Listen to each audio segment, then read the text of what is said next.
We've heard it all before, haven't we? The Catholic Church is the enemy of science, progress, and reason. Well, it's all nonsense, and we're going to debunk it mercilessly. Join me right now for the Catholic Church, Builder of Civilization.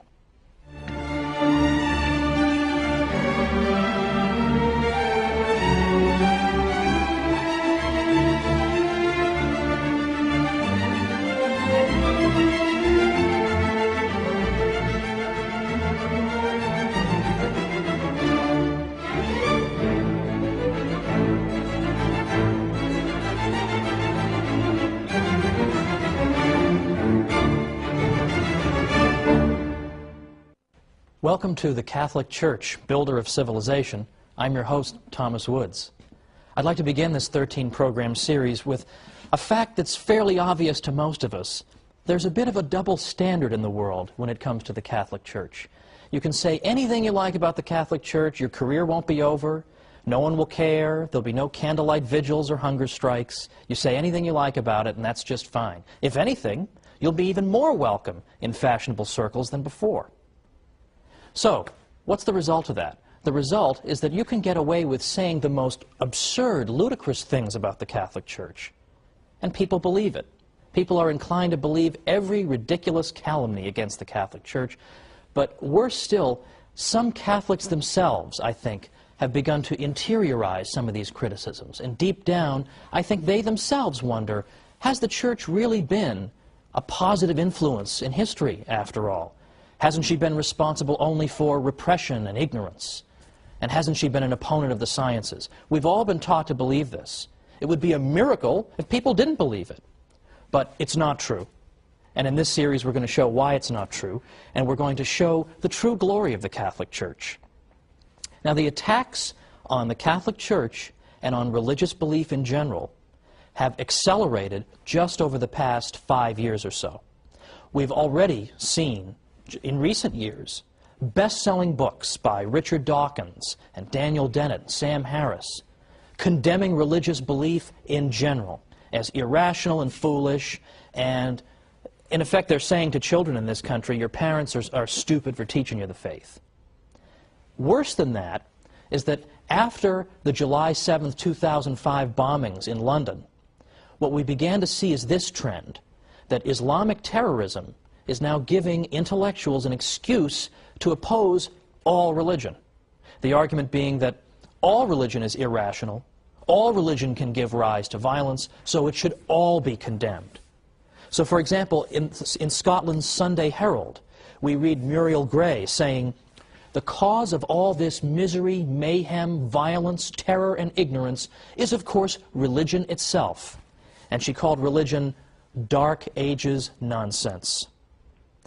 For the government of a secular country such as ours, she said, to treat religion as if it had real merit, instead of regarding it as a ridiculous anachronism, which education, wisdom, and experience can hopefully overcome in time, is one of the most depressing developments of the 21st century. Now, I'll leave aside the fact that she doesn't know how to use the word hopefully correctly. That's another matter. The point is, this is our critic. Another critic, Polly Toynbee in the London Guardian, said, "It is now time to get serious about all religion and draw a firm line between the real world and the world of dreams."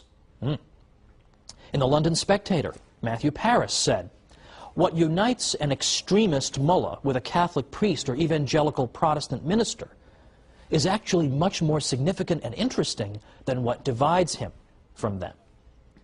Well, these criticisms have become routine. Day in and day out we hear them. All religion is the enemy of progress. But the Catholic Church in particular is consistently viewed as the enemy of science and progress and knowledge.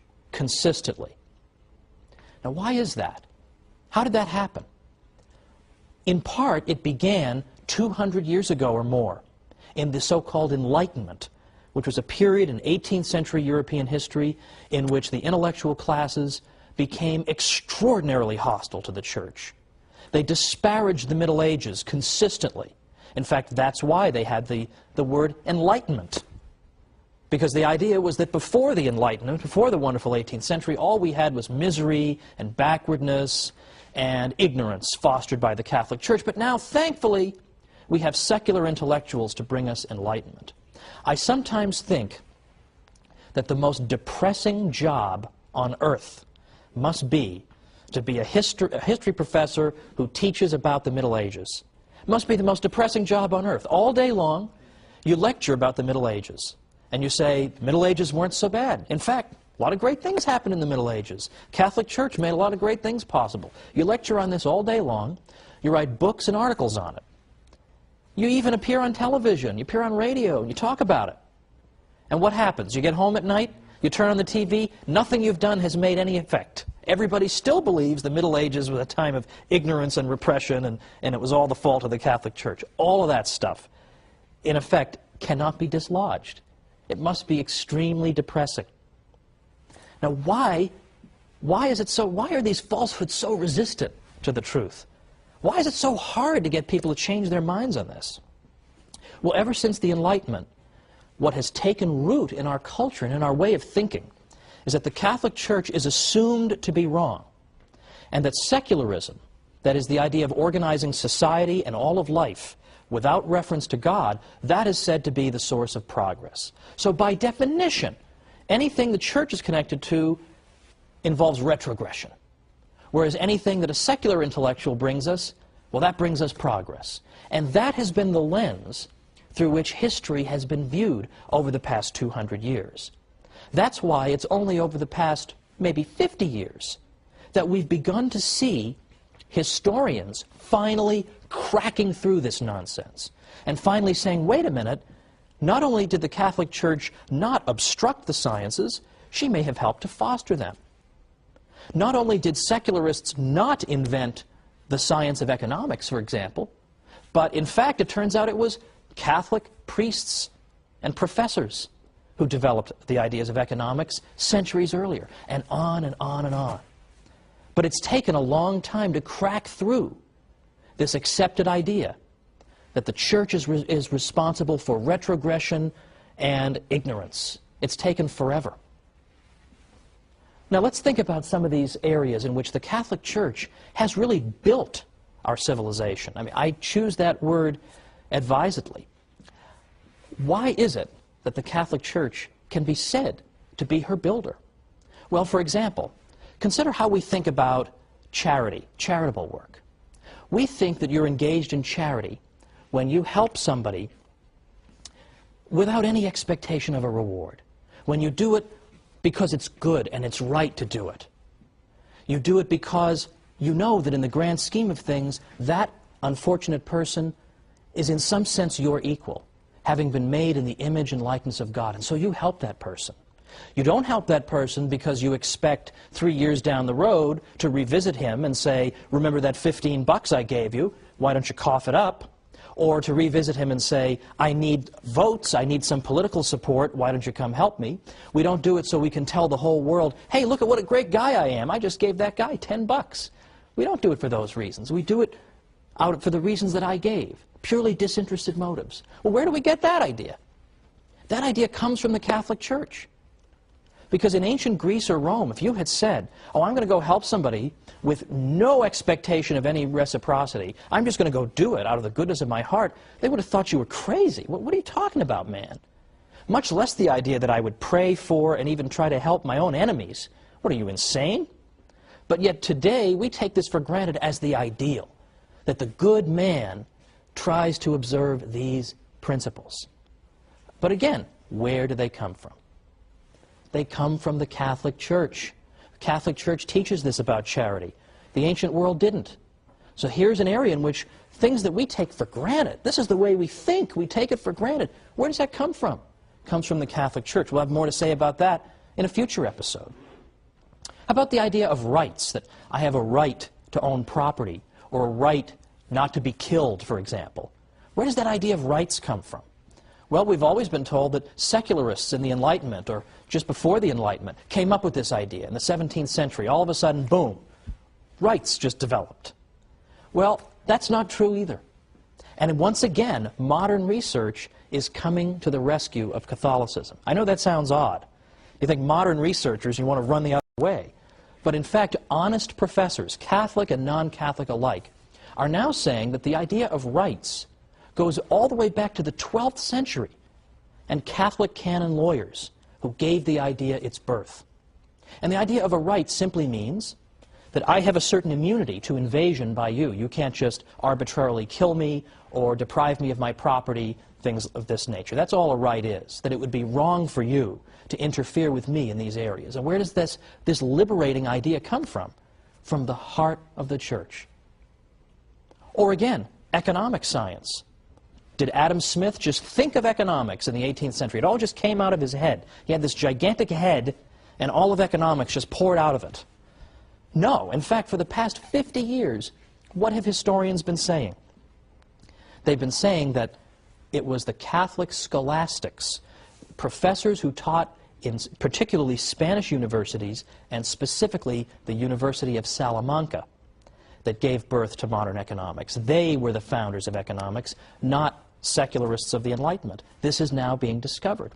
On the wall of my office, I have a framed picture of the University of Salamanca. Now, most people would come in and say, "What's the matter with you, man? Why would you, of all universities, pick this one?" It's because I know that this is where economics was given birth. And if you're a geek like me, you're very interested in, you love economics.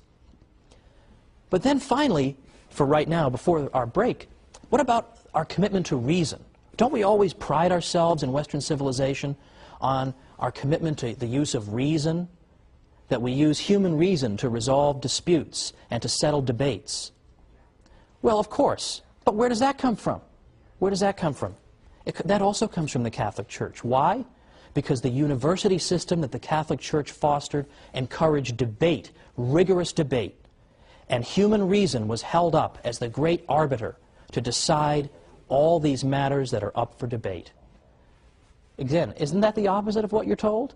What we're told is that the Catholic Church is an enemy of reason. To the contrary, there has been no greater champion of reason. But it's not just reason. It's more specific applications of reason. For example, the sciences in particular. The sciences, more than we realize, owe themselves to the Catholic Church. Now, why is that? It's the opposite of what we're told, but believe it or not, historians of the past 50 years have begun to say the Catholic Church is more and more responsible for the sciences. Come on back and we'll talk about this after the break.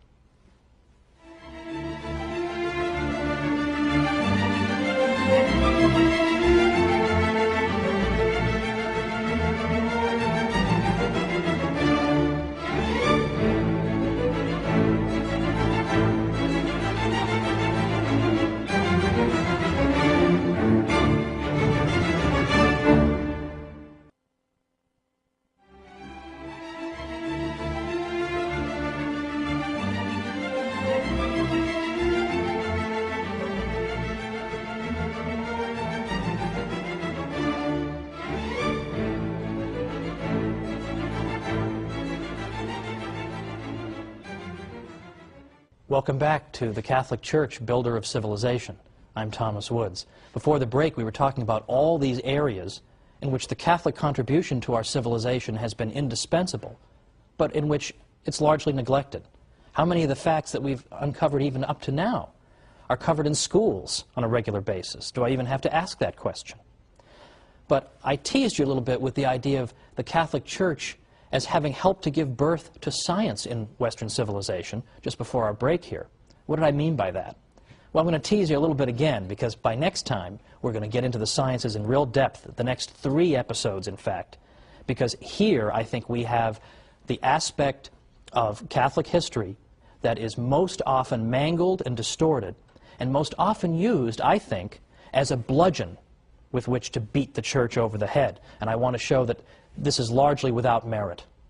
What I at least want to tell you for now is that it really is true that over the past 50 years, scientists who write the history of science have begun rethinking the old arguments against the Church and said, you know what, on second thought, the Church actually did very important things.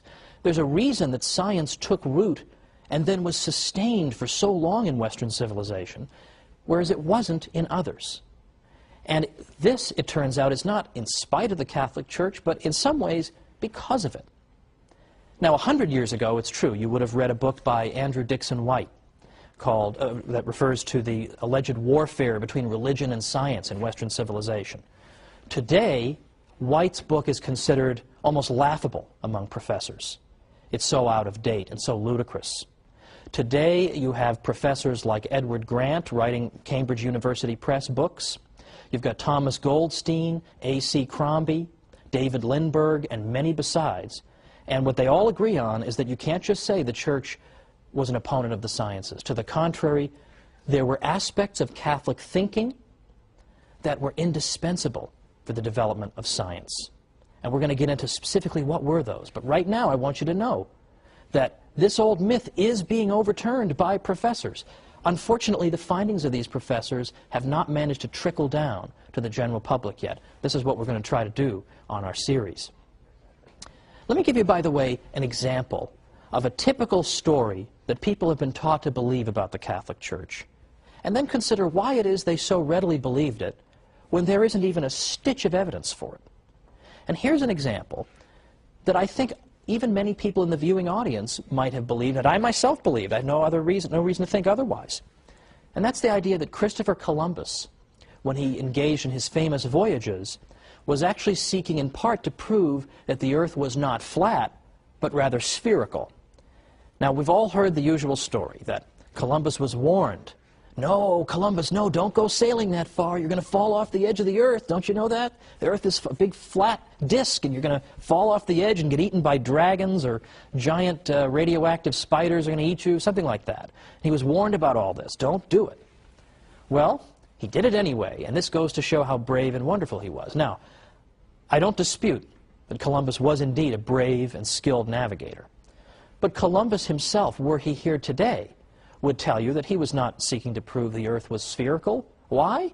Because everybody already knew it. Everybody already knew the Earth was a sphere. In effect, no educated person in Europe believed the Earth was flat. That is a myth. That's an almost absurd myth. In fact, just try to go back and find anybody in the history of Christendom who believed in a flat Earth. Just look for them. If everybody believed it, that shouldn't be so hard. And yet you can't find any examples. Well, I correct myself. You can find two examples of people you've never heard of. Lactantius, for example, from the late 3rd and early 4th centuries. He had no influence on anybody, and in any event, he was speaking more allegorically than anything else. The other person who seems to have believed it was a 6th century figure named Cosmas Indicopleustes. You ever heard of him? Neither have I. And neither had anybody in Western Europe. Cosmas wrote in Greek. By the time you get to that period of time, hardly anybody in the West speaks Greek. Pope St. Gregory the Great, for instance, who was Pope from 590 to 604, already he doesn't even speak a word of Greek. So hardly anybody could have read Cosmas. He wasn't translated into Latin until 1706. So anybody who may have taught a flat Earth had an audience of about 1 or 2 people, had no influence on anybody. The fact is, everybody understood the Earth was a sphere. The reason people were reluctant to sponsor Columbus wasn't that they were afraid he was going to fall off the edge. The reason they were afraid to do it was that they thought he had very much underestimated the size of that sphere. Columbus was saying, oh, don't worry about it. It's not a very big Earth. I'll just sail right around. I'll be right back. It'll be fine. But they were saying to him, no, the Earth is several times larger than you think it is, and you're just going to starve to death. You're going to sail, and you're going to sail, and you're going to sail, and you're not going to be any land. Well, luckily for Columbus, a couple of continents managed to spring up, quite contrary to his expectation, and thankfully for him and for his crew. But that was why they didn't want him to go. It wasn't because they thought he was going to fall off the edge. Now, I realize that is so much the opposite of what you've been told. You almost think that I must be making this up, right? I'm sure people believe in a flat Earth, but I promise you they didn't. And there's actually a whole book that was written to answer the obvious follow-up question. If nobody believed in a flat Earth, how did this myth ever get started? And the answer comes in a small book by a guy named Jeffrey Burton Russell. He wrote a book called Inventing the Flat Earth. And what he found was that it was a very, very tiny group of intellectuals in the 19th century who gave birth to this myth. And they did it because it made the Catholic Church look ridiculous. Because it made the Catholic Church look ridiculous. Because in the 19th century, there was a lot of debate and dispute with the Church about Darwin and other matters. And the idea was that if we can portray the Church as being so ridiculous that it used to actually teach the Earth was flat, then we can show that she is an utterly contemptible opponent. So they invented this story to cast the church in an absurd, ridiculous light. I am sure they had no idea the longevity of this myth, that in the 21st century people would still be taught it. I'm sure somewhere in the world right now as I speak, somebody's being taught the stupid church taught the earth was flat and brave, heroic Columbus proved them wrong. It just won't go away. But why won't it go away? Why does it have such staying power? And the reason is that it feeds into this Enlightenment stereotype, right? The Catholic Church is stupid, it inhibits progress, it forces us to believe foolish things. Well, that's exactly what we see in the flat earth myth, isn't it? Who could possibly believe the earth was flat? The ancient Greeks actually measured the circumference of the earth. So obviously they knew it was round. How could the foolish church think anything different? So there's a great example that can easily be overturned. But it hasn't been overturned because it serves a purpose.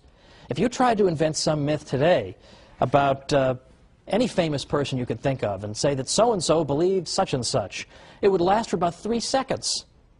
But people believe what they are prepared to believe. And people are prepared to believe the worst about the Catholic Church.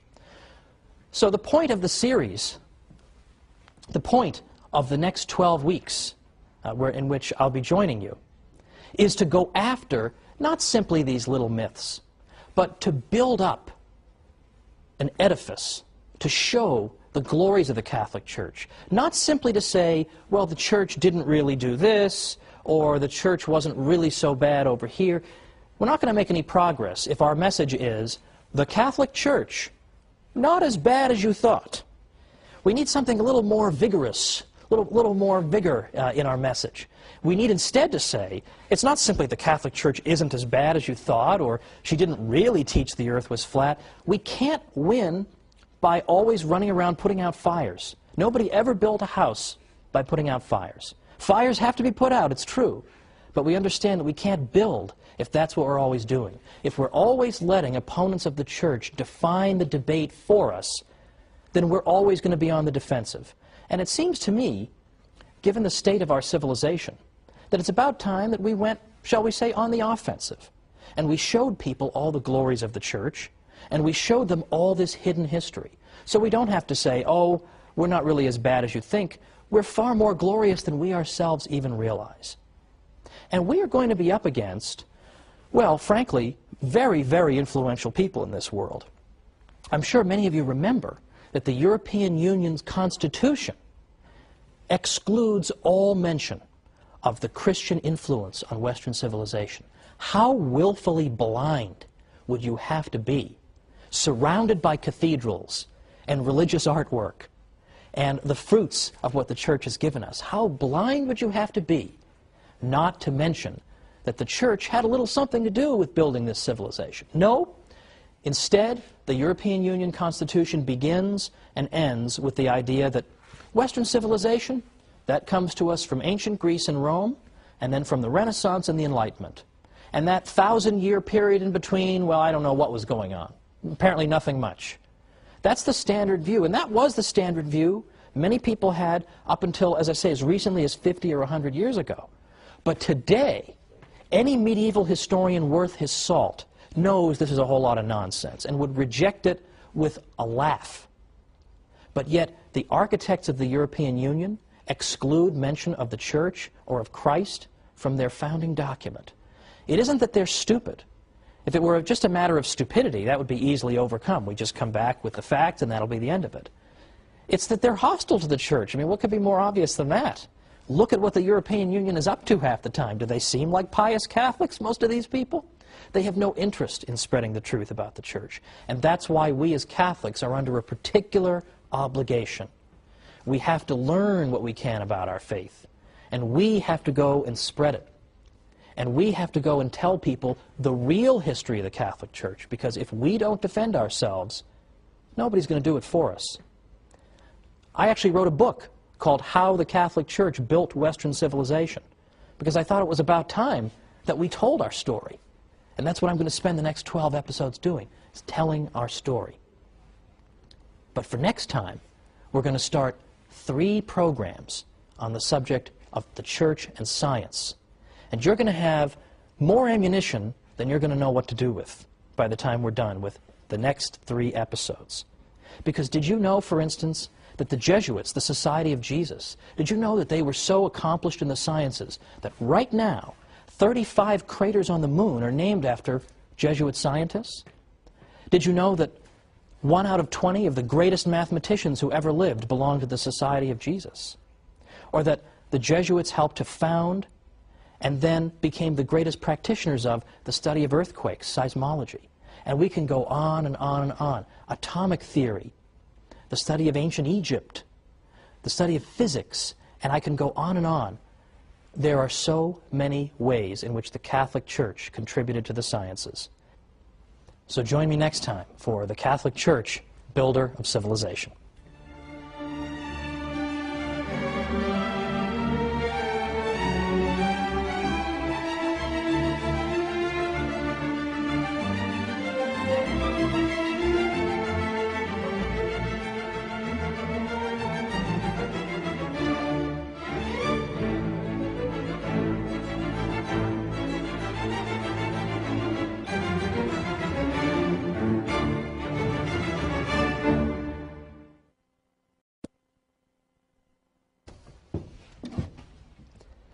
Everyone learns in school that the Catholic Church was the big enemy of science. Well, you know who doesn't believe that anymore? Professional historians of science. Join me today on the Catholic Church, Builder of Civilization, and we'll learn the truth.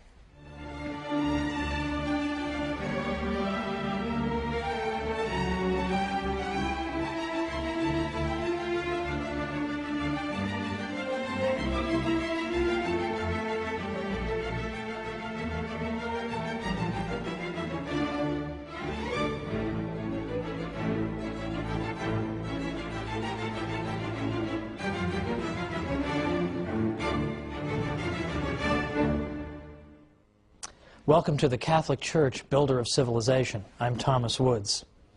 It comes as a surprise, doesn't it, to learn that the Catholic Church may have had a positive role in the development of science, right? Because we're all taught from birth the exact opposite. In school, in the media, in movies, scientists are always brave martyrs against the ignorant church that wants to suppress their findings.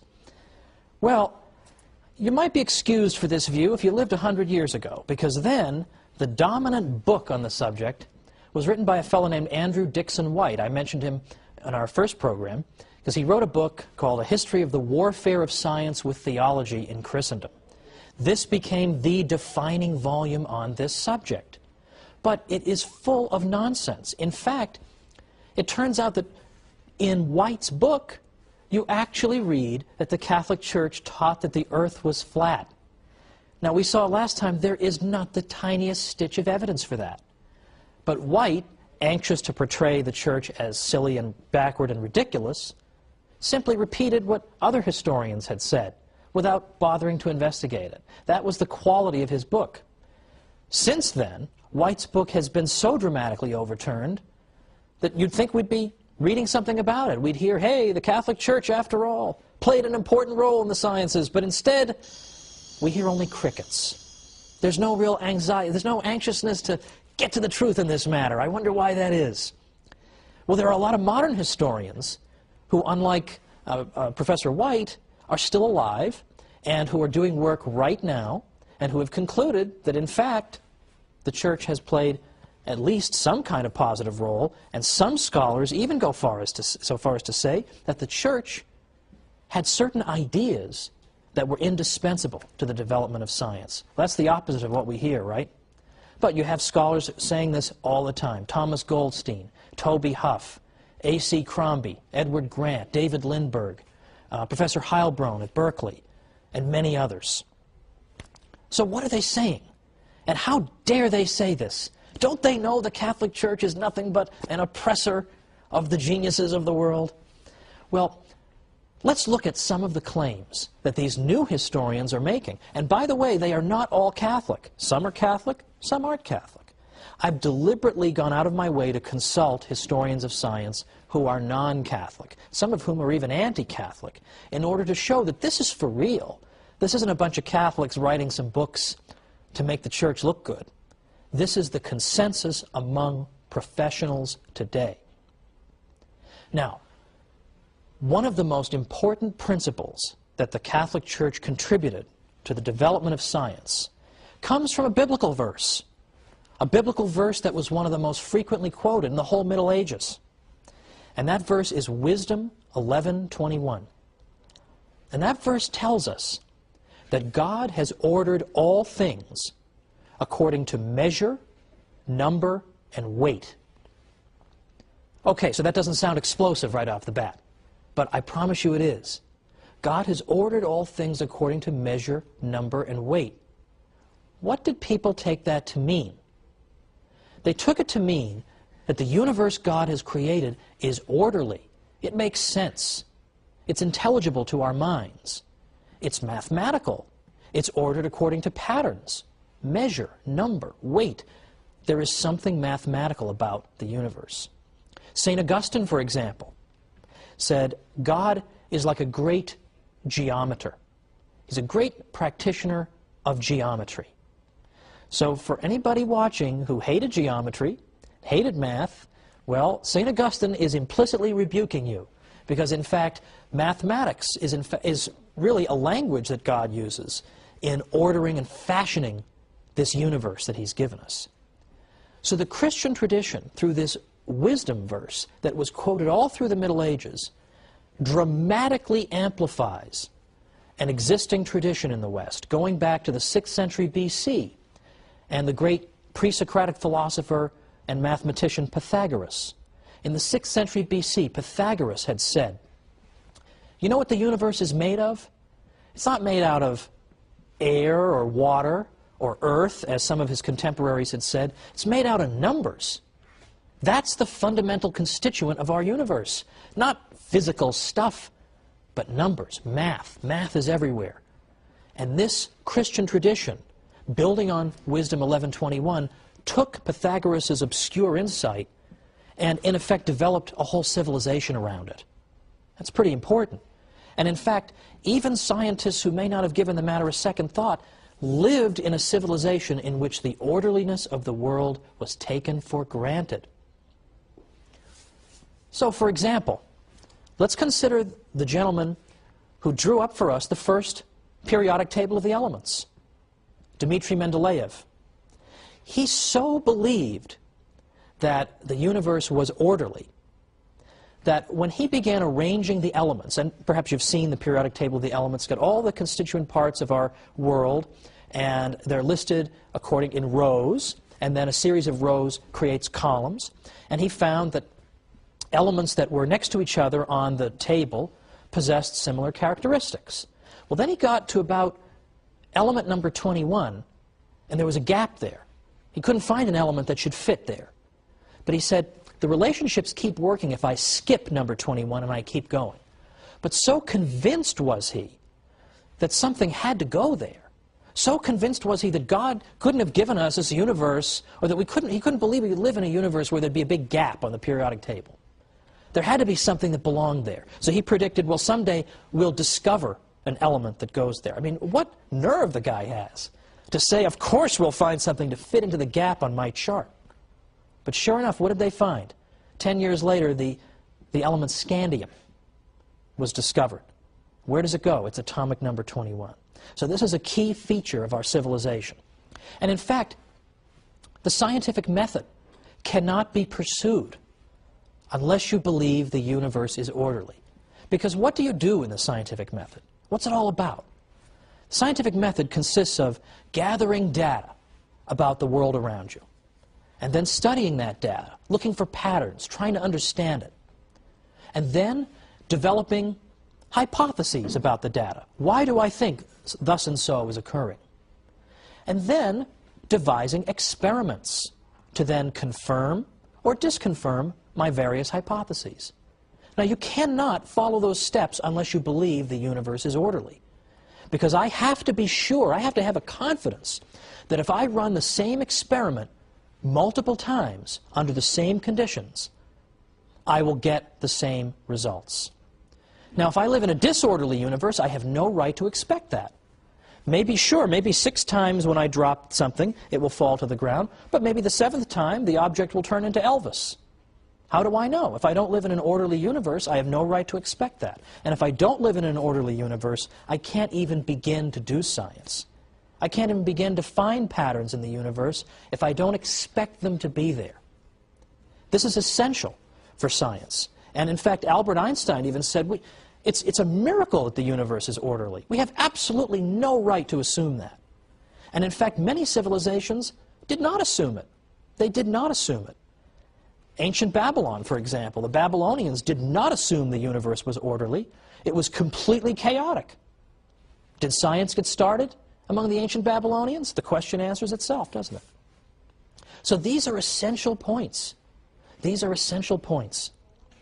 That the universe is orderly and mathematical. Now, that does not mean that the universe is so orderly that God can't perform miracles, that would somehow violate the order of the universe. Of course, as Catholics, we believe in miracles. God can perform miracles. Of course we believe that. But understand what that means. You can only recognize a miracle if it takes place against a backdrop of order. If we lived in a completely chaotic, you recognize a miracle if it takes place against a backdrop of order. If we lived in a completely chaotic universe, how could we recognize a miracle? Everything would be a miracle. Everything's crazy and chaotic and doesn't follow any laws. So we recognize God's miracles because He performs them within a universe of order. St. Anselm very helpfully clarified this point. He said that God has His absolute power, or potentia absoluta for you Latinists, and His ordered power, or potentia ordinata. That is to say, sure, God has the raw power to turn that object into Elvis, but He also has His ordered power by which He behaves according to the laws that He's built into the universe, that it would not befit the dignity of our God for Him to behave in such a whimsical way. He can't do that. He has to, in effect, behave in a way that is consistent with His promises to us. And in effect, the functioning of the universe is one of those promises. So we expect to find order in the universe, and that's why scientists go looking for it. But as I say, not all civilizations have been able to do this, have had this insight. We take this insight for granted. The universe makes sense, we can find mathematical relationships in it, but not every civilization could. And one civilization that could not is Islamic civilization. Now, there's much we can say about Islamic contributions to civilization and even the sciences. For example, in some of what we might call the applied sciences, like medicine and optics. Well, Muslims made great contributions in those areas. But in the more theoretical sciences, Islamic science, in effect, suffered what Father Stanley Yaki calls a stillbirth. It seemed like it was going somewhere, and then boom, gone. And then today, of course, Islamic civilization is largely a backwater, scientifically. Now, why is that? Why did Islam suffer such devastation in terms of the sciences? One reason involves this matter of the ability to view the universe as being orderly. Islamic civilization could not do that. Because if you were to say that the universe is ordered according to certain laws that must be observed, that would be an insult to Allah, who may behave as arbitrarily as He wants. What looks like a law to you may just be one of His habits that He can discontinue at any time. Well, we got a break now, but come on back for some more myth-busting about the church and science.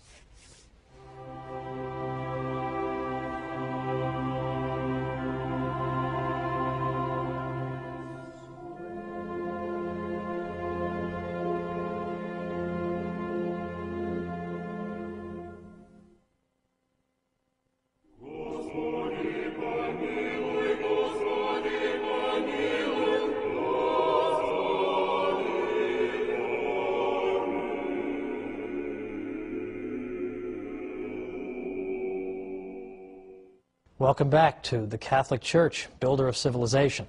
I'm Thomas Woods. Before the break, we discussed some forbidden truths about the church and science. We know what we're supposed to say. We're supposed to say the church has been nothing but an obstacle to the sciences. But that's not what professional historians of science are saying. And if you recall from our first episode, I mentioned that the most depressing job on earth would be to be a professor of medieval studies, trying to tell people that the Middle Ages weren't really so bad. Well, I think a good runner-up for most depressing job on earth would be to be a historian of science, trying to argue that, in fact, the church had, by and large, a positive influence on the sciences. Even your fellow scientists aren't going to believe you, much less the general public. But yet you have an enormous amount of evidence that you can amass. And book after book after book is being written today, and yet you still can't crack through to the general public. One of the reasons I ended up writing a book called How the Catholic Church Built Western Civilization was that I was afraid that all these wonderful studies that professors are doing that are vindicating the church aren't getting to the general public. People are still being taught the nonsense about the church as an opponent of science. So now we've got to go and study this stuff so we can better defend ourselves. But let me tell you something. Today, if you were taking a course on the history of science, and some universities have that as a separate discipline, if you were taking a course in that and you said, oh, religion and science have been nothing but enemies over the years, you would be considered to have written, in effect, a fourth-grade term paper. Like, no one would take that seriously anymore. So let's return to our discussion from before the break, when I was saying that the key insight that allows a breakthrough in science in the West is the Catholic view of God as being orderly, a view that is derived principally, though by no means exclusively, through that wisdom verse, 11:21, that God has ordered all things according to measure, number, and weight. And we saw that St. Augustine took that to mean that God was a great geometer, and other Christian thinkers elaborated on it as well. At the cathedral school at Chartres, for example, in France, there was a lot of elaboration on that critical wisdom verse. Now, cathedral school, first of all, what's that? Charlemagne, who was emperor of the West from about 768 to 814, had established that the various cathedrals should have schools set up, attached to them. And these cathedral schools, in some cases, developed into our earliest universities, although we'll discuss that in a future episode. But at the cathedral school at Chartres, those scholars seized upon Wisdom 11:21 and took it to mean that if we want to understand the universe, we must understand it quantitatively. That's a fancy way of saying that if we want to understand the universe, we have to understand it through math.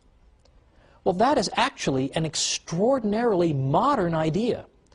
The cathedral school at Chartres was really at its peak perhaps in the 12th century, and yet it's got this fantastically modern idea that at least at some level, the universe can and should be understood mathematically if we want to understand its workings and predict how it will behave in the future. We have to understand it through math.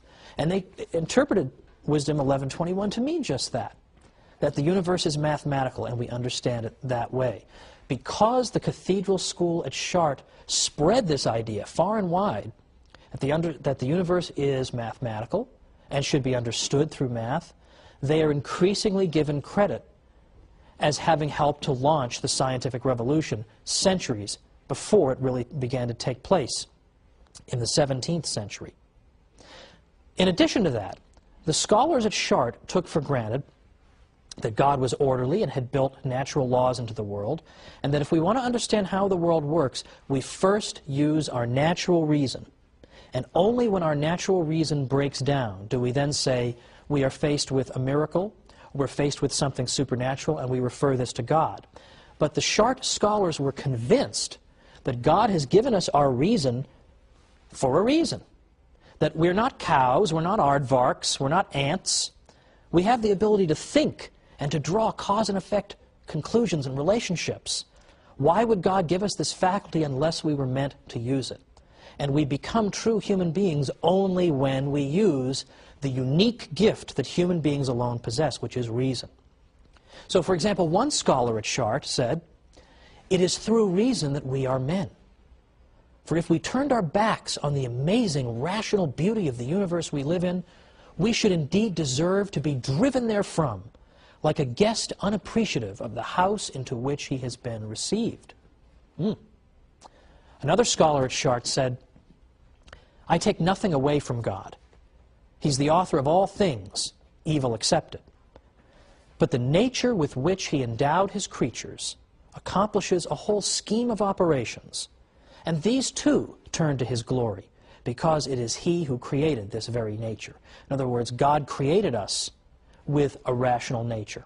So we give him glory when we have recourse to that rational nature. Now that is very much the opposite of what people are told, isn't it, about the Catholic Church?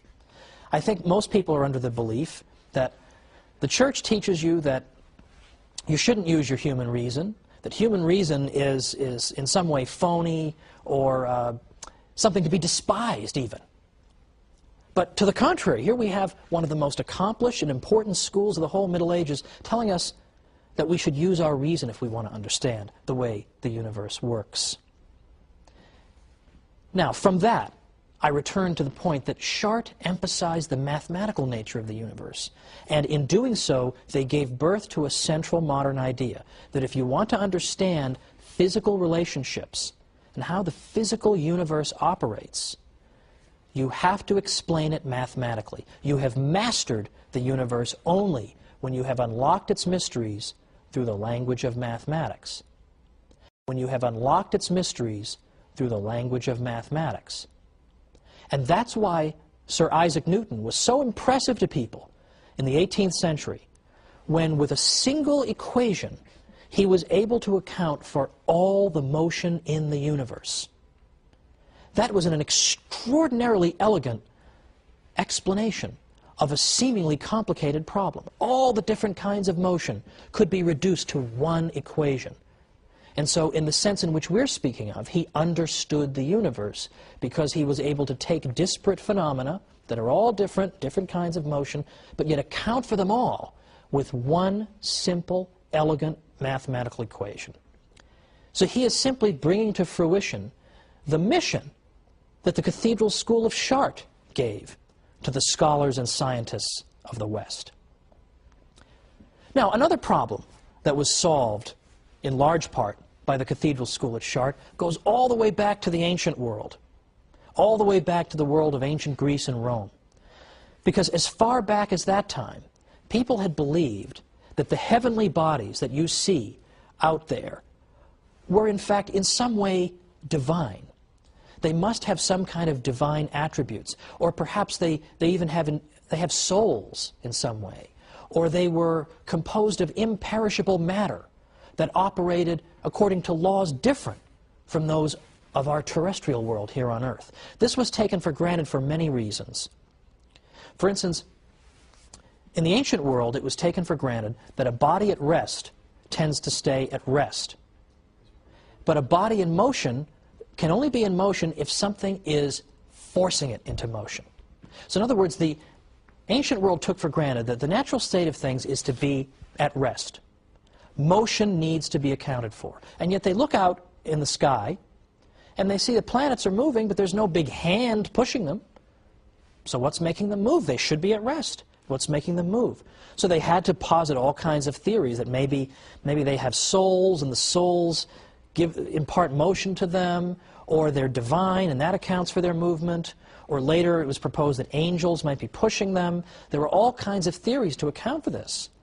But it was taken for granted that there must be different rules governing motion in outer space and governing motion on Earth, because what's going on? Why do they keep on moving? They just couldn't figure it out. These things must be fundamentally different from the things on our Earth. Now, Isaac Newton later showed that, in fact, the same laws of motion were at work in the heavens and on Earth. That was a breakthrough. But it wasn't something that just came out of left field. Because who really began thinking this for the first time? It was Terry of Chartres, another scholar at the Cathedral School of Chartres, in the 12th century. What did Terry say? He said that, in effect, what you have in the universe and in outer space are things that are composed of the same kind of matter that we have here on Earth. Now, he couldn't quite account for why they orbited and why they seemed to move on their own. He hadn't anticipated Newton's laws of motion. But by saying that the stuff out there is in no fundamental way any different from the stuff down here, he has paved the way for a central conclusion of modern science. Now, Thomas Goldstein is a recent historian of the history of science. What does he have to say about the cathedral school at Chartres? He says, in a period of 15 to 20 years, around the middle of the 12th century, a handful of men were consciously striving to launch the evolution of Western science and undertook every major step that was needed to achieve that end. Goldstein even went so far as to say that someday Terry of Chartres will be viewed as one of the great founders of modern science. Now, can you believe that?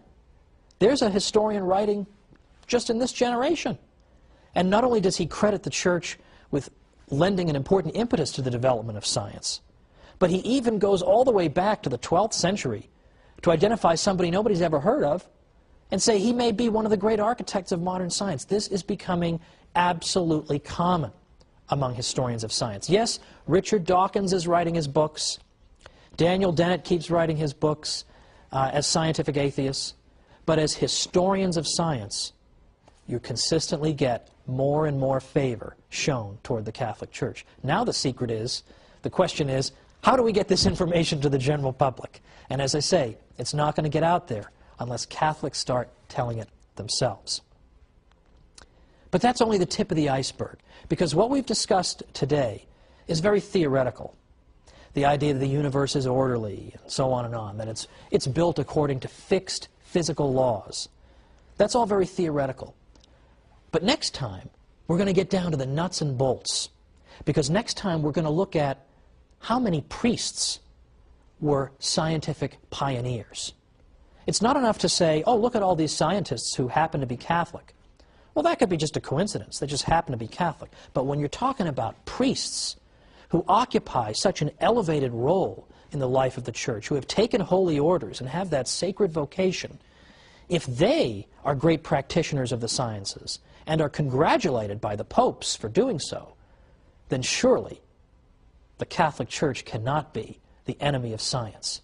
So let's look at these great scientific heroes in the Catholic Church next time when we come back once again for the Catholic Church, builder of civilization.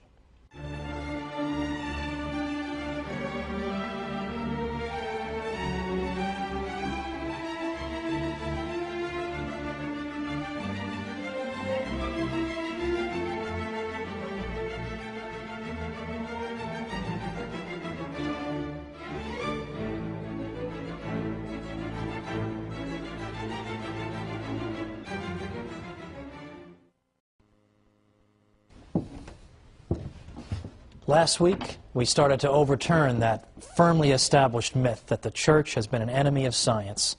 Today, we're going to bury that myth once and for all. So join me for the Catholic Church, builder of civilization.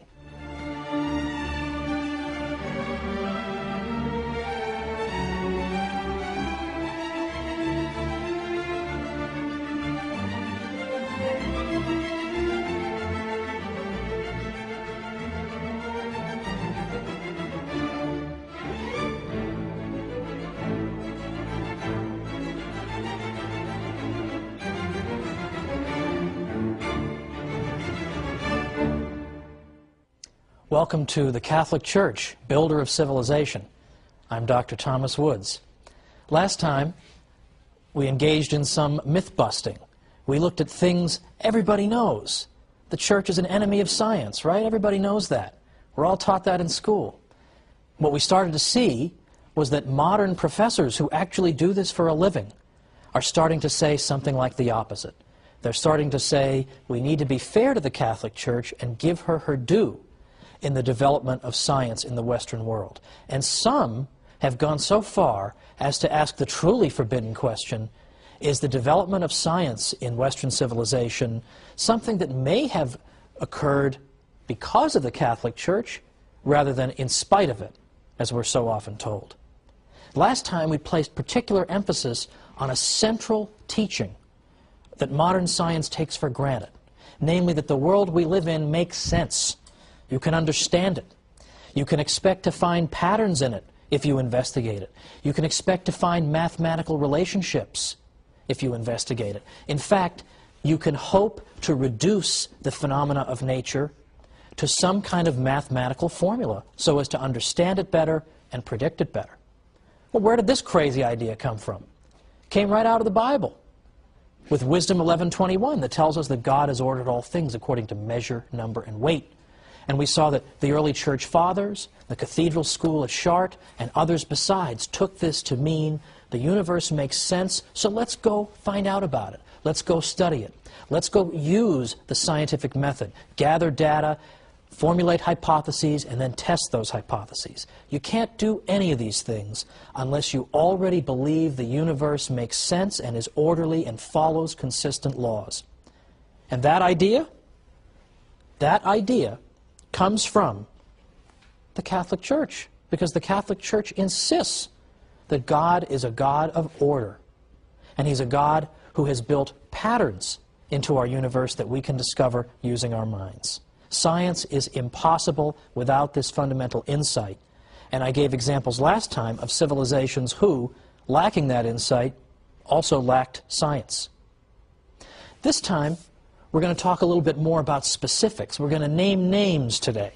We're going to look at specific people who were Catholics who pioneered in the sciences. And specifically, we're even going to look at people who invented things and who made discoveries that we take for granted today, but that are typically forgotten or left out of the standard textbook treatment. So, for instance, I don't think it's particularly well known that 35 craters on the moon are named after Jesuit scientists and mathematicians. I also don't think it's particularly well known that when you look at the history of mathematics, a great many of the greatest mathematicians who ever lived were Jesuits. People don't realize that. Is that taught in school? Not usually. But it's very interesting that in the early 19th century, when an early historian of mathematics set about chronicling the 300 or so greatest mathematicians of the previous 27 centuries, so going back to 900 BC, and then going to his day about 1800 AD, those 27 centuries, he found that of the 300, about 5% were Jesuits. Now, consider how significant that is. The Jesuits were around for only little over two of those 27 centuries. Because the Jesuits, remember, were founded in 1540, and then they were suppressed briefly in the 1770s, so a little over 2 centuries, and yet still, in an impartial compilation of the greatest mathematicians of all time, it turns out that 1 out of every 20 belongs to this single order of Catholic priests. Well, again, rather significant, is it not? But we'll leave even the Jesuit accomplishments to the side now. Let's mention Roger Bacon, a great 13th century figure. Roger Bacon was a Franciscan who taught at Oxford and who's been considered a forerunner of the scientific revolution. Roger Bacon emphasized the importance of experimentation and observation. These are the key aspects of modern science, that we don't simply rely on what other people have said. Well, Aristotle was really smart, so we'll just sort of more or less go with him. We have to verify scientific conclusions on the basis of either our own observations or on the basis of experiments by people who are carrying them out according to the sound principles of scientific method. Now, Roger Bacon consistently emphasized this, and he said, without experiment, nothing can be adequately known. An argument proves theoretically, but does not give the certitude necessary to remove all doubt. Nor will the mind repose in the clear view of truth unless it finds it by way of experiment. Well, there is a scientific turn of mind right there with Roger Bacon in the 13th century at Oxford.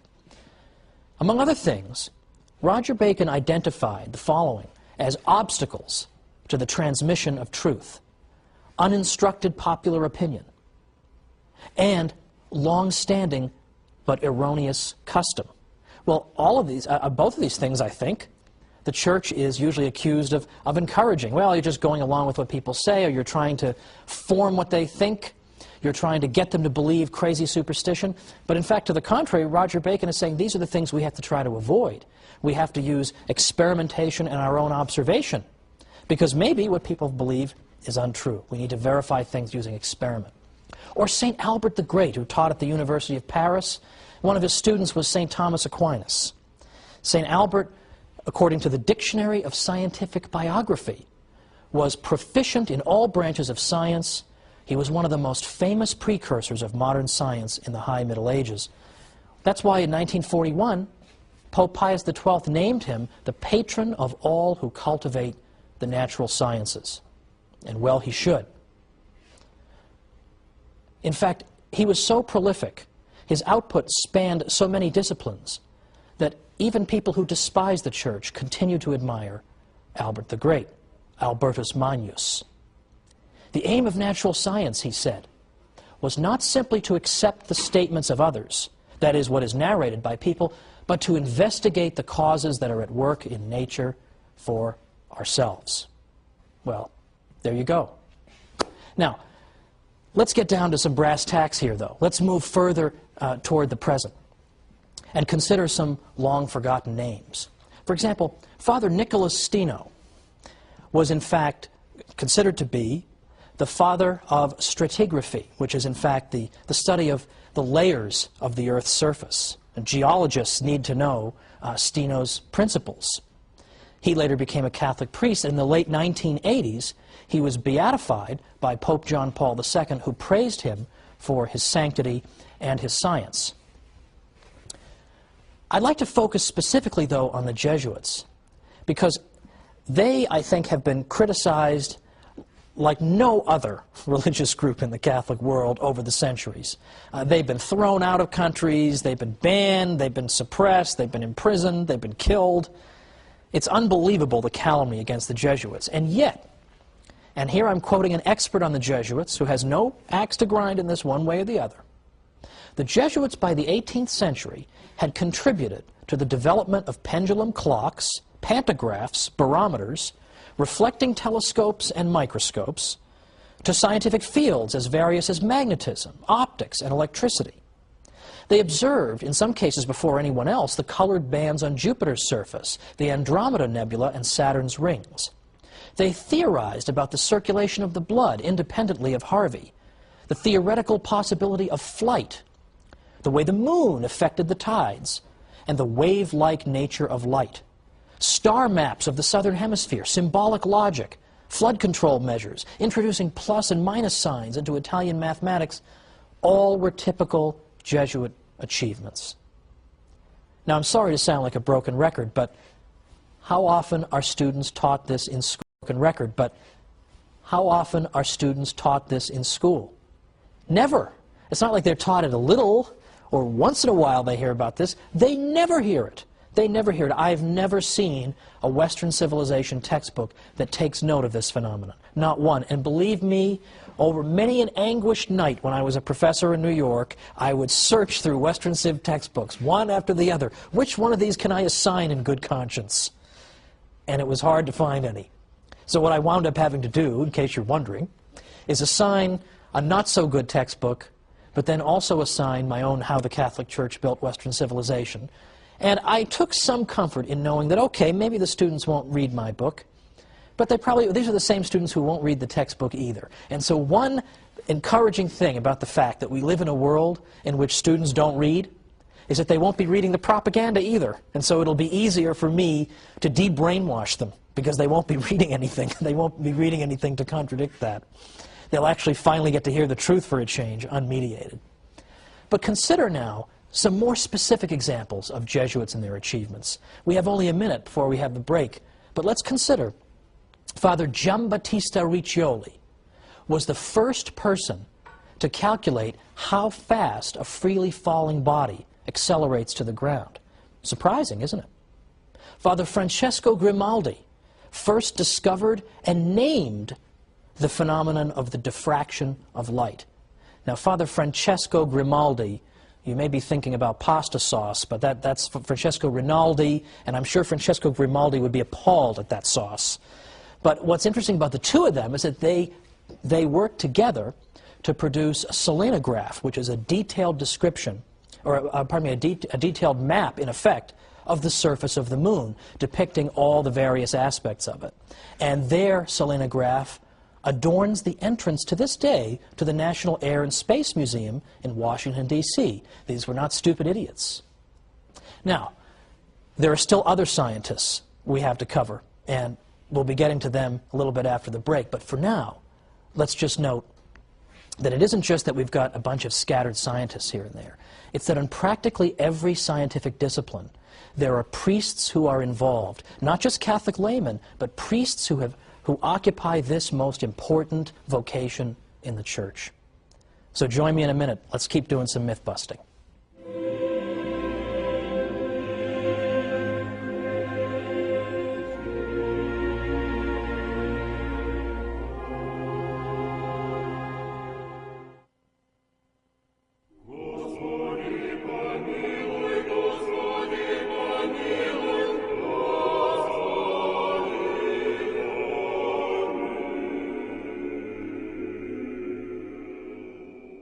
Welcome back to the Catholic Church, builder of civilization. I'm Thomas Woods. We've been looking today at unknown and forgotten Catholic scientists who were not simply Catholics, but who were Catholic priests. So I think this helps to overturn the idea that there is some necessary contradiction between being a Catholic and being a scientist, between the Catholic faith and scientific endeavor. Now, any one of the people that I've mentioned up to now, and whom I will mention in a moment, would make the subject of an excellent term paper or book. And yet, astonishingly little is written about these great Jesuit scientists. In fact, can you believe there is nothing in the English language, there is no systematic study in the English language of the Jesuit scientists? There's no book on the subject. So graduate students out there, here's your project. Okay, you get your job somewhere. We need you to start working on this, because this is a lost and forgotten chapter in the history of Western civilization, and it doesn't deserve to be. These men deserve better, and the Catholic Church deserves better, because we would go a long way toward overturning a lot of this mythology if people simply knew some of this information.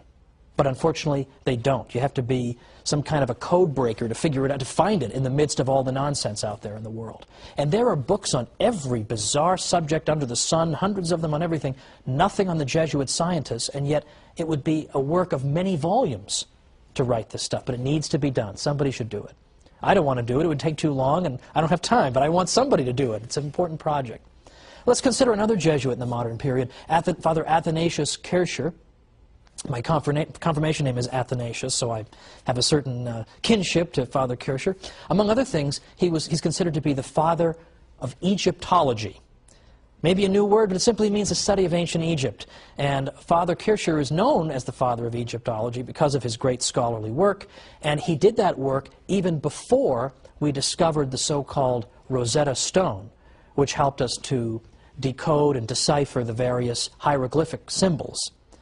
In fact, it was because of Father Kircher's work that when we did find the Rosetta Stone, scholars knew what to look for, knew how to approach the subject.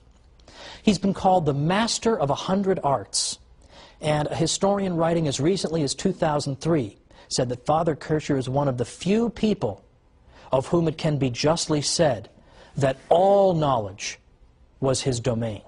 Astonishing, we've never heard of this guy.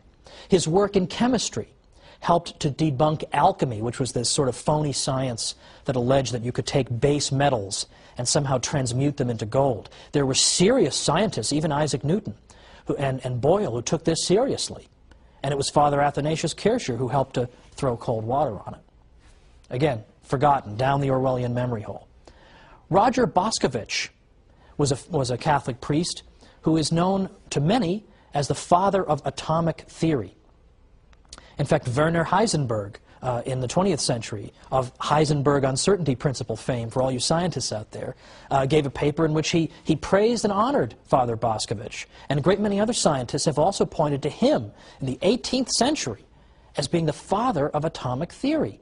He's been called the greatest genius Yugoslavia ever produced, and yet forgotten. Let's consider the study of earthquakes, seismology. The Jesuits were particularly well placed to study seismology because they had universities all over the United States and, of course, indeed around the world. So they could build up seismographic equipment at these various universities and collect data about earthquakes and then bring it all together and systematize it and examine it from a central location. So they began in the early 20th century building seismological stations at their universities across the United States. Now, let's also consider, by the way, that it was a Jesuit who wrote the very first book on seismology in the United States. The first textbook on seismology in the United States was written in 1936 by Father J.B. McIlwain.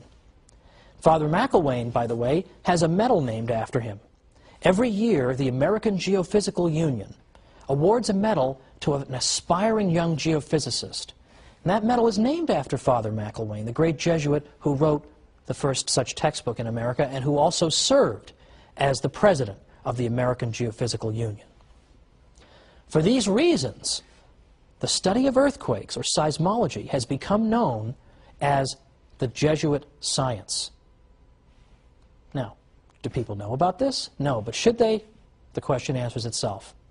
What else did the Jesuits do, though? Sure, they were studying about earthquakes and measuring freely falling bodies and studying ancient Egypt and studying chemistry. So what have you done for us lately? Well, it so happens that from the beginning, at least from the 18th century all the way up to the present, Jesuit scientists have traveled around the world, bringing knowledge of Western science everywhere they went, to places as far off as China and India. They built up, in effect, the scientific infrastructure of a great many countries around the world, ranging all the way from Ecuador to the Philippines and beyond. Throughout South America, for example, they set up meteorological and seismological stations all over the place, which were particularly helpful in, obviously, in predicting the weather and keeping an eye on various kinds of natural disasters. People have the Jesuits to thank for that. Now, here's a part of the history of science that's been totally forgotten. I realize the whole episode is stuff that's been totally forgotten, but this has been forgotten squared, which is the history of modern cathedrals and basilicas in Western Europe. It turns out that a good number of these cathedrals and basilicas were actually built to function not only as cathedrals and basilicas, but also to function as solar observatories. It turns out that from the 17th and 18th centuries onward, there was no better mechanism anywhere in the world, nothing more precise, better mechanism anywhere in the world, nothing more precise than these cathedrals and basilicas for measuring the perceived motion of the sun. And they were constructed so that you could observe the sun's apparent movement on the floor using various shadows and the like. Well, this is extremely significant because, in fact, modern astronomers were able to use these precise instruments in order to verify important theories about planetary orbits. For example, it was a Catholic astronomer named Giovanni Cassini who used the Cathedral of San Petronio in Bologna, in the heart of the Papal States, where the Pope lives, the Pope who's supposedly discouraging the sciences. It was in that basilica that this Catholic astronomer Cassini used the mechanism of this basilica to in fact verify Johannes Kepler's theories of planetary motion. That was done in the Papal States in a Catholic basilica by a Catholic astronomer. And Kepler himself, by the way, who was not a Catholic, nevertheless consistently observed that his favorite scientific correspondents were Jesuits, were Catholic priests, because they were so knowledgeable. They understood what he was talking about, unlike most of the world. Again, these are forgotten chapters, but they don't need to be. And they're starting to be brought out little by little. Isn't it interesting that it was a professor at UC Berkeley, University of California at Berkeley is not exactly known as being a big cheerleading institution for the Catholic Church. We'll put it that way. But Professor Heilbronn there wrote a book, about 5-6 years ago, called The Sun in the Church. And he told the story, this forgotten story, about the use of cathedrals and basilicas in the advancement of our knowledge of astronomy. In fact, Heilbronn went and said that there is no institution anywhere on earth that had done more for the advancement of astronomy or contributed more resources to this study than the Catholic Church. Now, in large part, the Catholic Church did that because we wanted to be able to predict equinoxes, for instance, so that we could establish when Easter should be celebrated and establish it far enough in advance that we could enjoy a 40-day period of penance in advance, namely Lent. But nevertheless, once they're built, scientists begin to use them, Catholic scientists, and advances science. A totally forgotten chapter, finally being brought forth by a figure, as far as I know, isn't Catholic at all, but just is interested to recover important work and discoveries that, for one reason or another, we've forgotten about. Now, the objection in the back of people's minds, and it's an understandable one at this point, is, what about Galileo? Because you can talk all you want about all the wonderful things the Church did for science in general, and astronomy in particular, but what about Galileo? I mean, wasn't he tortured, and didn't they try to kill him or something because he disagreed with the Church? But that is part of a mythology that, let's say, is extremely difficult to dislodge from people's minds. Now, I think it is safe to say that the Galileo episode is not exactly the Church's shining moment, and it should be acknowledged that there is reason for regret about it, to say the least. In fact, in my 7 years as a university professor in New York, I would say that the one episode that did more than everything else put together to discredit the Catholic Church in the minds of my students was the perceived history of the Galileo episode. There's no question about it. So the consequences of it were just disastrous. At the same time, I think it is important to revisit this episode for two reasons. First, because so that it won't seem as if we're just trying to duck it, or that I'm just trying to find the good news and not dwell on the not so good. But secondly, because I think the standard telling of the Galileo story is incomplete, or is unfair, or is one-sided. Yes, it's, as I say, it's nothing to be particularly proud of, but at the same time, there are facts, I think, that deserve mention. And before getting into the details of Galileo, we'll just simply say this.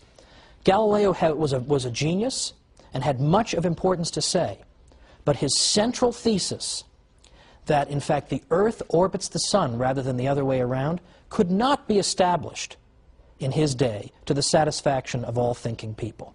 I think the assumption is that if you thought that the Sun went around the Earth in the 1600s, you must be some kind of a dolt. You know, you need to be smacked in the face or something. What's the matter with you? Don't you study science? But in fact, those who believe that the Sun went around the Earth in the 17th century, in some ways, still had the better of the argument. They had important arguments to advance against Galileo that he himself could not answer. In fact, if you raised them to Galileo, he'd pretty much have to say, hey, look over there, and then run away, because he's got no answer for them. So next time, we're going to take our time and go through this Galileo case step by step, see what really did happen to him, what didn't happen to him, and we'll look at the arguments that were used. And I'm going to give a detailed explanation of the arguments that people who disagreed with Galileo made, to show you they weren't stupid, they weren't just ignorant religious people.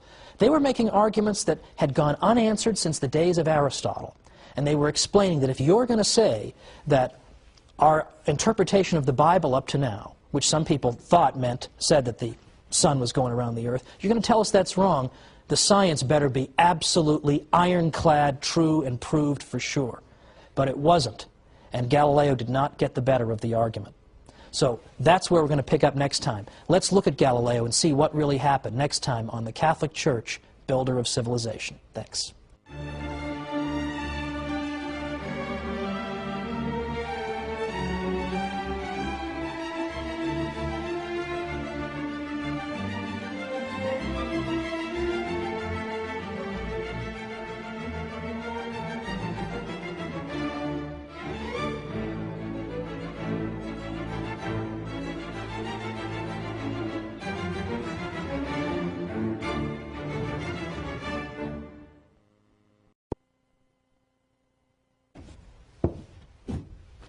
The Galileo case.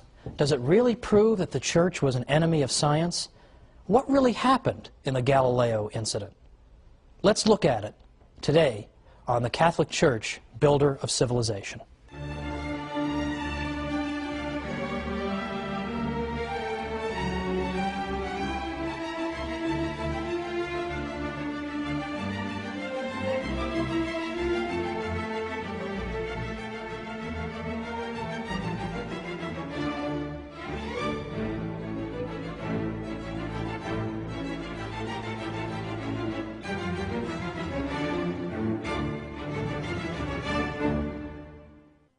Welcome to the Catholic Church, builder of civilization. I'm Thomas Woods.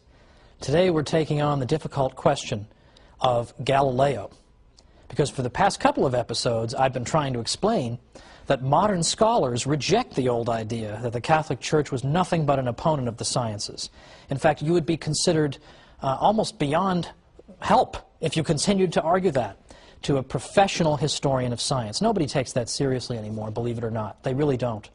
However, the Galileo case still occupies such a prominent place in the popular mind that it's, I think, perhaps the greatest obstacle in our paths to trying to persuade people that, in fact, the Church has not consistently been an opponent of the sciences or any such thing. So I think it's important to go into this Galileo case in a little more detail than we usually get. And I will say up front, as I said last time, that I'm not here to suggest that every course of action pursued by important churchmen, and even in this case a pope, was wise or prudent. In fact, I think it has damaged the Church's reputation tremendously.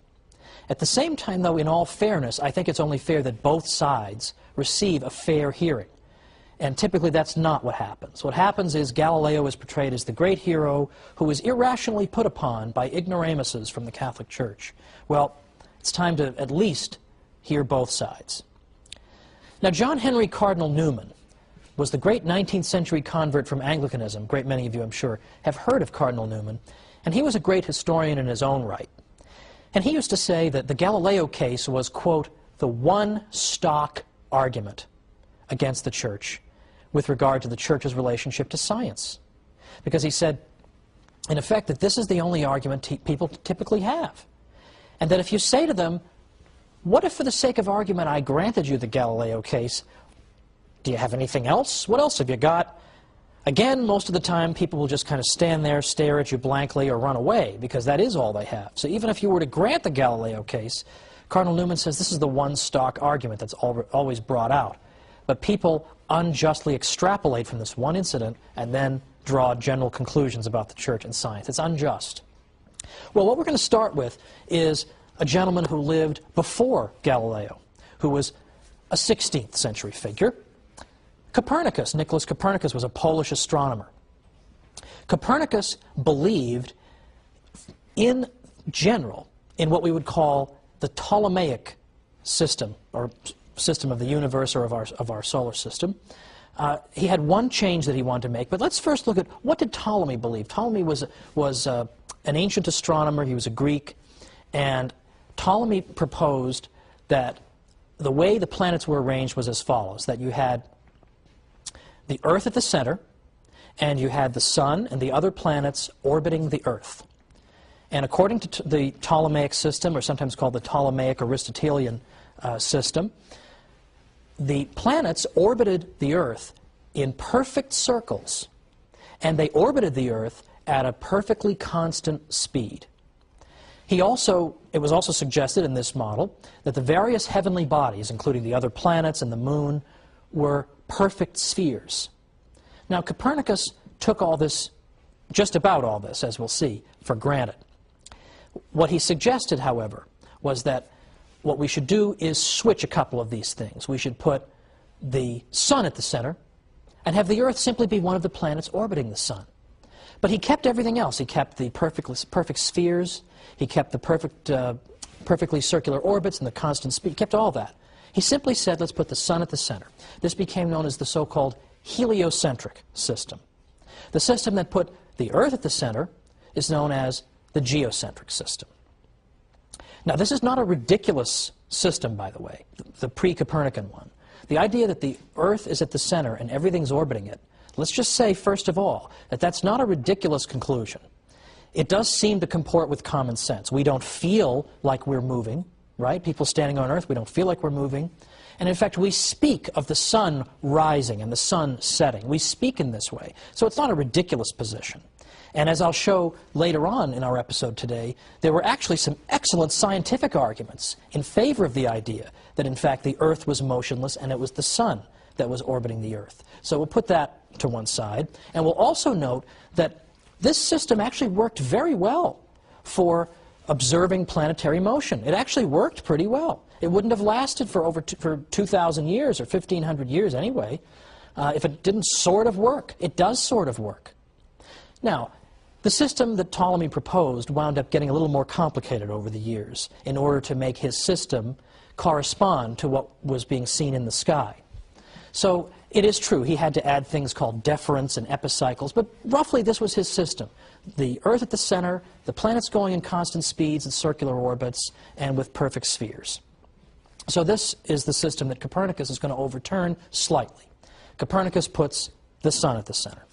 Now, Copernicus died in 1543, and he, in fact, as he was practically on his deathbed, he got to see, he had just published his work at the urging, in fact, of cardinals. Catholic cardinals urged him to publish his work, and he dedicated his famous book to Pope Paul III when it was published in 1543.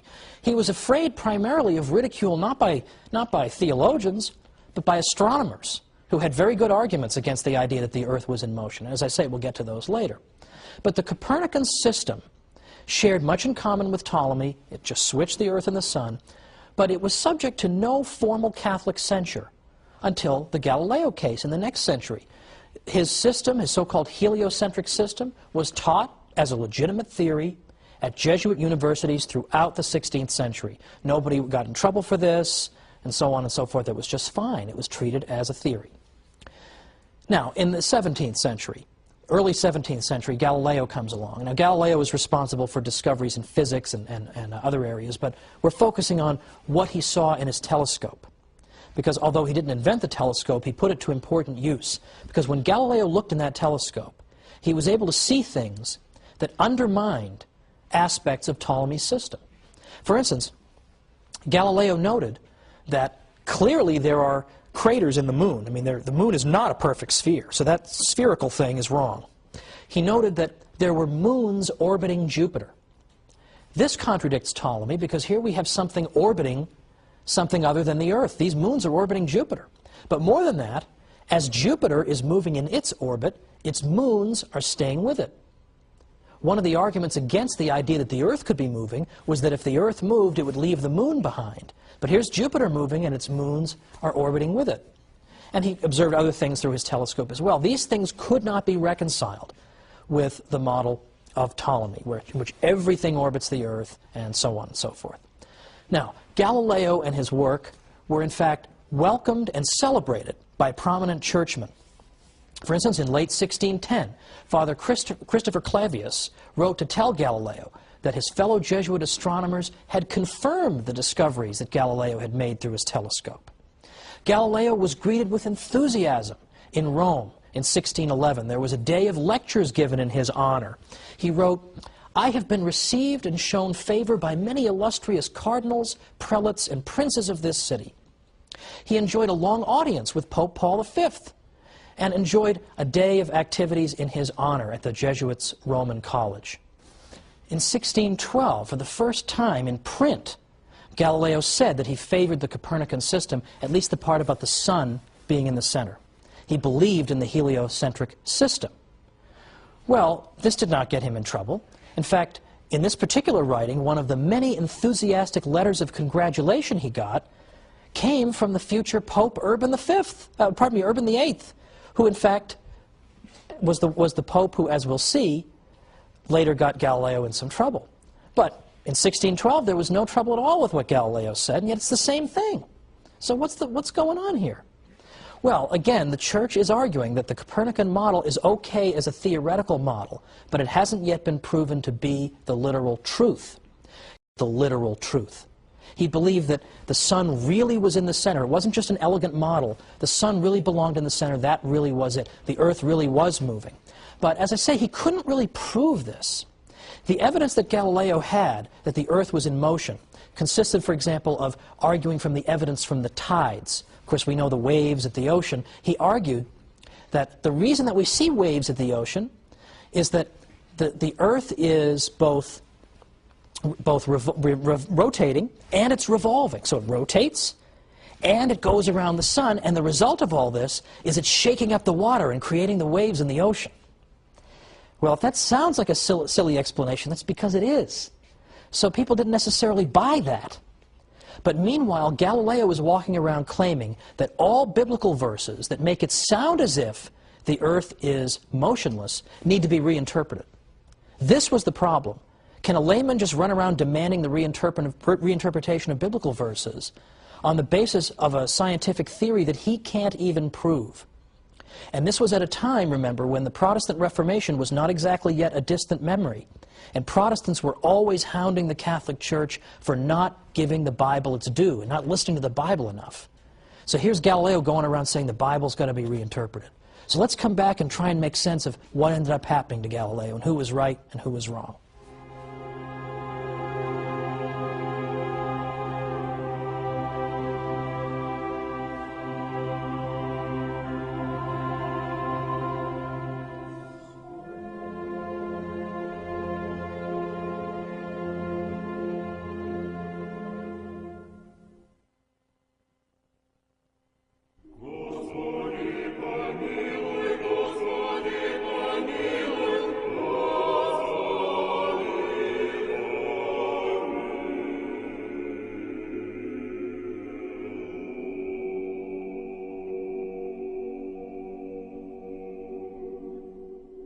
Welcome back to the Catholic Church, Builder of Civilization. I'm Thomas Woods. We're talking about Galileo, and before the break we noted that Galileo believed very passionately in the Copernican model, by which he meant that the sun was at the center of our solar system, so to speak, and that the Earth was one of the planets that orbited it. But as I also suggest, that he did not have ironclad proof of that by any means. And if you talk to any historian of science who knows anything about the 17th century, he will tell you that the geocentrists, those who disagreed with Galileo and put the Earth at the center, still had a very good and reasonable scientific argument. And I want to amplify that point and just show that it wasn't a question of complete morons irrationally opposing Galileo, and Galileo being a wonderful genius who has to tolerate all these stupid ignoramuses. To the contrary, they had extremely good arguments that he could not answer. The main argument involved something called stellar parallax. Now that sounds very complicated, but you'll be amazed at how simple it is. Let's first just look at that word parallax. This is a phenomenon that we're all familiar with. We see it every day. Parallax shift works as follows. Let's suppose, for lack of a better prop, that this candle is my mother, and I'm on a merry-go-round as a child, and I'm looking at my mother watch me go around the merry-go-round. And let's suppose that over in the distance there's a tree over here. But let's say that over here there's a hot dog stand. So here I am, I'm going on the merry-go-round, and I'm looking at Mom, and I'm waving, and when I get to this part of the merry-go-round and I look at her, I see her against the tree. But when I get to this part, and I look at her from this angle, I see her against the merry-go-round. Well, I don't say to my mother, hey, how come you're shifting around while I'm on the merry-go-round? I just know that in each case, it's because I'm looking at her from a different angle. When I look at her from this angle, I see her against the tree. When I look at her from this angle, I see her against the hot dog stand. This is called a parallax shift.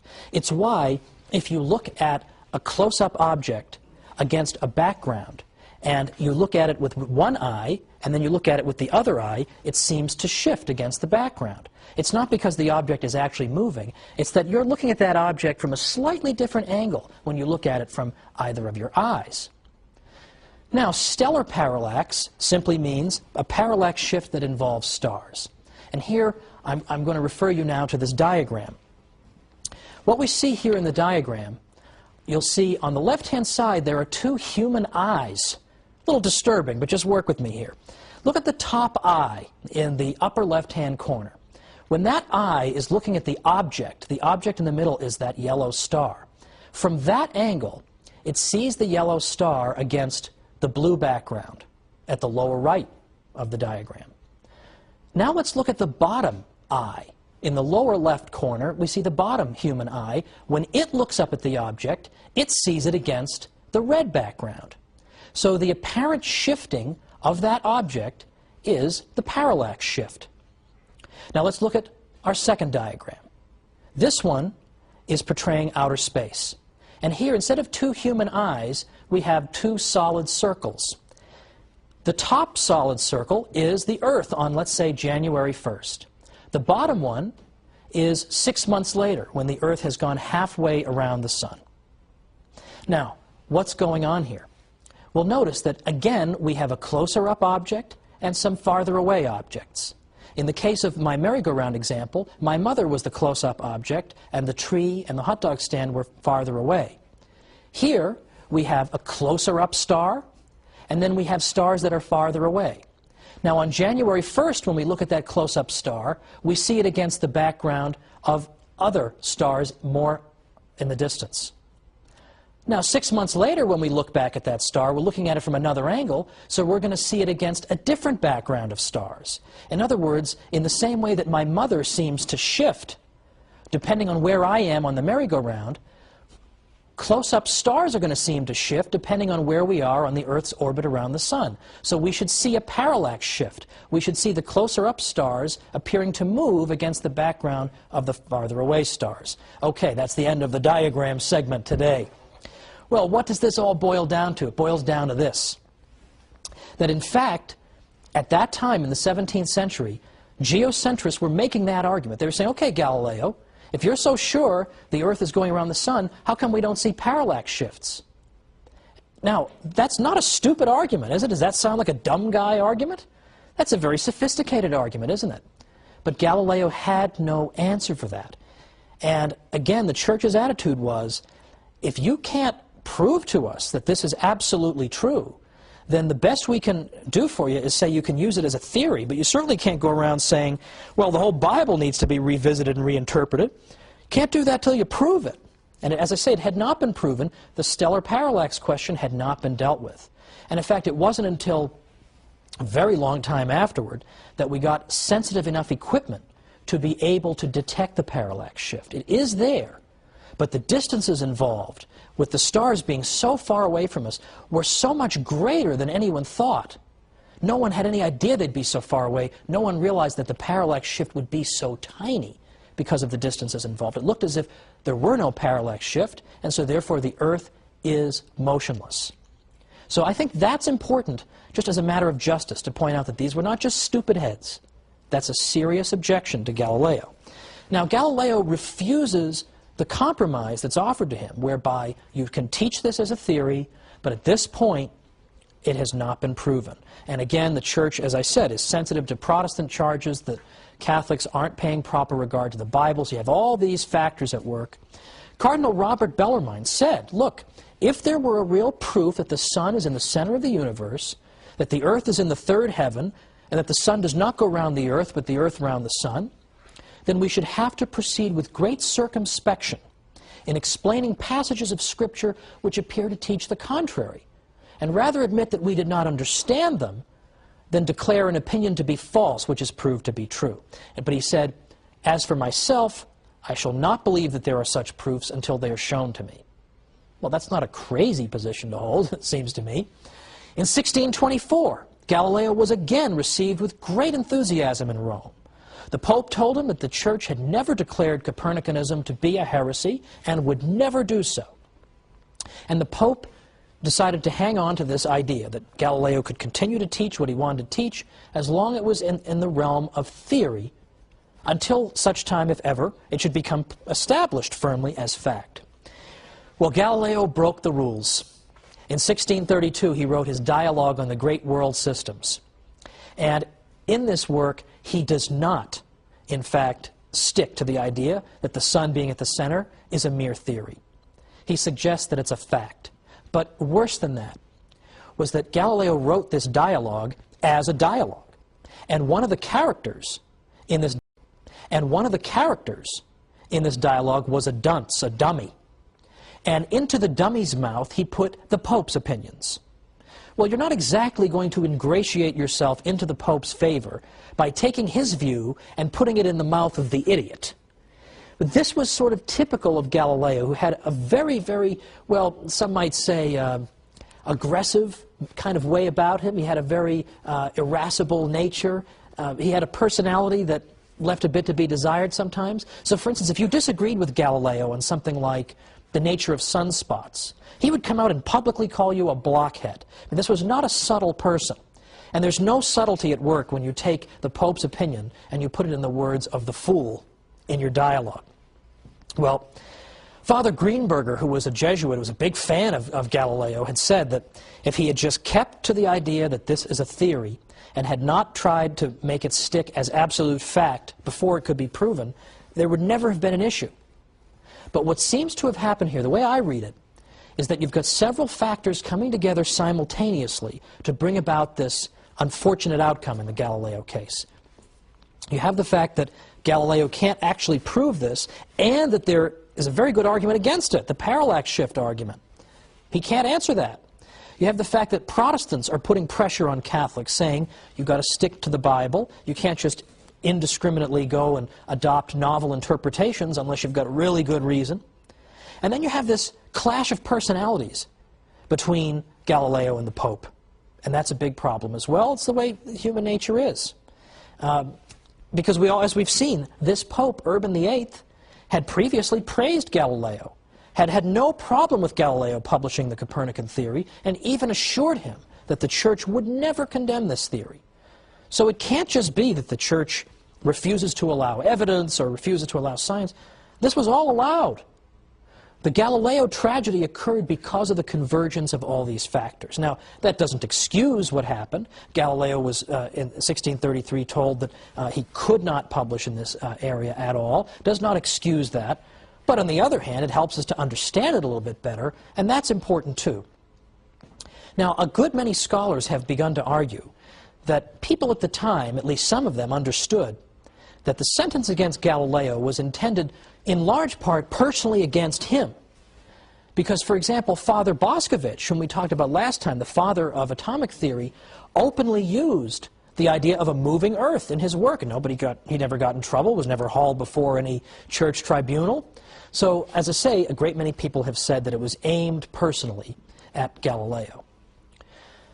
Now, having said all this, as I say, my purpose here is not to say that there was no wrong done or that this episode is something to celebrate. But at the same time, I think we can understand that what actually happened here was the fruit not of any mythical Catholic hostility to science, but merely the unfortunate convergence of a variety of factors occurring at the same time. Because what we've seen in these past few episodes is that the Church's achievements when it comes to science are legion and are substantial. And that we have seen that more and more professionals who actually do this for a living, who study the history of science for a living, are saying that Galileo case or no Galileo case, the Church helped to make the scientific revolution possible. And it helped make it possible not simply because a great many Catholic priests engaged in important scientific discoveries, or wrote important scientific works, or composed great scientific encyclopedias, all of which the Jesuits did. It's not simply that. It's that the Church provided the framework in which science was possible. It made us believe that the universe could be understood by our minds and encouraged us to engage in this type of undertaking. And finally, even beyond that, the Church encouraged, yes, believe it or not, the free interchange of ideas. It encouraged a culture of debate and discussion. That was the culture that was fostered in the university system of the Middle Ages. And that's what we're going to look at next time. In the universities, we see the Western tradition of rigorous, rational debate, back and forth to discover the truth, taking root. And who was the great patron of that university system? The Catholic Church. So, I look forward once again to being with you and talking once again about another unfortunately unheralded aspect of our Western civilization, the Church's fostering of the university system, which gives us our great civilization. Thank you.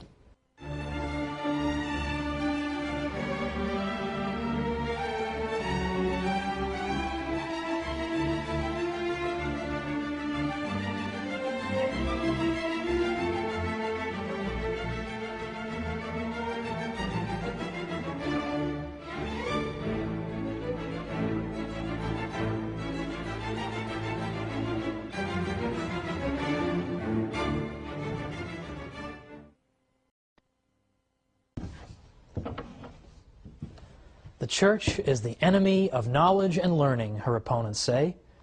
Well, then why did she give birth to the university system? It's another forbidden question. We're going to look at it today on the Catholic Church builder of civilization.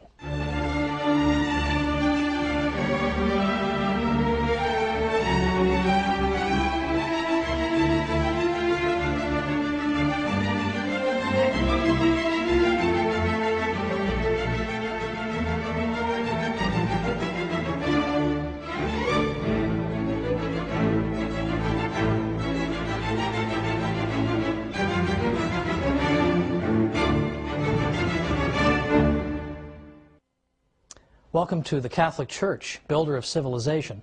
I'm Thomas Woods.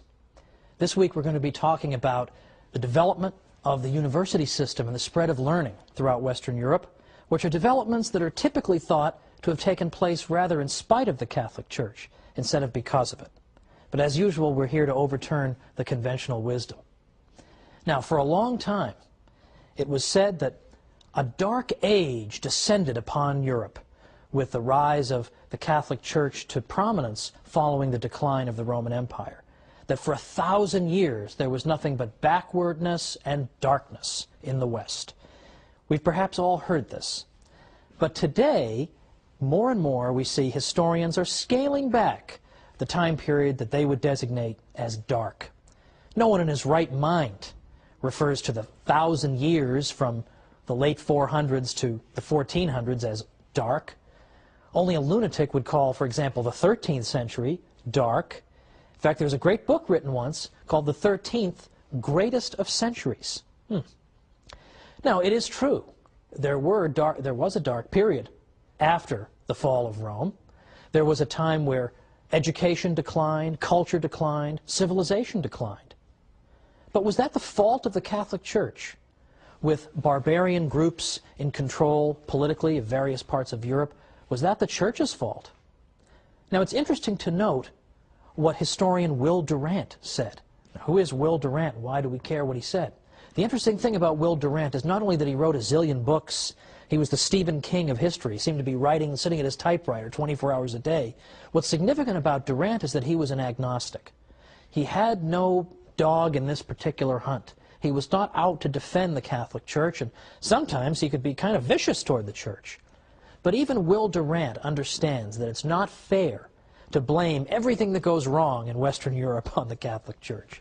Durant said, the basic cause of cultural retrogression was not Christianity, but barbarism. Not religion, but war. The human inundations ruined or impoverished cities, monasteries, libraries, schools, and made impossible the life of the scholar or the scientist. And then he says, perhaps the destruction would have been worse had not the Church maintained some measure of order in a crumbling civilization. Well, even in the midst of the crumbling, the Church did everything she could. And on another episode, we will look at the role of the monks. The monks did so many things, we should have 100 episodes on them. We'll have one. But that's for another time. For now, let's note that in the 8th century and the 9th century, Catholics are going out of their way, Catholic bishops, to build schools. Charlemagne, the great emperor of the West, ordered the various cathedrals to open schools, as I mentioned in a previous episode. After Charlemagne, 9th century bishops and local church councils called for the opening of schools. This was the great age of the copying of Latin manuscripts from the ancient world. Kenneth Clark is the author of the great classic book called Civilization, and he says this. He said, people don't always realize that only 3 or 4 antique manuscripts of the Latin authors are still in existence. Our whole knowledge of ancient literature is due to the collecting and copying that began under Charlemagne, and almost any classical text that survived until the 8th century has survived until today. Well, there's something to credit the Church with, don't you think? In fact, the 8th and 9th centuries saw the beginnings that were unfortunately snuffed out, of a kind of cultural revival that was known as the Carolingian Renaissance. And here we saw the attempt to bring back learning and culture. And we see, for instance, the copying of manuscripts, which is important. We see, in addition to that, the development of something called Carolingian minuscule. Carolingian minuscule was a kind of writing before the existence of Carolingian minuscule, you would see writing that had only capital letters. And if you ever get an email from somebody who sends you an email in only capital letters and you just can't bear to look at it, you know, who is this barbarian writing to me in all caps? It's annoying, it's hard to read, it takes longer to write. They also had no spaces between the words before Carolingian minuscule, no punctuation. So imagine just a big block of capital letters. That's a lot of fun to read. Beyond that, because of geographical isolation, people in this part of Europe, rather than this part of Europe, would develop their own script that was largely indecipherable to people from another part of Europe. Whereas it was monks who helped develop what was called Carolingian minuscule. Minuscule because it introduced the idea of lowercase letters. It also introduced spaces between the words, punctuation, and it constituted a single script, a single standardized kind of writing, so that people could travel throughout Western Europe and could understand each other. Well, that's no small contribution. That's one of the great contributions to the cause of literacy in the world. And that came out of this Carolingian Renaissance. Unfortunately, the Carolingian Renaissance died a premature death, largely because of more waves of invasion by still other barbarian groups. The 9th and 10th centuries, the 800s and 900s, saw wave upon wave of invasions by various groups, by the Muslims, by the Magyars, and by the Vikings. And these waves of invasion were devastating to the West. Monasteries were sacked and destroyed, as were centers of learning. Now, Western Europeans were often very, very good fighters, but they also tended to be very slow to organize. So by the time they could get themselves together, the raid was all over and they'd been sacked. And this happened year after year. Well, it's not the Church's fault if it's hard to maintain civilization when the Vikings are attacking you every single year. And when we consider that one of the best known of these attackers was a man named Thorfinn Skullsplitter, we can get a little flavor of what this must have been like to live at that time. And yet, the monasteries of the Catholic Church had incredible staying power. They were among the most resilient institutions that ever existed, because you can destroy one of them, but there's still hundreds more, and even if you destroy all but one, the one can restore the culture. Christopher Dawson was one of the great Catholic historians of the 20th century. For a while he taught at Harvard. That's never going to happen again, but Christopher Dawson taught at Harvard, and he said, among other things, he said, 99 out of 100 monasteries could be burnt and the monks killed or driven out, and yet the whole tradition could be constituted from the one survivor. And the desolate sites could be repeopled by fresh supplies of monks who would take up again the broken tradition, following the same rule, singing the same liturgy, reading the same books and thinking the same thoughts as their predecessors. Well, if you want to revive a civilization, having monasteries around certainly doesn't hurt, does it? So the monasteries, as we'll see, as I say in another episode, played an indispensable role. They could, no matter how many of them you destroyed, it could start all over again because of the remnants. Now, historian Lowry Daly once said that the Catholic Church was the only institution in Europe that showed consistent interest in the preservation and cultivation of knowledge. Isn't that surprising to hear a historian say that? The Catholic Church is the only institution that's consistently interested in the cultivation and preservation of knowledge and the pursuit of truth.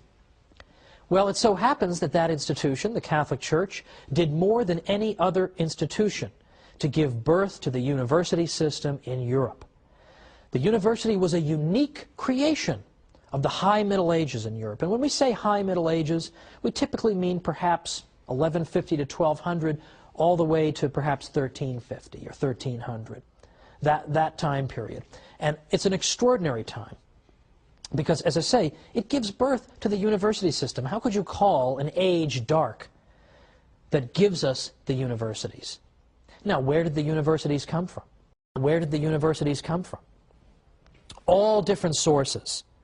In fact, they come from, on the one hand, some of the universities, some of the cathedral schools. The cathedral schools that were built and encouraged by Charlemagne and later bishops. Some of them turned into universities. Others Other universities got started as informal gatherings of scholars that eventually built up the infrastructure of a university. And we can't identify with exact precision a date that they got started, but certainly we can say that by the latter half of the 12th century into the 1200s, the universities are getting going. And you start to see some of the great universities of the Western tradition. You see the birth of Oxford and Cambridge and Paris and Bologna and the medical school at Salerno. These places are 800 years old and older in some cases. This is an extraordinary advance. And what institution made it possible? Not simply the Catholic Church, but specifically the papacy. Henri Daniel Rops was a French historian in the 20th century who said, thanks to the repeated intervention of the papacy, higher education was enabled to extend its boundaries. The Church, in fact, was the matrix that produced the university, the nest whence it took flight. The popes, for example, chartered more universities than anybody else in Europe. But they did more than that. They didn't just establish universities. They fostered and protected them. They extended all kinds of benefits to universities that made it possible for them to function and survive and indeed to flourish. Sometimes, I'll just say this before we go to our break, we who live in a university town, I live in a university town, I'm not going to tell you, I don't want to hurt any feelings, but we sometimes love the money the students bring to the town, but we can't stand the students because they're so rowdy and noisy. That happened in the Middle Ages too, and the popes protected the students from sometimes the abuse of the townsmen. Let's see how he did it after we come back with the Church, builder of civilization.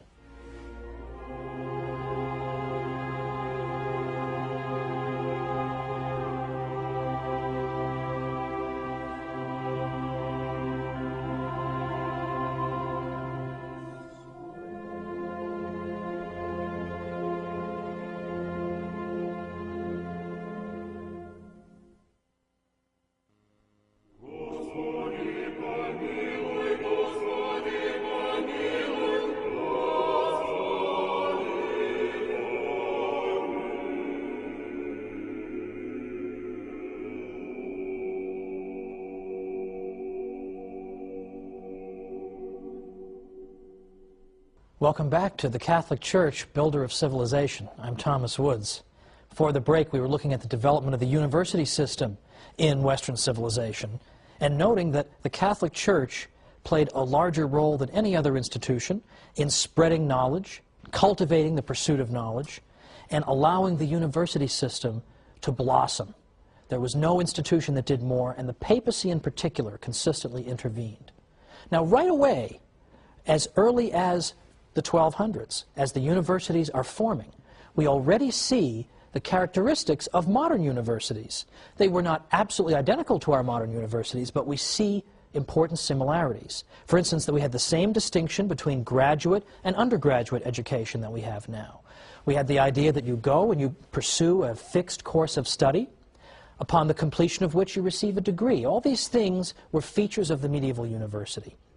Now, in the ancient world, they had schools, of course, they had academies, but they didn't have quite these features that I've described. And typically, if you belonged to an ancient academy, it meant that you belonged to the school of thought that dominated that academy. Whereas in the medieval university, there was no reigning school of thought. Instead, you had vigorous debate back and forth on a variety of subjects. But just before we went to the break, I specifically pointed to the role of the popes.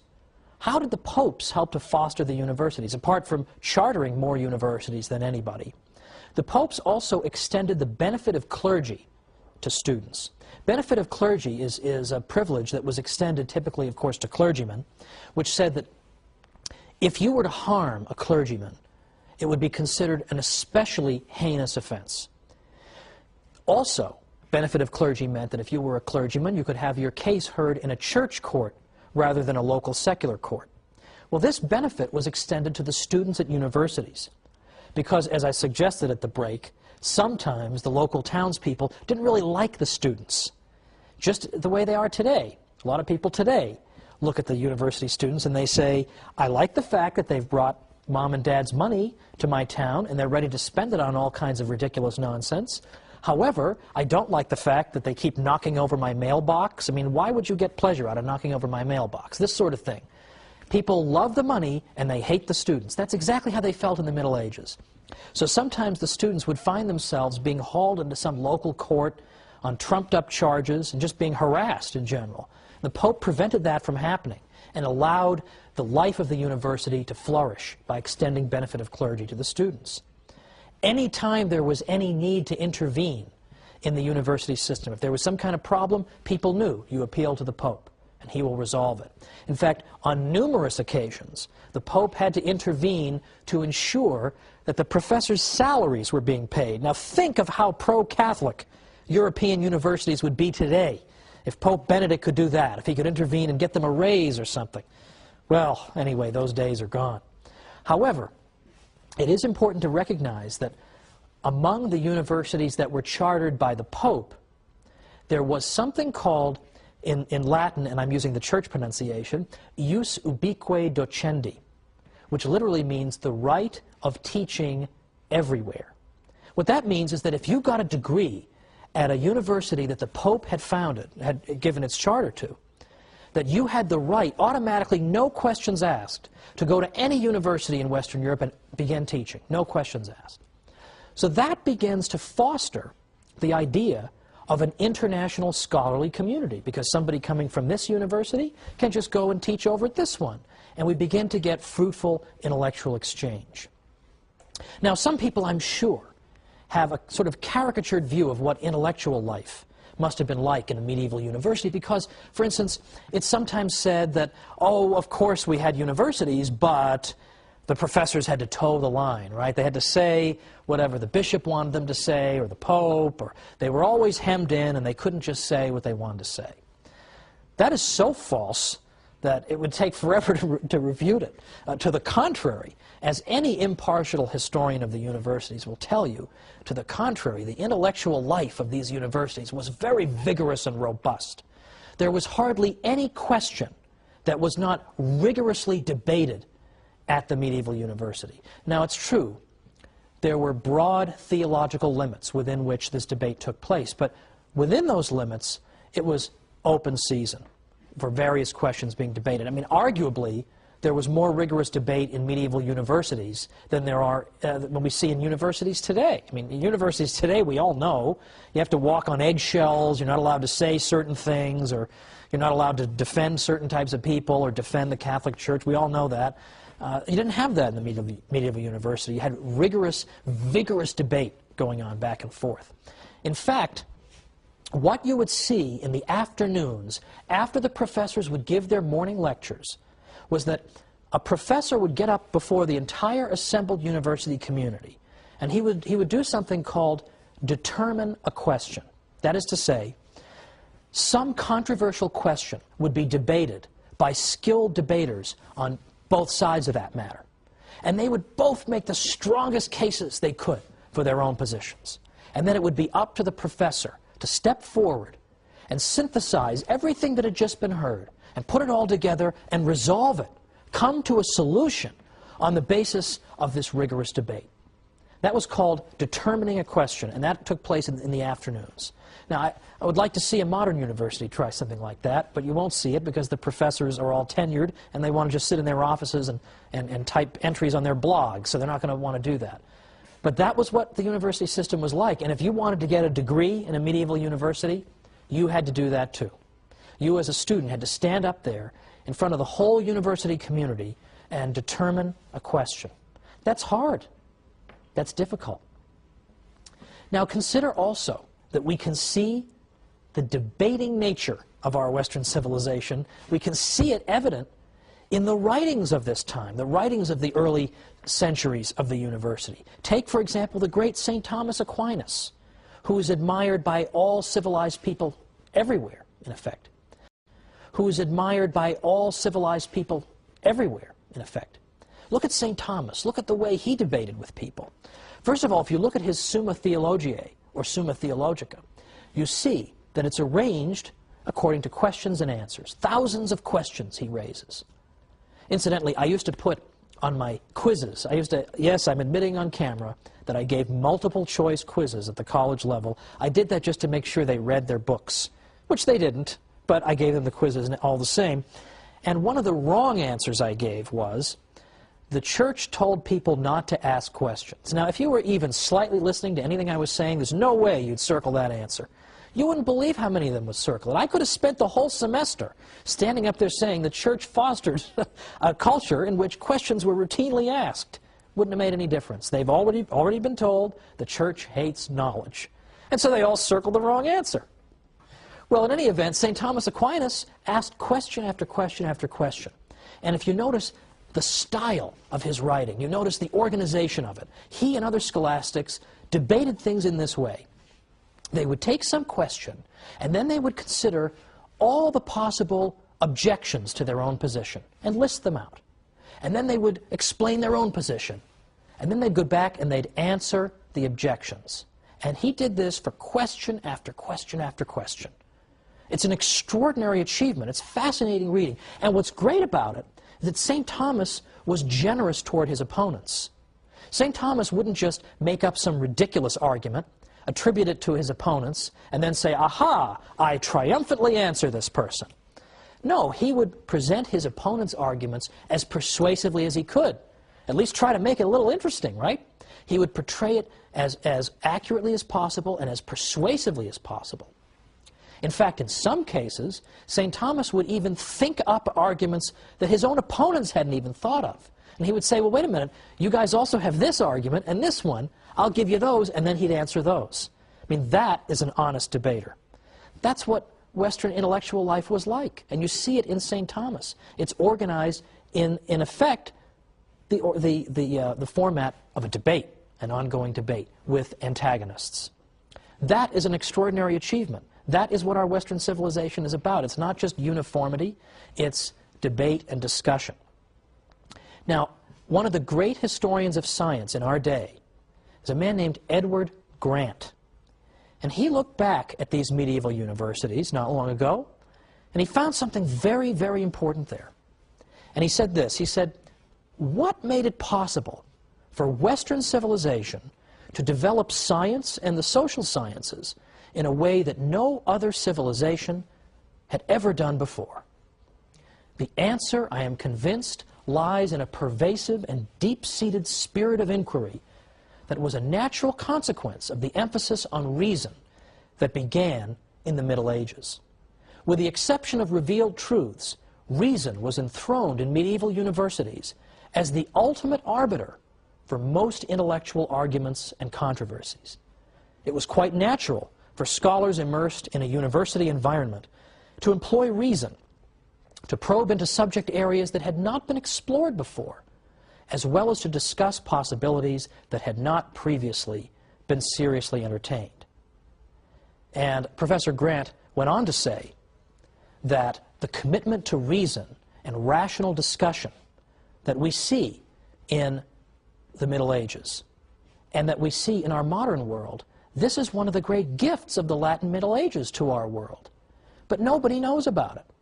And he said it must, unfortunately, remain one of the best-kept secrets of the past hundreds of years. Isn't that astonishing? We shouldn't keep it a secret, however. We should go around telling people about this, because it's an extraordinary aspect of our civilization. Let's just end with St. Anselm, for example, is another example of what I'm talking about. St. Anselm, although he lived just before the universities were getting started, but he had the same spirit of rational inquiry. St. Anselm, for instance, had a book in Latin, Cur Deus Homo, which has been usually rendered in English as Why the God-Man, or Why Did God Become Man? Because St. Anselm used purely rational argument to try to consider, why did God do the extraordinary? Why did he become man and dwell among us? If he wished to reconcile the human race to himself, why did he not simply make a declaration from heaven? Why did he become man? And St. Anselm explained this by using his own reason, thinking about it. But what St. Anselm is known for the most, perhaps, among philosophers, is that he asked another rational question, does God exist? And he began to use reason to try to uncover the answer to that question. Does God exist? St. Thomas picked up this question, of course, and he had 5 ways that he used to demonstrate that God existed. And this is where we're going to pick up next time, because this intellectual tradition of debate and discussion and reason turns itself on the faith itself and asks questions like, does God exist? And if so, can we demonstrate it? And I'm going to suggest that they did it. How did they do it? We'll see next time on The Catholic Church, Builder of Civilization. See you then.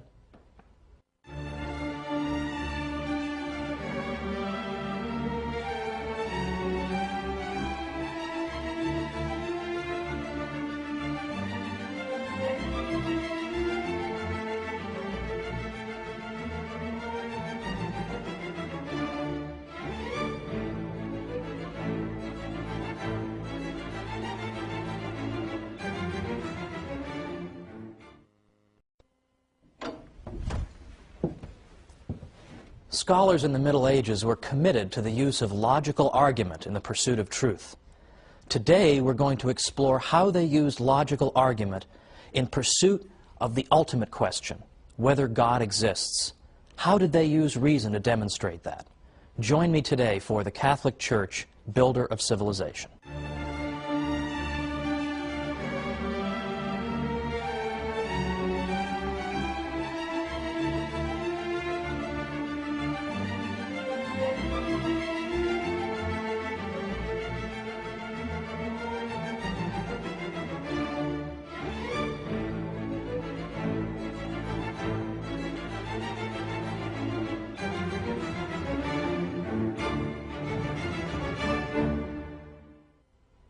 Welcome to the Catholic Church, Builder of Civilization. I'm Thomas Woods. Last time we looked at the development of the university system and the indispensable role that the Catholic Church played. We saw how the popes played a critical role in protecting the students and fostering university life, and even making possible an international scholarly community. Now, these days, unfortunately, the Church is rarely, if ever, given credit for these things, but I assure you, everything I'm telling you is based on sources that are easily consulted. Pick up a history of the university, and you'll read this for yourself. Today, I want to pursue this avenue of inquiry even further. I want to introduce some important personalities and look at things they did and said, and the questions they pursued. And in particular, I want to take 2 famous people in church history and look at how they answered the critical question, can we prove the existence of God? And if so, how? Now that's very unfashionable today, because today, as I said at the beginning, we're being bombarded by arguments by, frankly, militant atheists who claim that it's irrational to believe in God, that of course a critical, scientific-minded thinker could never believe in God. Well, I hope to convince you otherwise today. Well, first, let's begin with a few personalities. It is worth noting that in the Middle Ages, there was a commitment to logical argument and a belief that logic and reason could lead you to the truth. In fact, Pope John the 21st wrote a book on logic, and his textbook was used for centuries afterward and went through 166 printings. Very, very few books go through that many printings. And here is a pope, a future pope, writing a book of that nature. Now, more specifically, a fellow named Peter Abelard was a scholar who died around 1142. He was controversial in his day, but he paved the way for scholars who came after him. Abelard was known particularly for a book he wrote, in Latin it's known as Sic et Non. Literally means yes and no. Because what Abelard did was he took apparent contradictions, for example, apparently contradictory biblical verses, or apparently contradictory statements from church fathers, and he deliberately juxtaposed them so that they were right next to each other on the page. And there you were, face to face with an apparent contradiction. How would that contradiction be resolved? Well, the reason that Abelard's book was a bit scandalous for his time was that he didn't answer that question. He left the apparent contradictions just hanging there. And the reason he did this is he said, I'm a teacher for a living, and I'm not going to do my students' work for them. his students had the task of reconciling these apparent contradictions. So I always get a kick out of it when young students in college would come up to me and say, well, aren't there a lot of contradictions in the Bible? Ho, ho, ho. Well, Peter Abelard was talking about this in the 12th century and was using reason to try to resolve them, so I don't think I need some kid from Long Island to tell me this. But Peter Abelard's point was that when you have two sources, both of which are authoritative, biblical verses, for example, church fathers, but they seem to be saying different things, how can you resolve this matter? You can't resolve it by an appeal to authority, because here you have two authorities that are saying different things. So how do we resolve it? Through the use of reason. Because Peter Abelard was convinced that truth could not contradict itself, that these contradictions must be only apparent contradictions, and that once we get beneath the surface, we'll find that in fact the statements can be perfectly well reconciled. For instance, perhaps the two speakers, or the two verses, are speaking about the same issue under different aspects. Or perhaps one of the quotations is taken out of context. Whatever the explanation, Peter Abelard was certain that there was one. So here was a scholar who was absolutely prepared to take apparent intellectual difficulties in the faith and arbitrate them at the bar of human reason. Now that is pretty much exactly the opposite impression that I think people have about the Catholic Church, is it not? Then we have a fellow named Peter Lombard. He lived from about 1100 to 1160, who wrote a work of theology called the Sentences that became the most studied theological text, apart from the Bible, for the next several centuries. Now, Lombard, in his book, used authority to explain various aspects of the faith, but he did not hesitate also to appeal to human reason in order better to understand and explore the mysteries of our faith. Again, more or less the opposite of what we're told, isn't it? This, in a nutshell, is what we call scholasticism. In some ways, it's hard to define scholasticism in a way that every single scholastic would qualify as one. But I think it's safe to say that scholasticism initially began as a term simply to refer to professors who taught in universities. Now, right away, that would exclude St. Anselm, because he didn't teach in a university, but he was a scholastic, so it doesn't always work.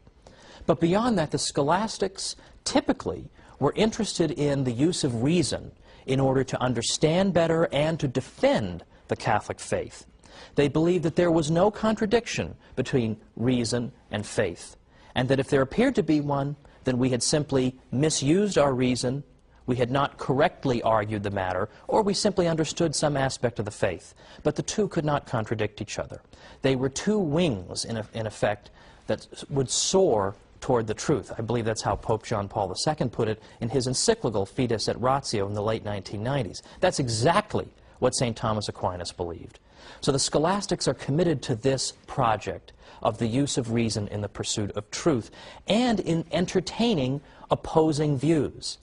Typically, particularly after the 13th century, a scholastic didn't just get up there, give his position, and sit down.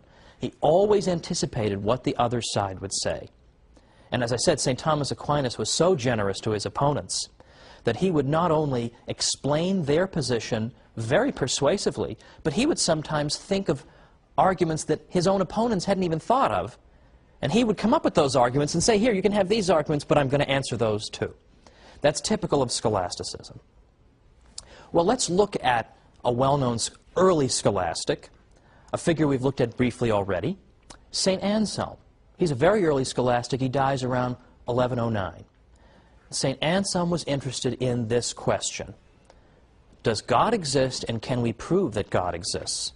Now, it's true, over the course of his career, St. Anselm asked and answered a great many questions. But this one, perhaps more than any other, established him as a philosopher, because even if people didn't accept his argument, from then on, people at least had to reckon with it one way or the other. You had to at least show why you didn't agree with him. St. Anselm, in effect, argued as follows. It's just a very few steps that he took to try to prove through reason alone that God exists. And his first claim is as follows, that regardless of whether you agree with me that God exists, we can certainly agree on a definition of God. God is the greatest conceivable being. God is that than which nothing greater can be conceived. That was how he put it. So there's our first statement. God's the greatest conceivable being. Our second statement is the greatest conceivable being has to be absolutely perfect, has to be perfect in every way, has to possess every possible perfection. I don't think that's particularly controversial. That follows from the first statement. Now, the third statement goes like this. It's more perfect if you exist both in reality and in the mind than if you exist only in the mind. Now, that might sound a little tricky, so I'll give you a good example. Suppose you're thinking in your mind about a hot fudge sundae, but it doesn't exist in reality. There is no hot fudge sundae in the room. It's only in your mind. I think we would all agree that that hot fudge sundae is not as perfect as a hot fudge sundae that is both in your mind and right on the table in front of you. It has a perfection by existing in the world that the imaginary sundae does not have. Well, what does this have to do with God? Well, what St. Anselm is saying is, suppose God exists only in our minds. He's just a figment of our imagination, like the non-existent hot fudge sundae. Well, then that being is not as perfect as a being who existed both in our minds and also in reality. Now, his next step, in effect, is, therefore God exists. Now, it might seem like he's maybe skipping a few steps here. How does he get there? Well, his point is, if we've said that God's the greatest conceivable being, he has every possible perfection, and one perfection is to exist in reality, the greatest conceivable being would have to have that perfection. He would have to exist in reality, or he wouldn't be the greatest conceivable being if he were only in your mind. But we already agreed that he is. Therefore, God exists. Now, in effect, what St. Anselm is saying is that the existence of God is implied in the very definition of God. Once we unpack that definition, what do we find? We find that his existence is immediately implied. In the same way that if we really understand what the number 9 is, then what follows from the definition of 9 is that its square root has to be 3. Once we've fully understood the concept of 9, we understand its square root is 3. Well, likewise, once we fully understand the definition of God, we then see that part of his nature is to exist. He has to exist. Now, if you're thinking to yourself, well, I'm not so sure that one works, that seems a little bit slippery, I will point out that most philosophers have in fact rejected St. Anselm's proof. In fact, St. Thomas Aquinas rejected St. Anselm's proof, as a matter of fact. But there's always been, in the Western philosophical tradition, a minority tradition that has accepted Anselm's proof. And, in fact, very recently, a dear friend of mine, Bill Mara, who died in 1998, he taught philosophy at Fordham for decades. And he absolutely believed that Anselm's proof works. But whether you believe it or not, for our purposes, is not so important. What I simply want to show you is that Anselm and other Catholics were committed to the pursuit of truth through human reason. There is nothing scriptural in that argument from St. Anselm. He wanted to show that the human mind could solve this problem. Well, after the break, we're going to see how St. Thomas Aquinas solved this problem, and I think much more persuasively. So join me after the break.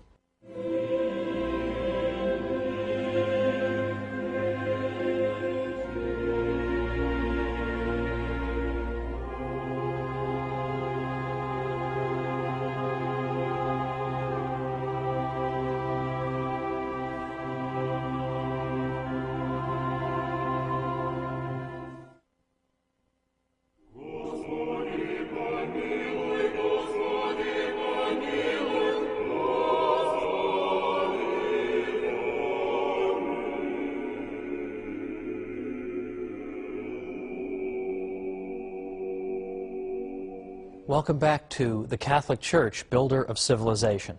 I'm Thomas Woods.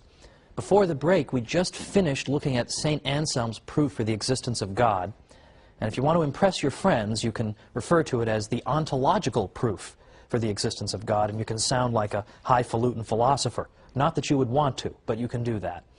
Now, as I said, St. Anselm's proof was rejected by a great many philosophers.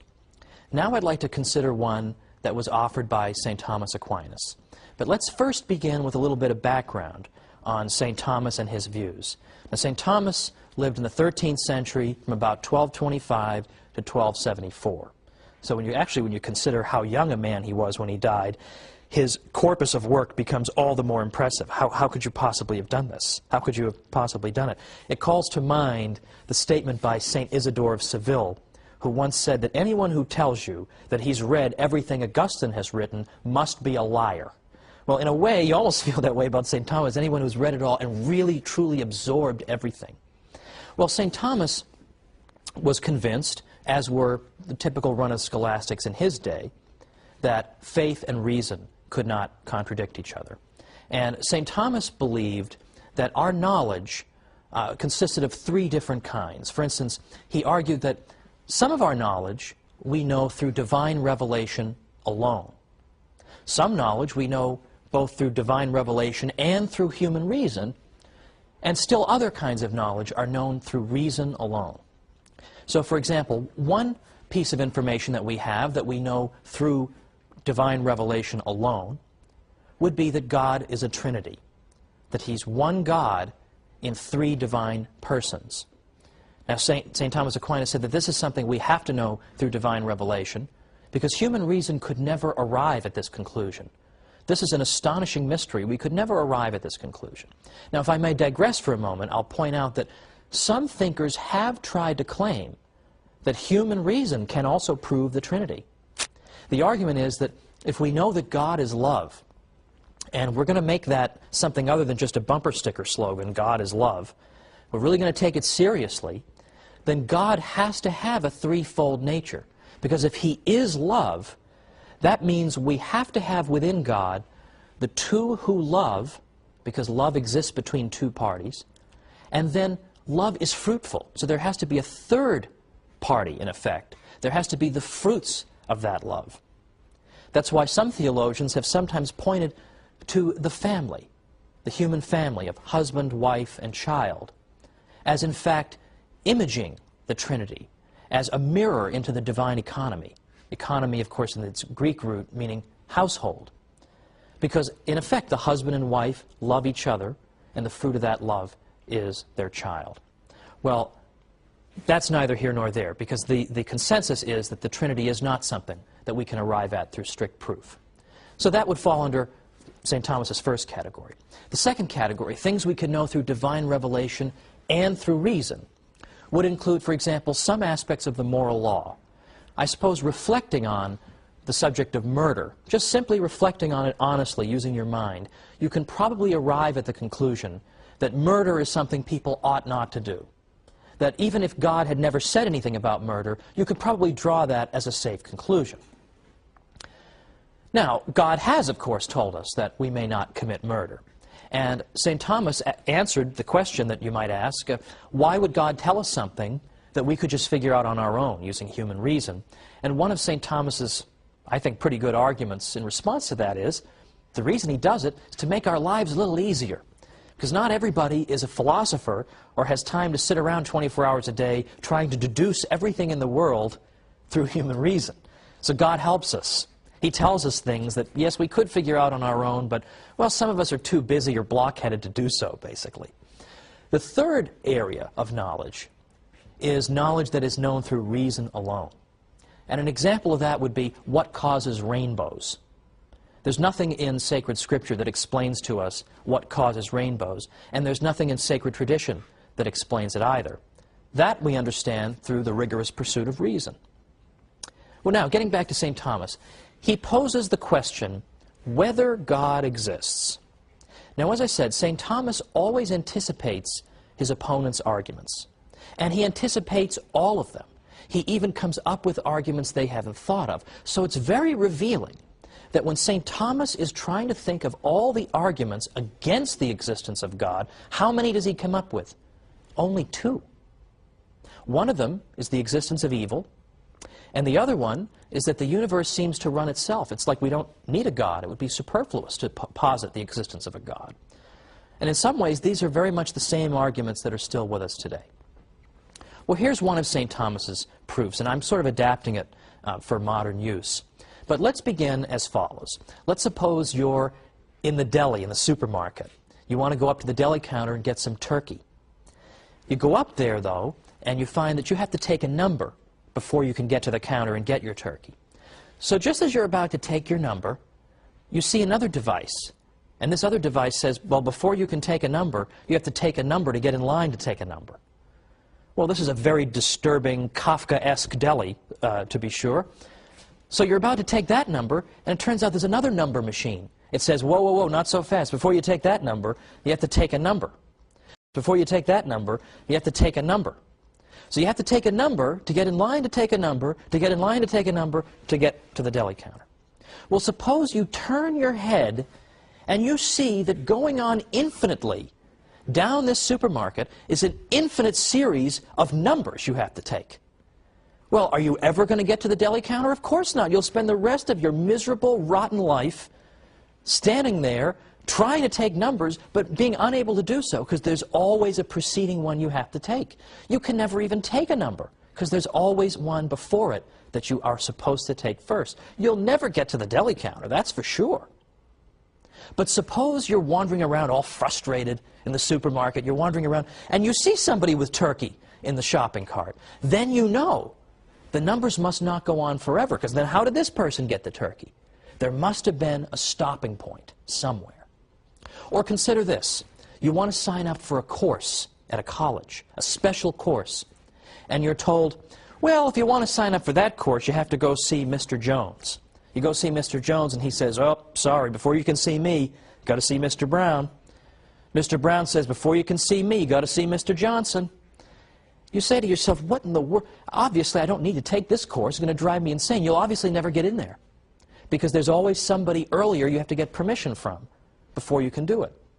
But suppose you see somebody enrolled in that course. Then you know there must not be an infinite sequence of people you need to get permission from, because then how did this person get in there? Now, what does this have to do with the existence of God? We have a basic insight as human beings that every effect has a cause. Nothing just exists on its own. Nobody goes down to the beach and says, oh, this sandcastle must have just been randomly created by the movement of the waves, or it existed from all time, or my watch here. Nobody would look at this watch and say, oh, I bet this has just always been there before the beginning of time. No one would say that. Okay, we know that would be nonsense. Or, and I apologize to whoever it is I'm borrowing this from. I can't remember what your name is, but I like this example. Suppose I walk into my office and there's a bowling ball on my chair.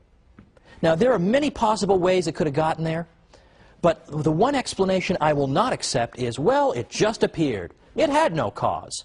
No one would accept that, right? I would be willing to consider the most ridiculous explanations before I would accept that. In fact, I'd be willing to consider the possibility that the CIA is trying to spy on me, and they've put a little chip in this bowling ball to make that possible. I would consider that before I would consider the ball just appeared. Well, now here's St. Thomas's proof. Every effect requires a cause. So consider anything existing. It requires a cause. Consider a thing Z. It requires a cause. We'll call the cause of Z Y. But the problem is, Y requires a cause too, right? Y doesn't just exist out of nowhere. Y also has to be caused. Well, what caused Y? Well, we'll say X caused Y.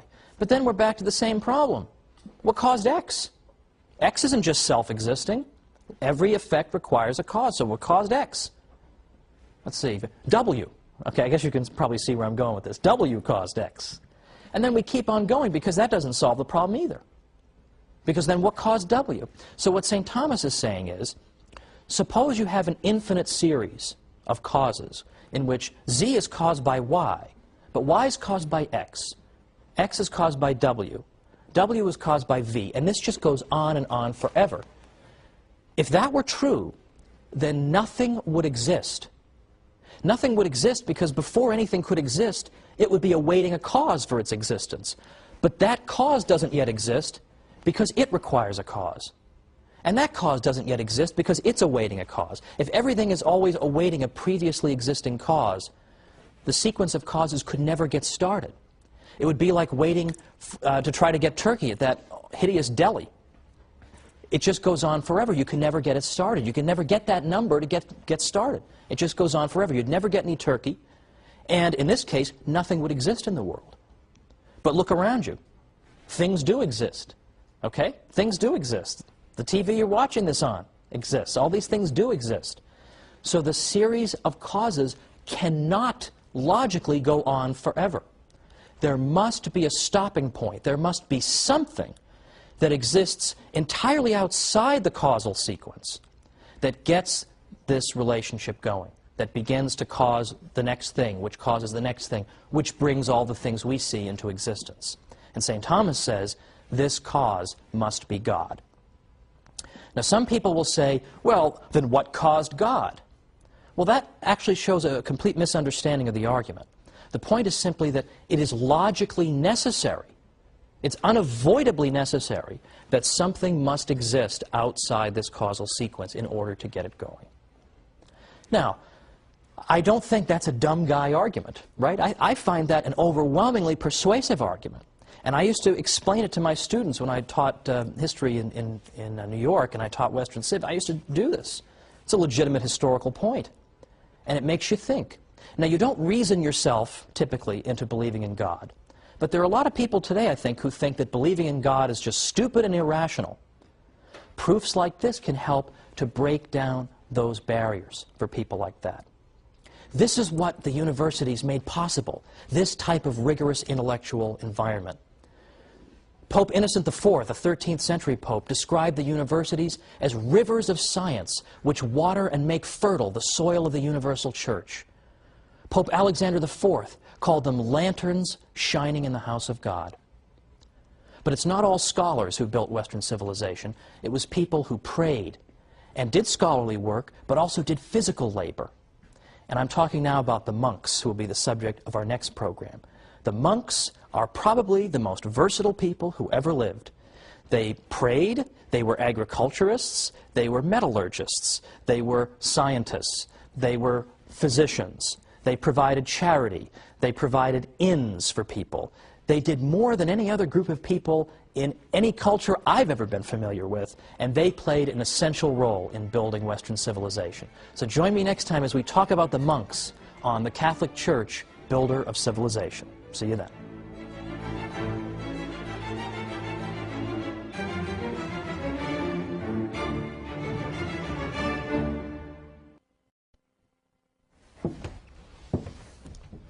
Perhaps nowhere on earth has there ever been a group of people more versatile than the monks of Europe. They were physicians and scholars and agriculturists and inventors. And they, perhaps more than any other group, is responsible for helping to save Western civilization. Let's talk about that today on the Catholic Church, Builder of Civilization.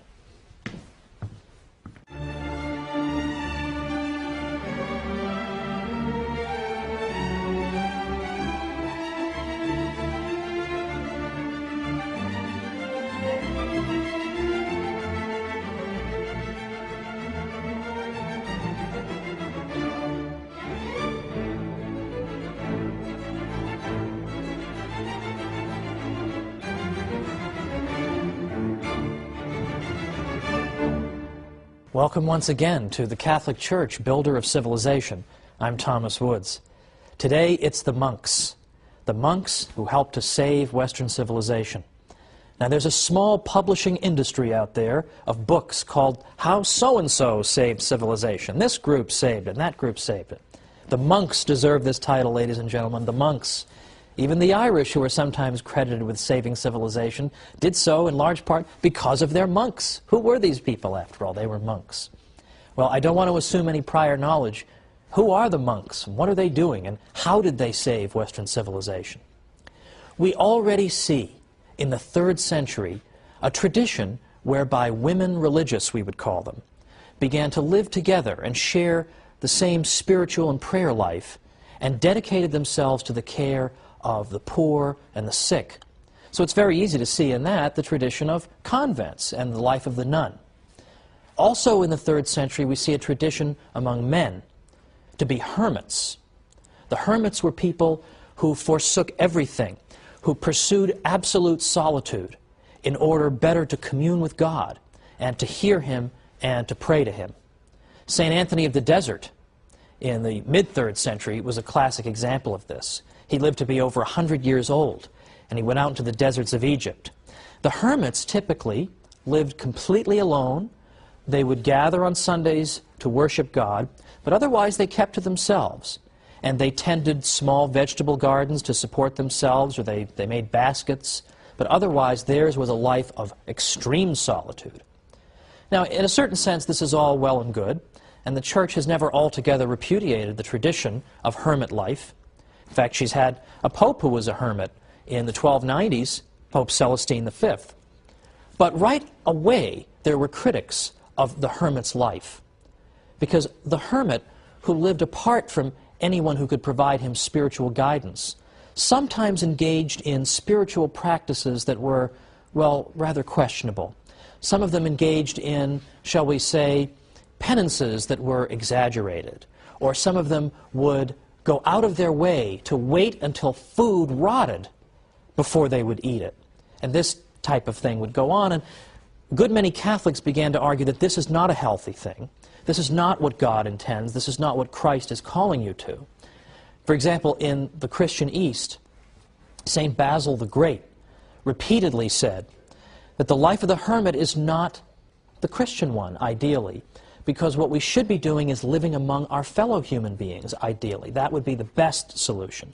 The monks should live in solitude, but in a sense a kind of communal solitude, with other monks, with other people who have in effect retreated from the world. Now, it's important to understand the monks are not saying that the world is evil, therefore we retreat from it, or that spaghetti and meatballs and an ice cream sundae are all evil, so therefore I want to deprive myself of them and eat more simply. To the contrary, because Catholics believe in the goodness of the created world, what the monks are saying is that the world is wonderful, it's a great thing, it's filled with a great many delights, and that's why it's such a sacrifice for us to give them up to show how much we love God. One of my friends has sometimes explained it this way: it's one thing to bring flowers for your wife. It's quite another to bring her flowers on a rainy, miserable day when she knows it was just an unbelievable ordeal for you to get those flowers and get back in the car and keep the vase from spilling over in the car. I've had plenty of experience with this, folks. This is exactly why the monks made sacrifices, to show how much they loved God. In the West, it was a man named St. Benedict who argued that we need to have monks who live in a single place, and they live together, and they have the same spiritual regimen, and they live under the authority of an abbot. St. Benedict composed something called the Rule of St. Benedict, which was in effect an outline for how a monastery should be run. He wrote this around 529, and with the passage of time, this became the model for organizing monasteries. A monastery, of course, is where the monks live. And St. Benedict argued that the monks should live penitential lives, it's true, but not lives that are so penitential that it would disrupt their spiritual lives. We don't want that. We want them to live at the material level of about the average Italian peasant. That would be acceptable. They should get adequate sleep. They shouldn't do too much physical labor. They should be moderate in all things. Physical labor and prayer and study, and nothing out of moderation. The monasteries in Ireland were quite another story. There, the model, in effect, was working 14 hours a day, doing back-breaking labor, and then coming in and praying all the psalms. And this, it seemed to St. Benedict, was just too much, that you couldn't live a healthy spiritual life if you were being that rigorous with your physical body. Now, it should be mentioned, by the way, that the Irish monasteries attracted people from all over. They couldn't house them all, so they must have been doing something right. But this was St. Benedict's model. It was flexible, and it seemed to understand human nature very well.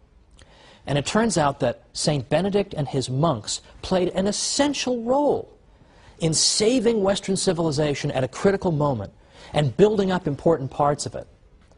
And yet, I will never forget, in my days as a professor in New York, after telling my class all about the monks and all the things they had done, I actually had a student say to me, "That's very interesting. Are there any monks today?"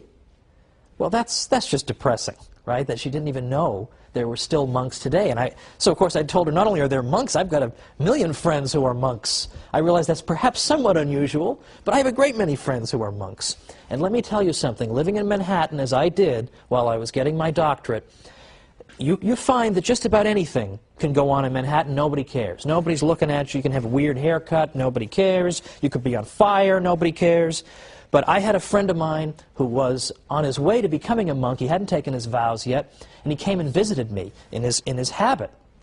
And we went out for nachos at a local place. And I'll tell you, people will look away at anything, but if you're having nachos with a monk, they cannot take their eyes off it, apparently. This is just a bizarre sight, even for Manhattan.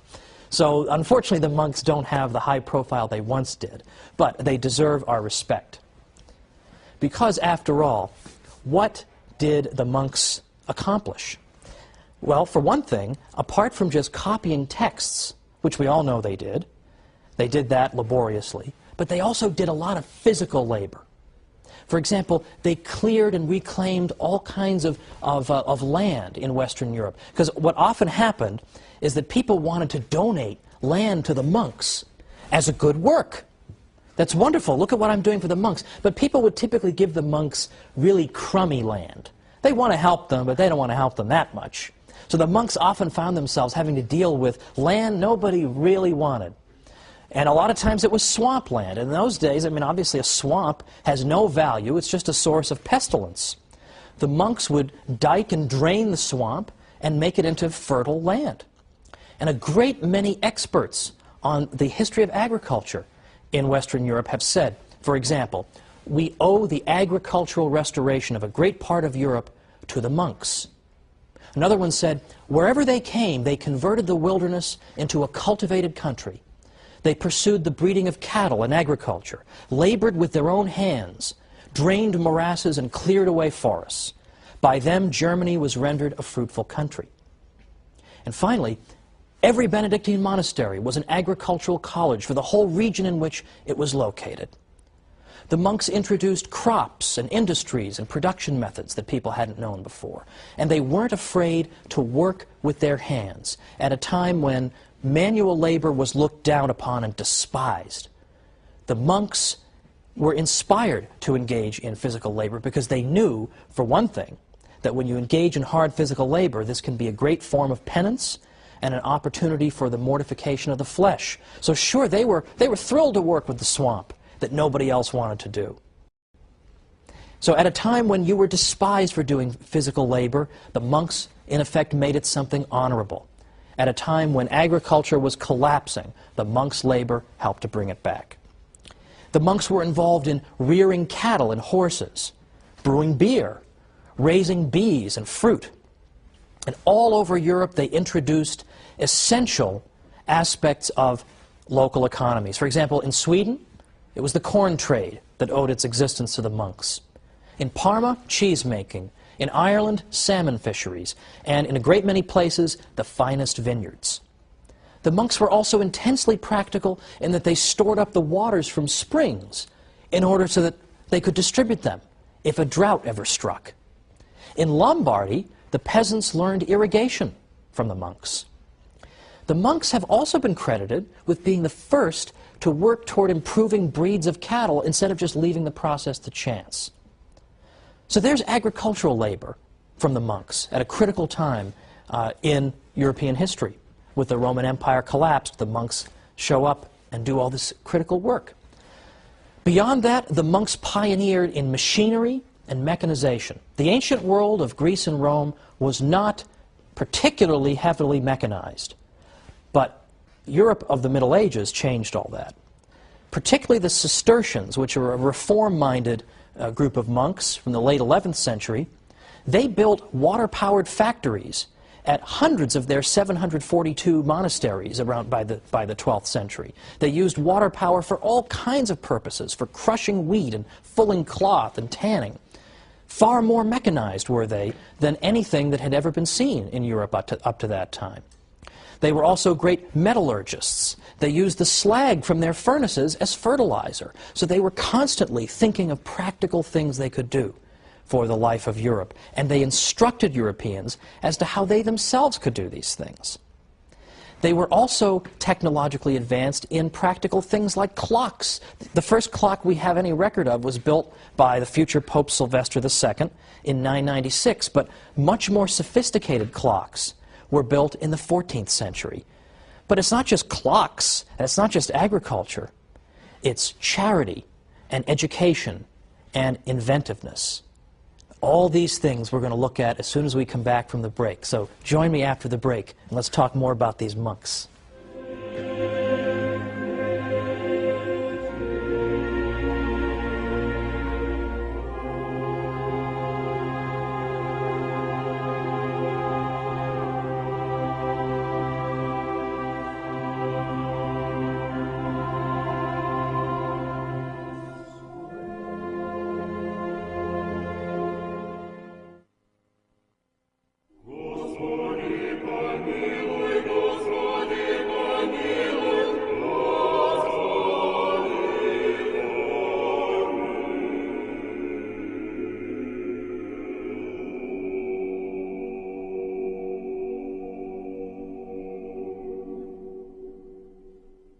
Welcome back to the Catholic Church, builder of civilization.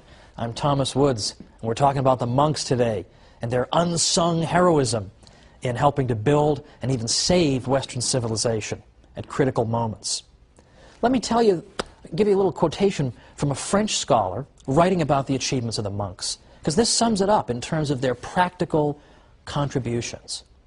He writes, in effect, whether it be the mining of salt, lead, iron, alum, or gypsum, or metallurgy, or quarrying marble, running cutler's shops and glassworks, or forging metal plates, also known as firebacks, there was no activity at all in which the monks did not display creativity and a fertile spirit of research. Utilizing their labor force, they instructed and trained it to perfection. Monastic know-how would spread throughout Europe. In fact, even today, we're still only beginning to appreciate fully the extent of monastic technological cleverness. In the late 1990s, an archaeometallurgist at the University of Bradford named Jerry MacDonald found evidence in North Yorkshire, England, of a degree of technological sophistication that pointed ahead to the great machines of the 18th century Industrial Revolution.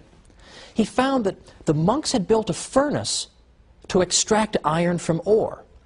Now, in the 16th century, which is when the period that MacDonald was looking at, 16th century England, the typical one of these furnaces in the 16th century had not advanced very far over its ancient counterpart. It was very inefficient. The slag, or it's another word for the byproduct of these primitive furnaces, had a very substantial concentration of iron in it, because they couldn't get to high enough temperatures to get all the iron out of the ore. So the leftover still had a lot of iron in it.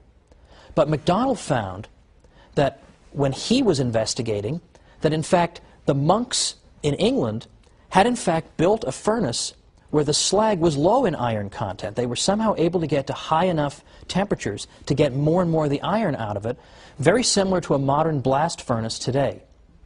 So MacDonald says the monks were on the verge of building dedicated furnaces for the large-scale production of cast iron. This is the key ingredient, perhaps, that ushered in the industrial age. And he says that the furnace that he investigated in England was a prototype of such a furnace. Now, what ended up happening to that? Why didn't they develop all these big furnaces? Why do we just see this one prototype? Well, remember, this is the 16th century in England. What's King Henry VIII up to? Well, he's closing down monasteries and confiscating their property so as to reward his well-connected friends. And so Henry VIII helped to destroy this outstanding example of creativity on the part of the monks. Thank you very much, Henry VIII. We'll have time to talk about you in a future episode. But we also now have charitable work.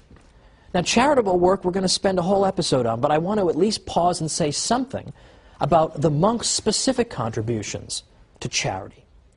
The rule of St. Benedict called for the monastery to dispense alms and hospitality to whatever extent its means permitted. Specifically, it instructed monasteries that all guests who come shall be received as though they were Christ. Now, the monasteries served as free inns where foreign travelers and pilgrims and the poor could find a safe resting place. I love this quotation from an old historian of the Norman Abbey of Bec. He said, "Let them ask Spaniards or Burgundians or any foreigners whatever how they have been received at Bec. They will answer that the door of the monastery is always open to all and that its bread is free to the whole world." In some cases, the monks were even known to make efforts to track down poor souls who, being lost or alone after dark, found themselves in need of emergency shelter. They established contrivances for warning sailors of perilous obstacles, or, in fact, nearby monasteries often made provision for shipwrecked men in need of lodging. All these were typical contributions of the monks. They also built up the medieval infrastructure and built and repaired roads and bridges. But as part of their charitable work, they were also great physicians for their day. In fact, it was the church that helped to create the hospital in the first place. But the monks went even further, because there weren't hospitals everywhere. But there were a lot of monasteries. And initially, the monks provided medical care to their fellow monks. But as time went on, they realized that they possessed a critical skill that local townspeople also needed. So oftentimes they would go out into the local towns and seek out sick people who were in need of their medical care. Again, I would say that's a fairly unsung aspect of the monastic contribution. But in addition to being great physicians and agriculturists and inventors, they were also great educators. St. John Chrysostom tells us that it was already in his day, around the 4th century, was already customary for people in Antioch to send their sons to be educated by the monks. St. Boniface established a school in every monastery he founded in Germany. In England, St. Augustine, and here we're talking not about St. Augustine of Hippo, but St. Augustine of Canterbury, St. Augustine and his monks set up schools wherever they went. St. Patrick is given credit for encouraging Irish scholarship. And of course, the Irish monasteries developed into very important centers of learning, and they dispensed instruction to monks and laymen alike. Now, sometimes it's been said that the monks did engage in some education, but they were really only educating their fellow monks. Well, that's, as we've seen, not entirely true. There are plenty of cases we have on record of the monks. There are plenty of cases we have on record of the monks providing education to people in the local area. But let us say that that accusation is true. Let's even grant it for the sake of argument. Let's say that the monastery's contribution had simply been to teach other monks how to read and write. That's all it was. Well, even if that had been their only contribution, that would have been no small accomplishment. Because consider what happened in the Greek Dark Ages. Now, people have typically forgotten about this, but it's very important. From about 1100 to 800 BC, we had something called the Greek Dark Ages. And what happened here was that the Mycenaean Greeks had some kind of terrible disaster befall them. The nature of that disaster is still debated. But something terrible happened to these people. And when the smoke had cleared, for the next 300 years, we find that, in effect, the ancient Greeks, the Mycenaean Greeks, had lost literacy. They had lost the ability to read and write. Now you wonder, how could you lose the ability to read and write? How could you forget that? Well, partly it happened because people were scattered following whatever disaster it was that befell them. And they had to think solely of their own survival. And learning how to read and write was not exactly critical when you just needed food and sustenance. Secondly, it's been speculated that maybe whatever disaster struck the Mycenaean Greeks struck in particular the educated classes, so that those who would have remembered literacy were in fact wiped out. Well, whatever the explanation, the fact is they lost literacy at a time of general civilizational collapse. Well, let's remember that the monks were functioning and carrying out all these wonderful tasks I've described at a time in Western European history that was very similar. There was general collapse. There was political disorder. There was an abandonment of education by and large. There was an abandonment of urban life. That was the environment in which the monks functioned. And so, even if all they had done was to keep literacy alive, well, that's very important, because that means they prevented a repeat of the Greek Dark Ages, when literacy was lost. Thanks to the monasteries, literacy was not lost, but Western Europe managed to hang on to it. That's no small contribution, is it? In fact, the contributions of the monks have been so great that even scholars who are inclined to be unsympathetic to them have conceded it. And I've always tried to go out of my way, when I've written about Catholic history, to cite not only non-Catholics, but anti-Catholics when possible, so that people won't come back and say that I'm just picking and choosing among my sources. When people who don't even like the Catholic Church are saying, okay, the monks did a lot, that says something. So, for example, one unsympathetic scholar said, the monks not only established the schools, and were the schoolmasters in them, but also laid the foundations for the universities. They were the thinkers and philosophers of the day, and shaped the political and religious thought. To them, both collectively and individually, was due the continuity of thought and civilization of the ancient world with the later Middle Ages and with the modern period. That's no small compliment. A century ago, another historian said, it was the monks, and they alone, who carried to a successful issue the tremendous undertaking of mollifying the rampant invader, softening the rudeness of his manners and the harshness of his spirit, familiarizing him with the restraints of Christian morality, and bringing home to him with convincing power the necessity of observing the fundamental principles of law and order, instructing him in the use of arts and instruments of industry and social progress, in a word, of assimilating, civilizing, and Christianizing 20-odd barbarian tribes, many of which, by the way, were very impressed with the morality and the conviction of the monks. They were very moved by their witness. A Protestant historian says, had it not been for the monks and monasteries, the barbarian deluge might have swept away utterly the traces of Roman civilization. The monk was the pioneer of civilization and Christianity in England, Germany, Poland, Bohemia, Sweden, Denmark. With the incessant din of arms around him, it was the monk in his cloister, for instance on Mount Athos, who by preserving and transcribing ancient manuscripts, both Christian and pagan, as well as by recording his observations of contemporaneous events, was handing down the torch of knowledge unquenched to future generations, and hoarding up stores of erudition for the researches of a more enlightened age.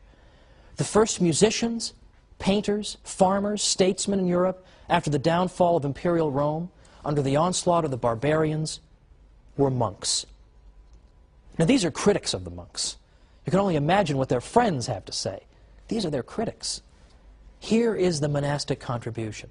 And you'll notice that in this brief overview, I've not even mentioned, or at least hardly so, the contributions they made to the literature of the Western world by preserving ancient classics and indeed the Bible itself through laborious copying. Because that is the one thing that's conceded to us. The monks did this. But what I want to show you is they did so much else in so many areas, one can hardly even believe it. Now, today we touched briefly on the subject of charity, because we saw the monks as great dispensers of charity. Guests are to be treated as if they were Christ himself. Well, that is a small part of the story of Catholic charity, which will occupy us next time. Catholic charity is one of these areas in which people will concede the Catholic Church has done wonderful things. But what I want to suggest to you is that even we Catholics don't realize just how great Catholic charity is. It's a far more extraordinary story than even we believe. So join me next time on the Catholic Church, Builder of Civilization. See you then.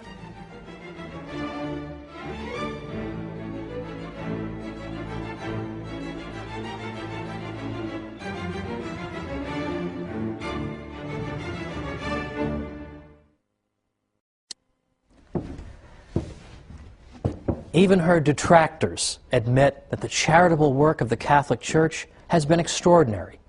But today we're going to see that Catholic charity has historically been even greater than Catholics themselves may realize. So join me today for the Catholic Church, Builder of Civilization.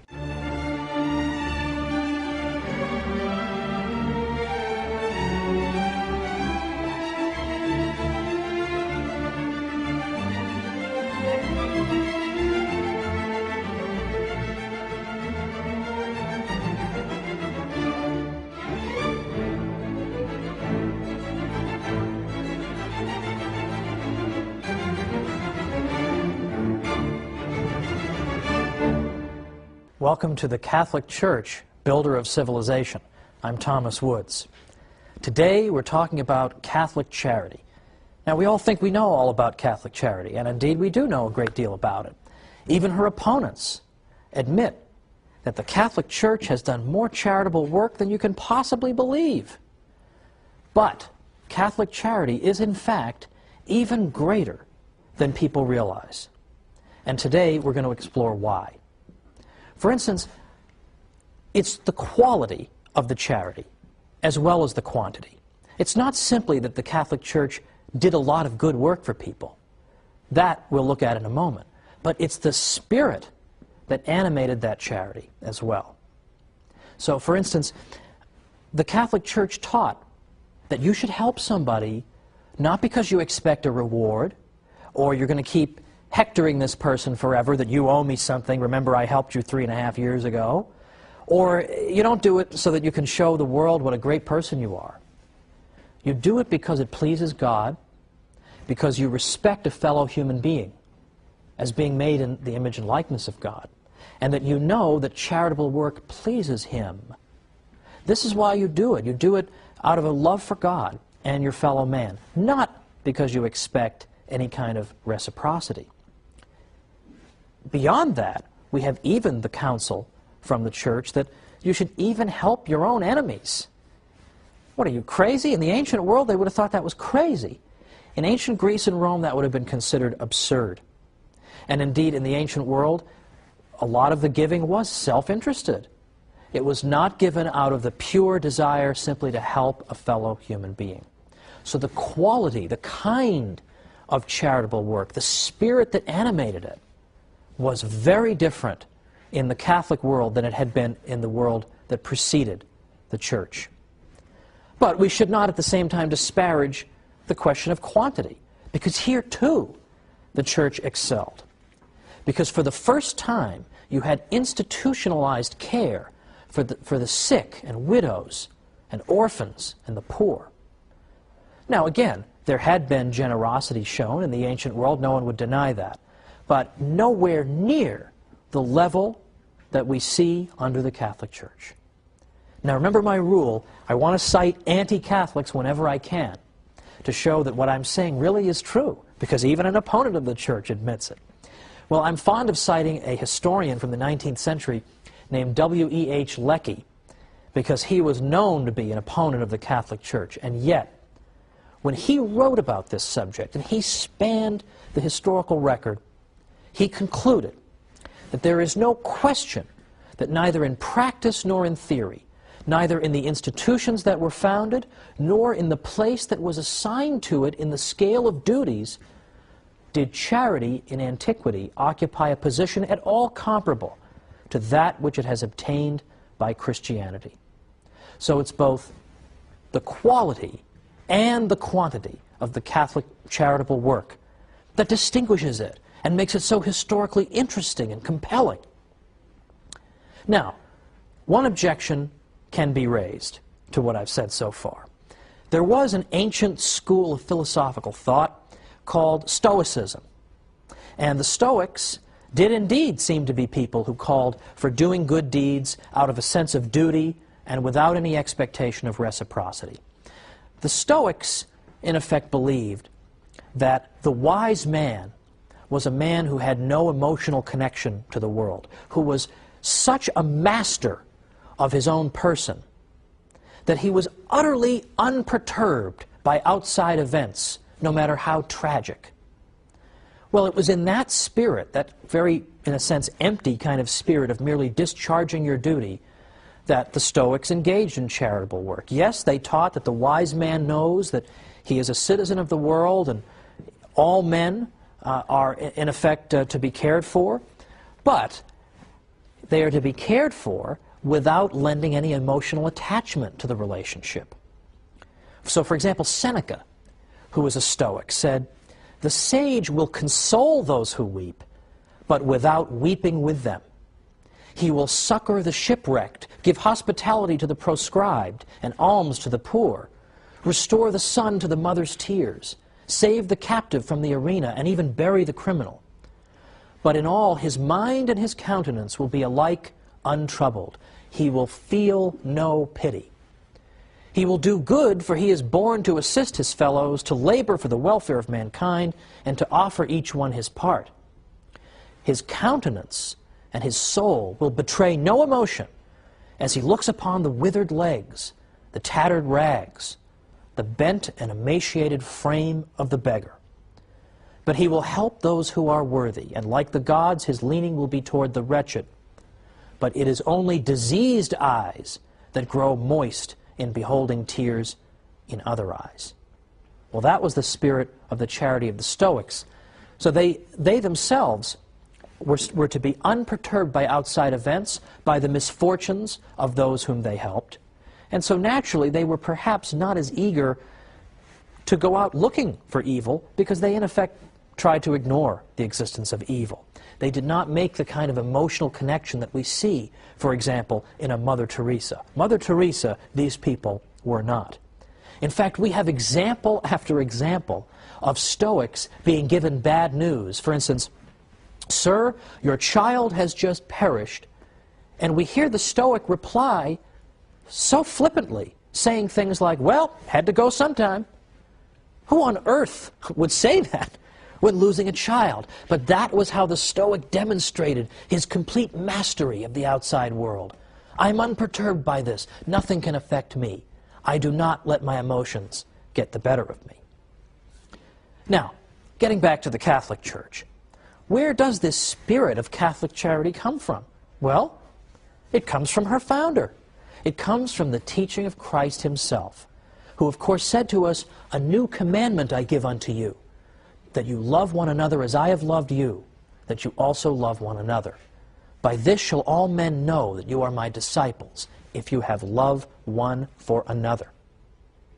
St. Paul went to an even greater extreme to some people when he specifically noted that you should show charity even toward your enemies. Now, Christ instructed that of us as well. But St. Paul was cited repeatedly on this front, and his letters were cited repeatedly by early church fathers to encourage people to follow the counsel of St. Paul, and in fact to do good even for their enemies. Now, we're going to talk more about Catholics doing good for their enemies a little bit later. But for right now, let's look at early church history and see them taking the words of Christ and making them into reality. We already see that in early church history, during the context of the Mass, the faithful's offerings for the poor would be placed on the altar. Early Christians also imposed fasts on themselves so that they could save the money they would otherwise use to buy food and give that to those who were in need. Now, the church fathers even, who, as I said in a previous episode, were prolific writers, and that St. Isidore of Seville once said that if you tell me that you've read everything St. Augustine wrote, you're obviously a liar. Yet they found time to do this, because this is an indispensable part of the Christian life. St. Augustine, for instance, established a hospice for pilgrims, ransomed slaves, and gave away clothing to the poor.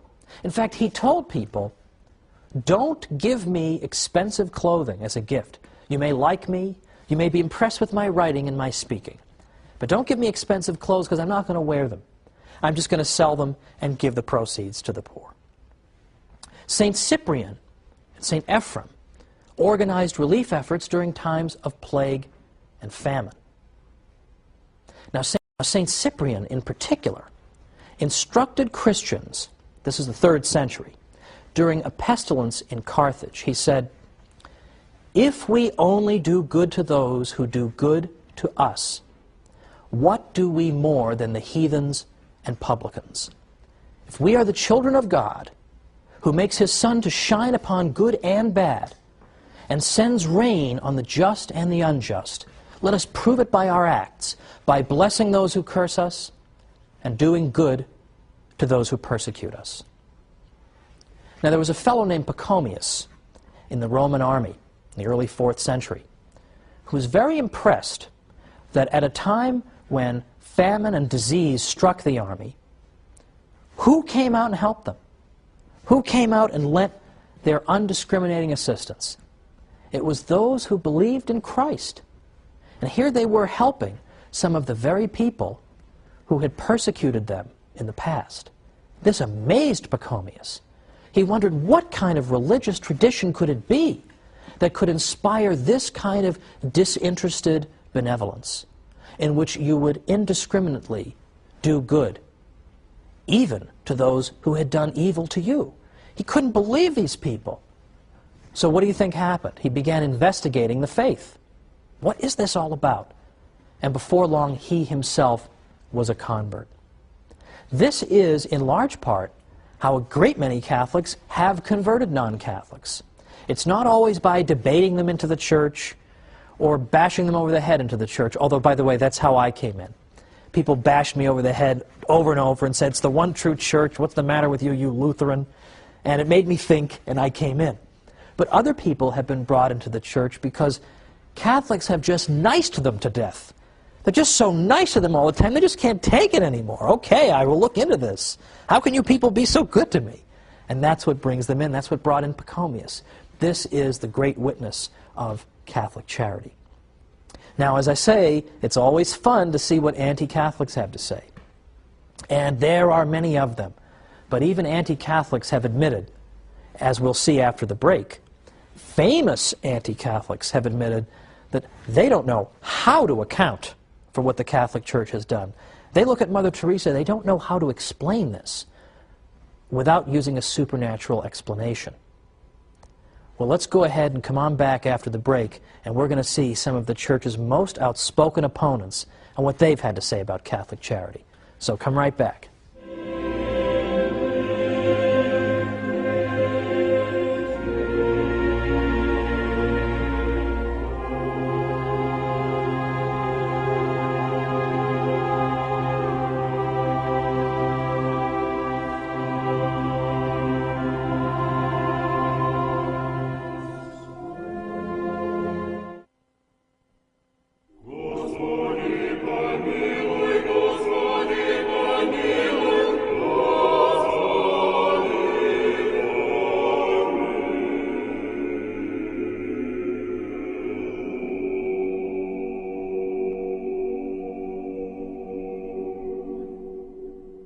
Welcome back to the Catholic Church, builder of civilization. I'm Thomas Woods.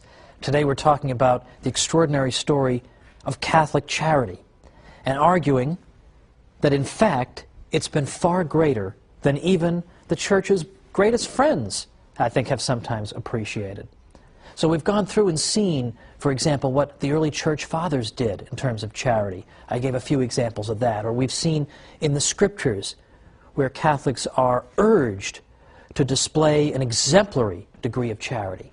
We've seen how it contrasts with the attitude of the ancient world, in which charitable work was something to be done, in effect, for a reward, or to call attention to oneself. And even when you do have the example of a school of thought like the Stoics, that does seem to say you should do good without expecting a reward, they do it out of such an emotionless sense of duty that we almost would view it as dehumanizing today. And that's not what the Catholic Church calls for at all.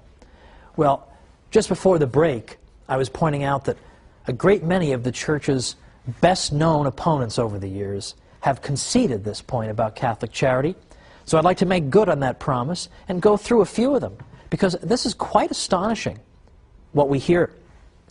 Voltaire was perhaps the most anti-Catholic French intellectual of the 18th century, and that is saying something. And yet even Voltaire had to admit that he could not get over the extraordinary sacrifice that women religious made in order to work in hospitals. These nuns in their good work were extraordinary to him. And so Voltaire actually said, "Perhaps there is nothing greater on earth than the sacrifice of youth and beauty, often of high birth, made by the gentle sex in order to work in hospitals for the relief of human misery, the sight of which is so revolting to our delicacy." And he said, "Peoples separated from the Roman religion have imitated only imperfectly so generous a charity." Well, of course, Ours is the Roman religion that he names. Now that is quite extraordinary, isn't it? That even Voltaire, who despised Catholicism, had to say, I have to hand it to them, I don't know how to account for this. Another example I sometimes cite is Julian the Apostate. Julian the Apostate was a 4th century Roman emperor from about the 360s. And Julian was anti-Christian through and through. He despised the toleration that had been extended to Christianity in the Edict of Milan in 313 by the Emperor Constantine. And in fact, Julian wanted to bring back ancient paganism and wipe out the Christian presence. And so, what did he try to do? He tried to revive a pagan priesthood and pagan ceremonies and all the trappings of an ancient pagan religion and give that the support of the state. And one thing Julian kept coming back to was that people kept being attracted to the Christian religion because the priests in that religion were so good and kind and generous, and the faithful in that religion were so good and kind and generous. And it drives Julian crazy. He says repeatedly, these people are so nice, why are my pagan priests not that nice? Why are you pagans not so nice? Because the Christians are coming in and they're snatching up people left and right by their good example. Why can't we come anywhere near imitating them? Well, there's an interesting compliment, isn't it? Okay, I mean, Julian has no particular interest in complimenting people who have the faith, and yet here he is forced to do it because you're showing us up as pagans. Now, my personal favorite in this list is Martin Luther, because I myself am a former Lutheran. That is a whole other story for a whole other program. However, I know a little something about Luther. I've read an awful lot of what Luther wrote. And Luther himself admitted that he couldn't quite get a handle on Catholic charity either, and why it was that charitable work under his teaching seemed to dry up. He had no explanation for this, and it drove him crazy. Now, before I go any further, I want to anticipate an objection here, because sometimes I get this. I get people saying, well, should you really portray Martin Luther as an enemy of the Catholic faith? I mean, wasn't he, toward the end of his life, didn't I hear something about maybe he was having second thoughts? Well, I don't think so.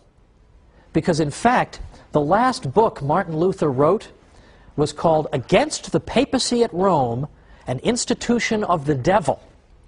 So if he's having second thoughts, he has a very funny way of showing it. Well, Luther, of course, taught the doctrine of justification by faith alone. And he repeatedly said that we don't need to do good works in order to get into heaven. Now, this is a very technical theological discussion here. And Luther, by the way, was not saying that nobody should do good works. In fact, Luther argued that a Lutheran could do good works in an even purer spirit than a Catholic could, because a Lutheran would know that the good works were not going to do anything for him salvation-wise. He was doing them only because he loved God.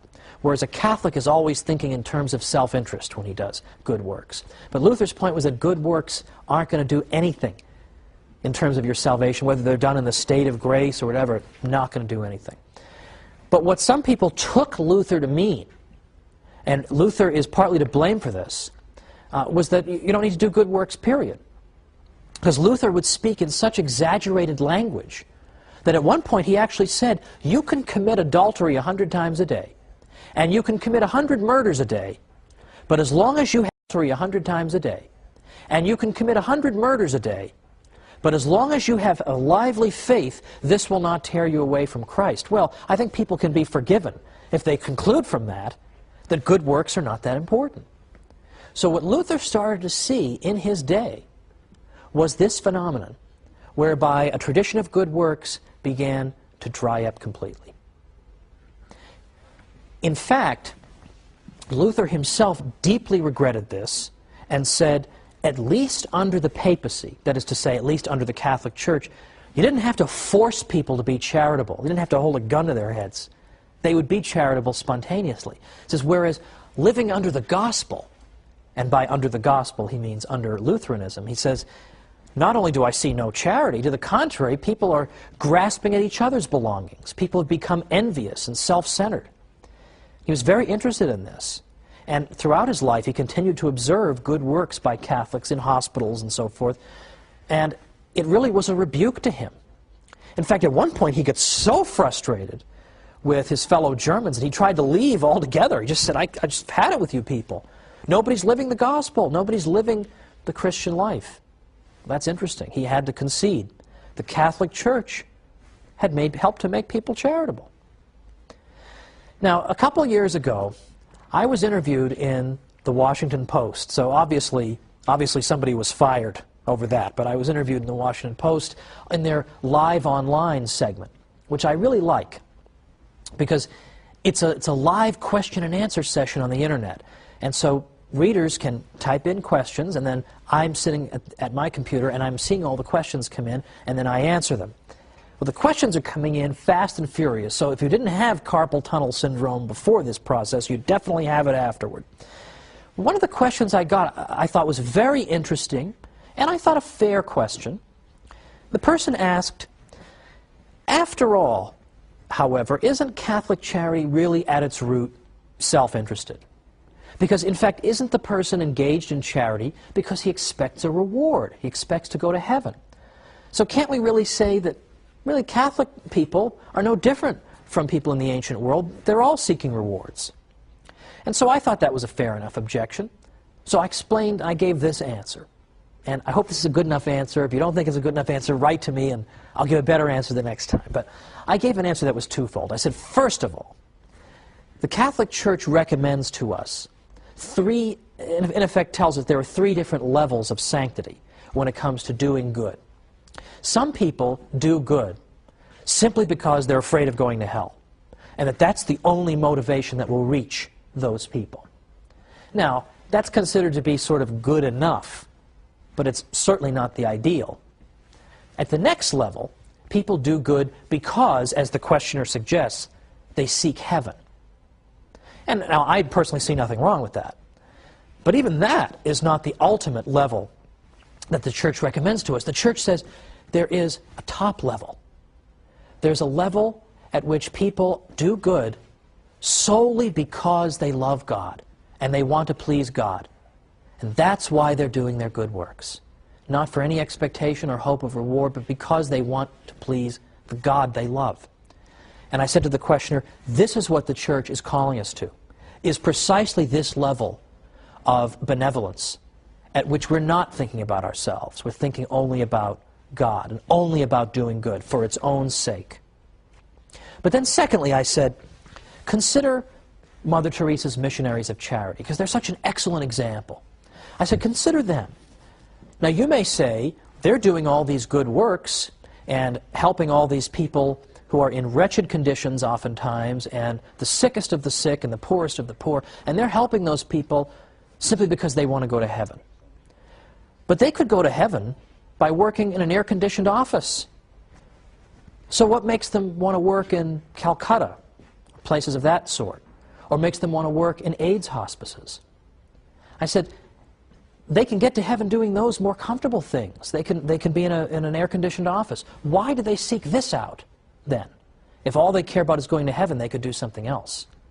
And moreover, look into their eyes. Look into the eyes of one of those missionaries of charity nuns in one of these AIDS hospices, in which she's looking at patients who oftentimes during their lives have been alienated from the Church and sometimes even hostile. And when they look up from their beds at these women religious, all they see are eyes filled with love. And I said, can you really look in those eyes and say that all you see is a woman seeking a reward? That's all you see? Don't you see something there that is far deeper and more significant and more moving? That was my answer. And I think that is ultimately the answer. And in fact, the Christian God, following from the Hebrew tradition, believes that it is good for human beings to be good to each other. And this was something new among the religions of the ancient Near East. The gods of ancient Sumer didn't seem to care about the human race at all, or what they did. The gods of ancient Greece sometimes used human beings as playthings. They treated them arbitrarily. They were capricious toward human beings. They didn't seem to care how people behaved toward each other. If you wanted to satisfy some of those gods that I've mentioned, you could do so only through various kinds of ritual sacrifice and then just hope for the best. But our God is pleased not only by the sacrifice of the Mass, but is also pleased by good behavior. He cares about how we treat each other. This was something new under the sun. He doesn't want only ceremony, as important as that is, but he cares that we should be good. We should be good to each other, and that's one of the things that pleases him.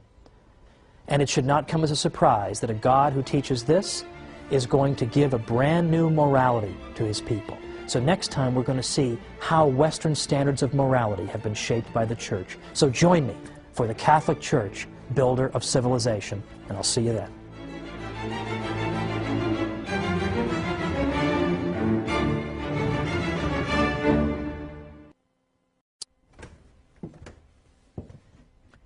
We've been talking about a lot of things the Catholic Church has introduced into the world.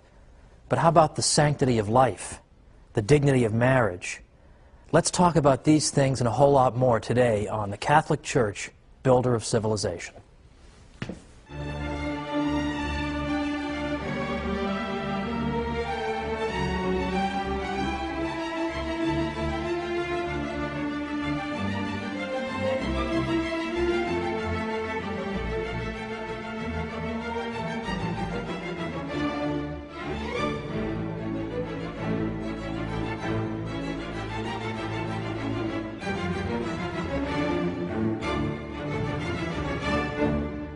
Welcome to the Catholic Church, builder of civilization. I'm Thomas Woods. Last time we talked about Catholic charity and how important and impressive it is. Today we're going to talk about moral principles more generally. And we're going to find there's much in common in the two episodes. Because it's not as if we have some views on charity and then some views on morality and some views on this and some views on that. It all comes down to the same message. The idea that human life is sacred, and that each individual has a uniqueness and worth because he possesses an immortal soul, he possesses a rational nature, because he is made in the image and likeness of God. Now this is a revolutionary message. At the end of our segment last time, I pointed out that a lot of the religions in the Near East took the view that human behavior really wasn't all that important to the gods. I pointed out, for example, that the Sumerians were just at their wits' end as to what to do to appease their gods. Nothing seemed to appease them. And it so happened, of course, that they happened to live in a place that was particularly geographically vulnerable to floods that did not occur on any regular basis. So they tended to view the universe as a hostile place, governed by hostile gods who frankly were uninterested in their welfare.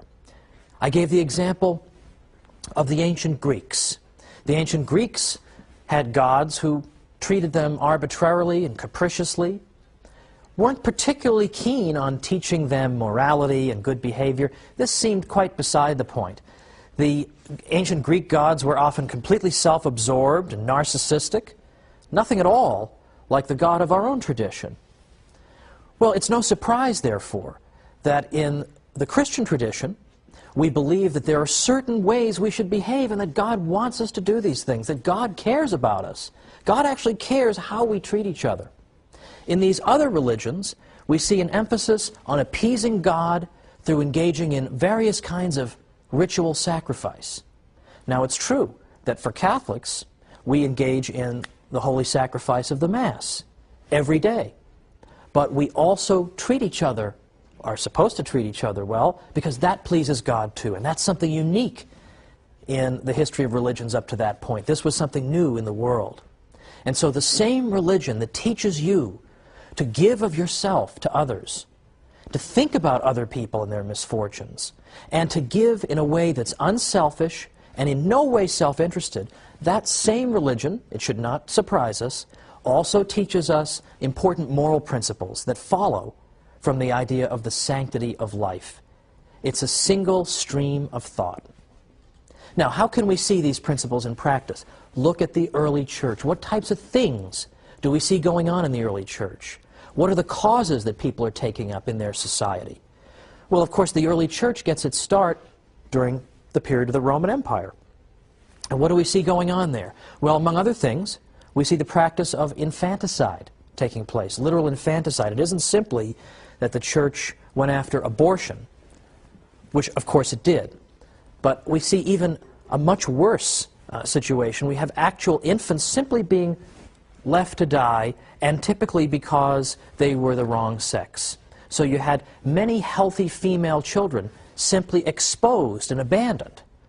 And we see the effects of this, by the way, because in the Roman Empire, men outnumbered women by 30%. There's that doctrine in play. But the Catholic Church moved to abolish that practice. But what we also note is that in the ancient world, there is no comparable teaching to what we see in the Catholic Church about the uniqueness of human life and its absolute sanctity. Now, it's true that the ancients did say that man had a dignity that surpassed that of other creatures, but they came nowhere near the Catholic belief in the sanctity of human life. We do not see that in the ancient world, even though we admire and respect the ancient world.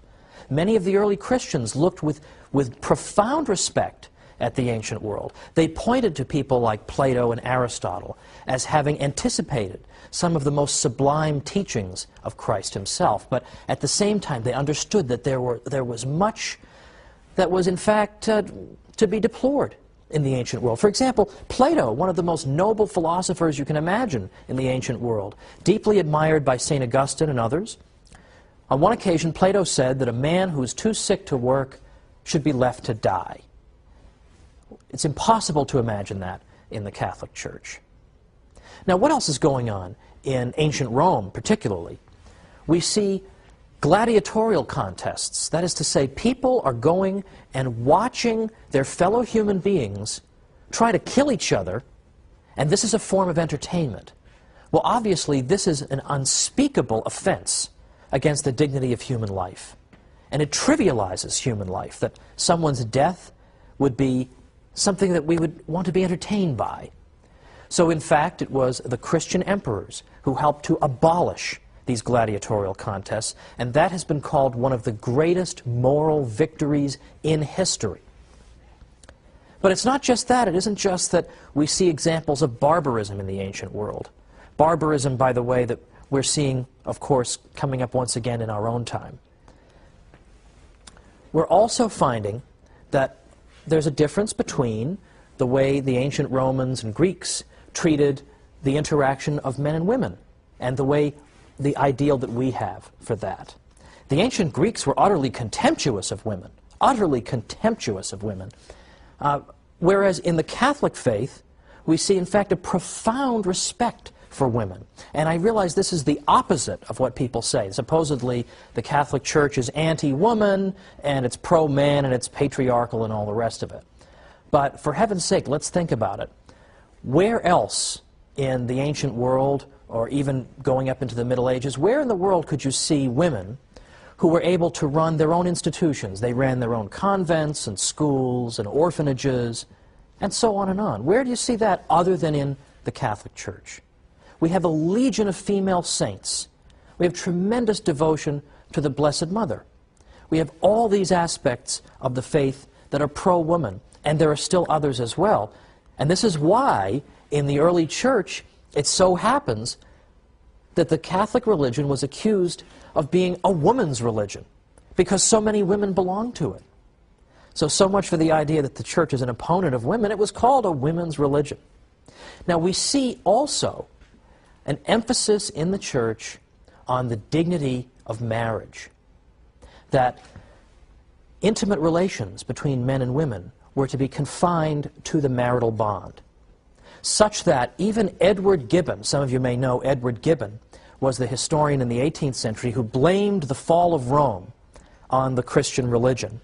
So he was not inclined to be sympathetic, but even he had to admit that in fact the Christians have helped to restore dignity to the marital bond.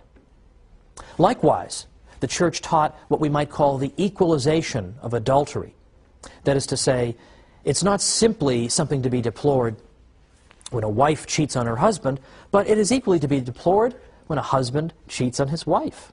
And Edward Westermarck, who was an expert in the history of Western marriage, has said that in fact it was the Christian religion that finally equalized adultery. So we have an emphasis on the equality when it comes to adultery, an emphasis on the sanctity of the marital bond. We have women in, to use a modern phrase, leadership roles. And in fact, incidentally, by equalizing adultery, in effect, the church is saying that men can't just get up and leave their wives, and leave them with nothing. So these things, in fact, attracted women. But it's more than even this.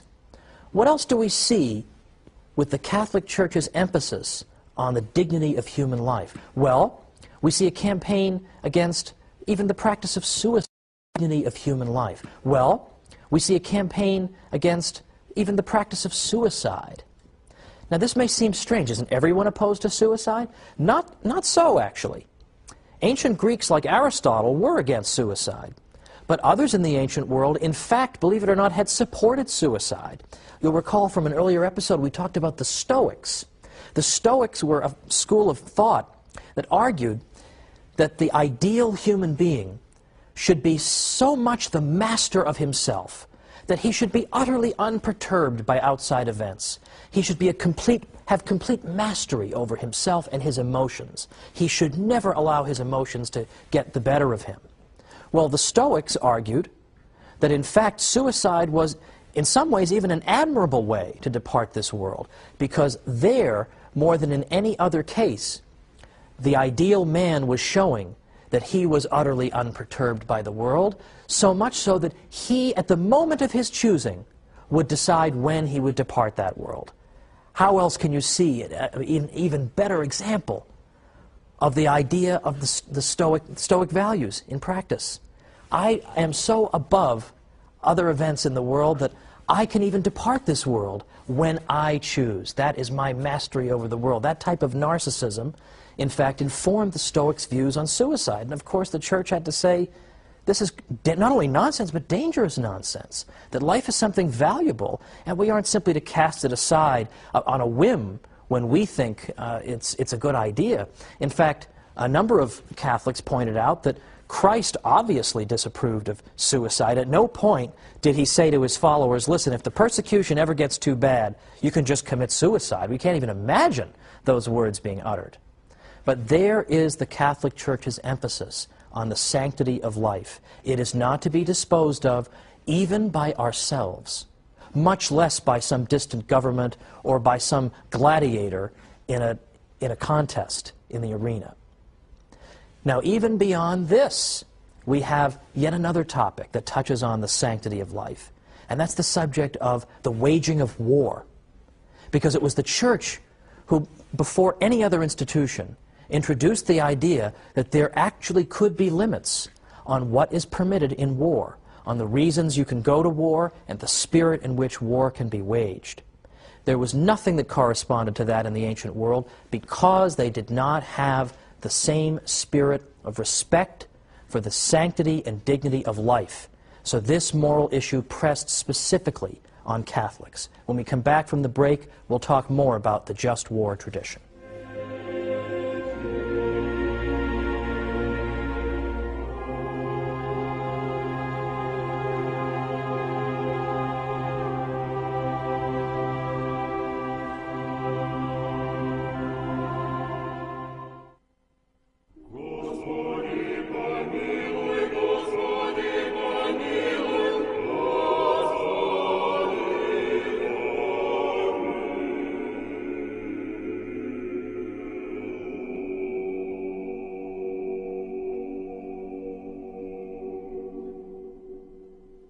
Welcome back to the Catholic Church, builder of civilization. I'm Thomas Woods, and we're talking today about Catholic moral principles that most people, non-Catholics included, have come to take for granted. In fact, so much so, they hardly even look for their source. But their source, as in the case of so many wonderful fruits of our Western civilization, is in fact the Catholic Church. And so we've looked at infanticide and gladiatorial contests, and suicide, and now we're beginning to look at the subject of war. The just war tradition develops in the Catholic world, perhaps beginning with Ambrose, but definitely beginning with St. Augustine. St. Augustine had a great deal to say about the justice of war. What's interesting to note, as I said before the break, is that there really wasn't anything like a just war tradition prior to Catholic reflection on the subject. And this is very much different from the views that we see in the 16th century with a famous political philosopher named Machiavelli. Machiavelli was in effect of the opinion that governments could not be held up to moral standards the way individuals were. Governments, in effect, had to do what they had to do. But the Church condemned that view and was condemning it as early as St. Augustine. So, for example, some of the principles that were laid out by Catholic thinkers, according to which war could be justly waged, were as follows. For example, St. Thomas Aquinas, in his famous segment on war, said that it's important that the war be declared by the pertinent authority. An individual on his own cannot simply go and declare war. It has to be somebody who holds legitimate, duly constituted authority. Secondly, there has to be a just cause involved. Any old reason for waging war is not acceptable. And there has to be a right intention.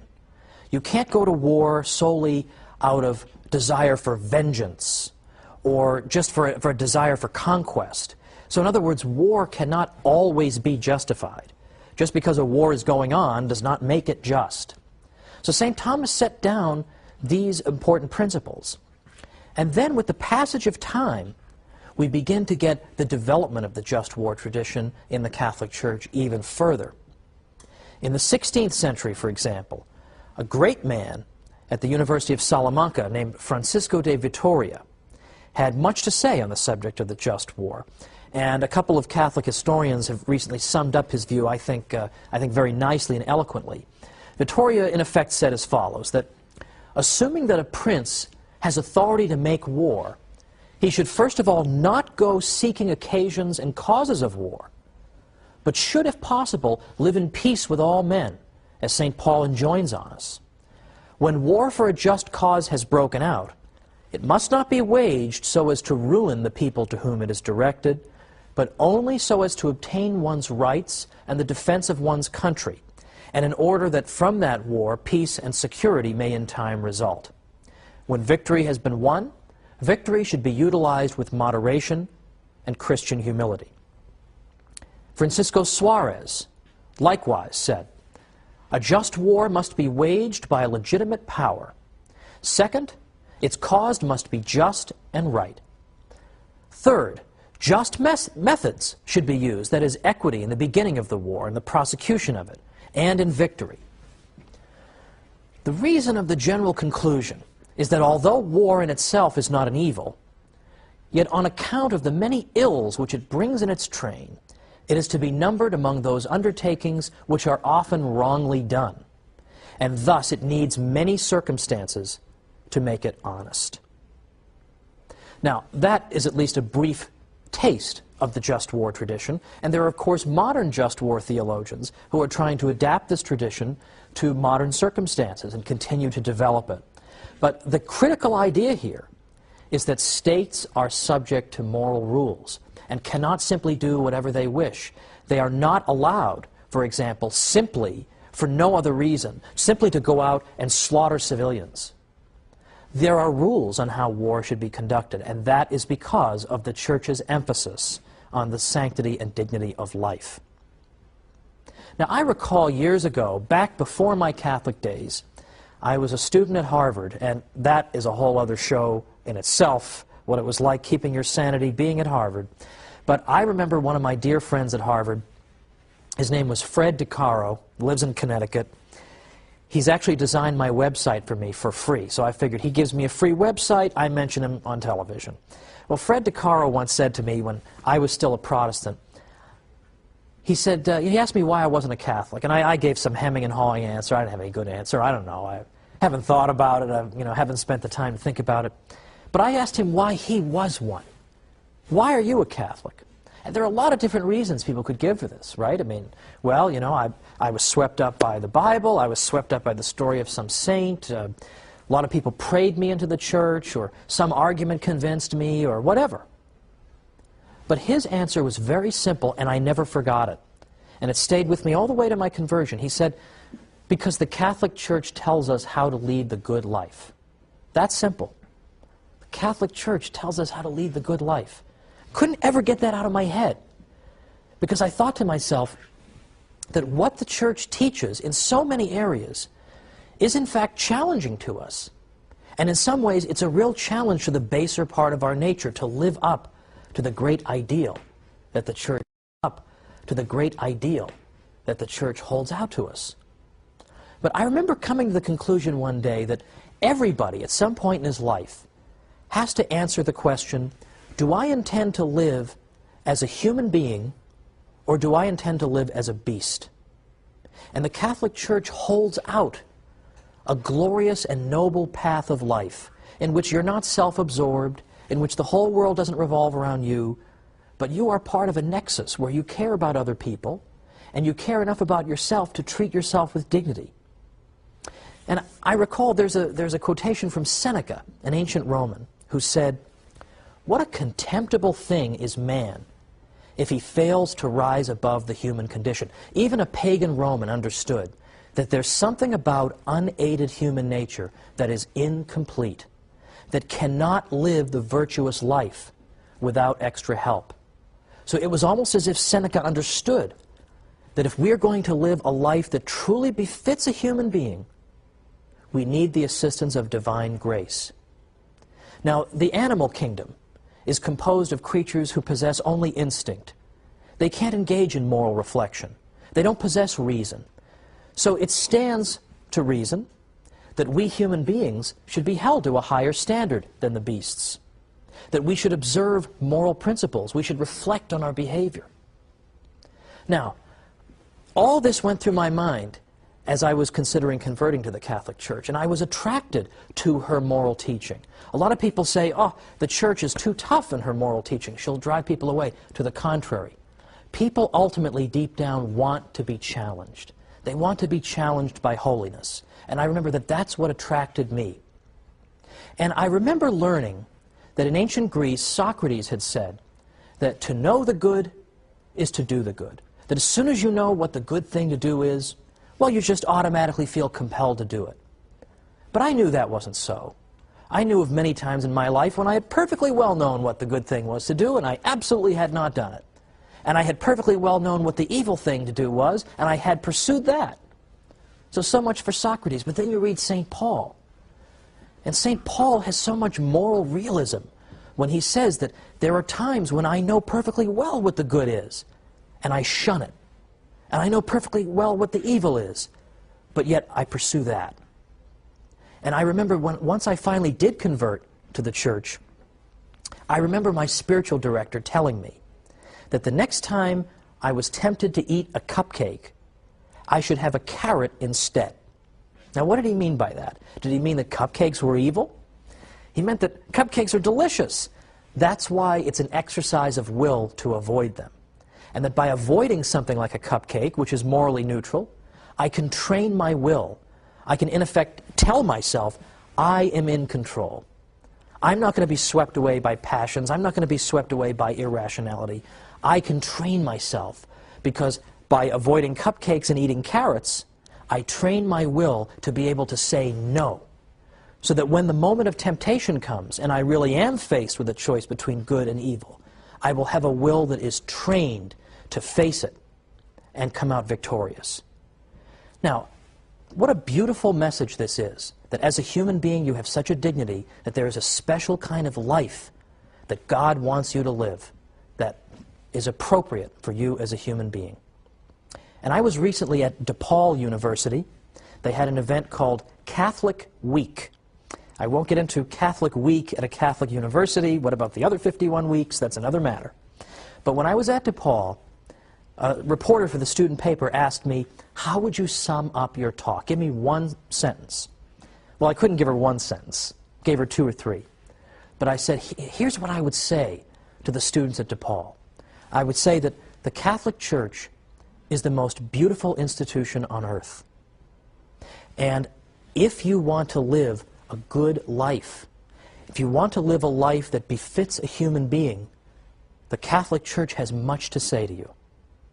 And that's a message I think a lot of young people who are totally adrift could stand to hear. Of course, I feel old anytime I start talking about young people, but such is life. Now, let me conclude with this. The Catholic Church consistently emphasizes the dignity and value of human life and tells us that we are to live in constant awareness of our created nature in the image and likeness of God, that we are not to live as beasts, that we're not just to do whatever brings us pleasure, then we might as well be a cow. You're not a cow, you're a human being. Christ didn't die for cows, He died for you. And He died in part so you could live a good life, so that we may be worthy to join with God in heaven. What an astonishing statement. It's particularly beautiful that the Eastern Fathers talked about deification, that in effect, as we live the life of the sacraments, we become like God. Now there is some real dignity.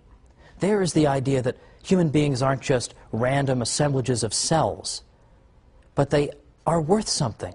They matter. And here's something you can finally tell to teenagers, that you don't have to live this crummy life that MTV is holding out for you. What in the world is there to compare between MTV and the Catholic Church? 2,000 years of heroism and holiness. And they think so little of young people they're going to hold out the MTV alternative? Forget it. Ditch it. Don't live as beasts. Live as human beings. That's what the Church has to tell us all. Now, there's another way that the Church has emphasized the dignity and rights of the individual, and that is with the very idea of rights. And that's what we're going to pick up next time. Where does this idea that I have a right to life, and a right not to be robbed or expropriated, that comes also from the Catholic Church. So join me next time for the Catholic Church, Builder of Civilization. See you then.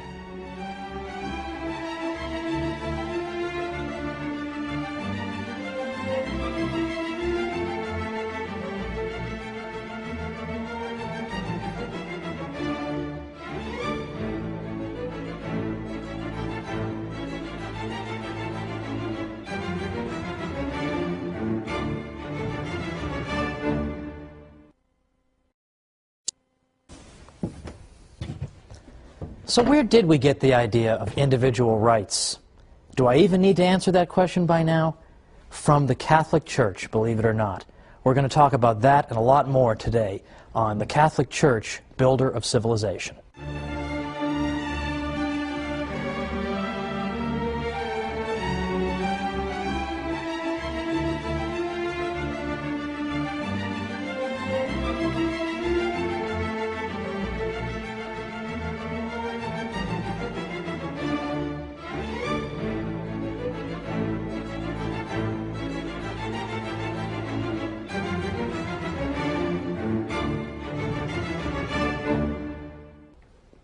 Welcome to the Catholic Church, Builder of Civilization. I'm Thomas Woods. In all the episodes up through today, we've been talking about aspects of Western civilization that are indebted to the Catholic Church. And yet, most people know nothing about this. So it's time we rectify that. Now today, I've got something else interesting for you that I think most people don't know about and they're not taught in school. But what was the first modern legal system in Europe? Guess what? It wasn't English common law, it was the canon law of the Catholic Church. Because for the first time, you had a single systematic body of law. Canon law, of course, the Church's law, became a model for the emerging states of Western Europe. Because what in fact happened is that the Church's law had never really, until about the 12th century, had never been collected into a single source. It was scattered everywhere. If you wanted to find church law, there was no book you could go to. You would find aspects of church law in the Bible, in the church fathers, in local councils, ecumenical councils, papal statements, whatever. But there was no systematic source that you could consult. And that came to an end in the year 1140, when a man named Gratian wrote the concordance of discordant canons. And this work brought together and synthesized all these various sources of the Church's law, brought them together and made them into a single coherent whole.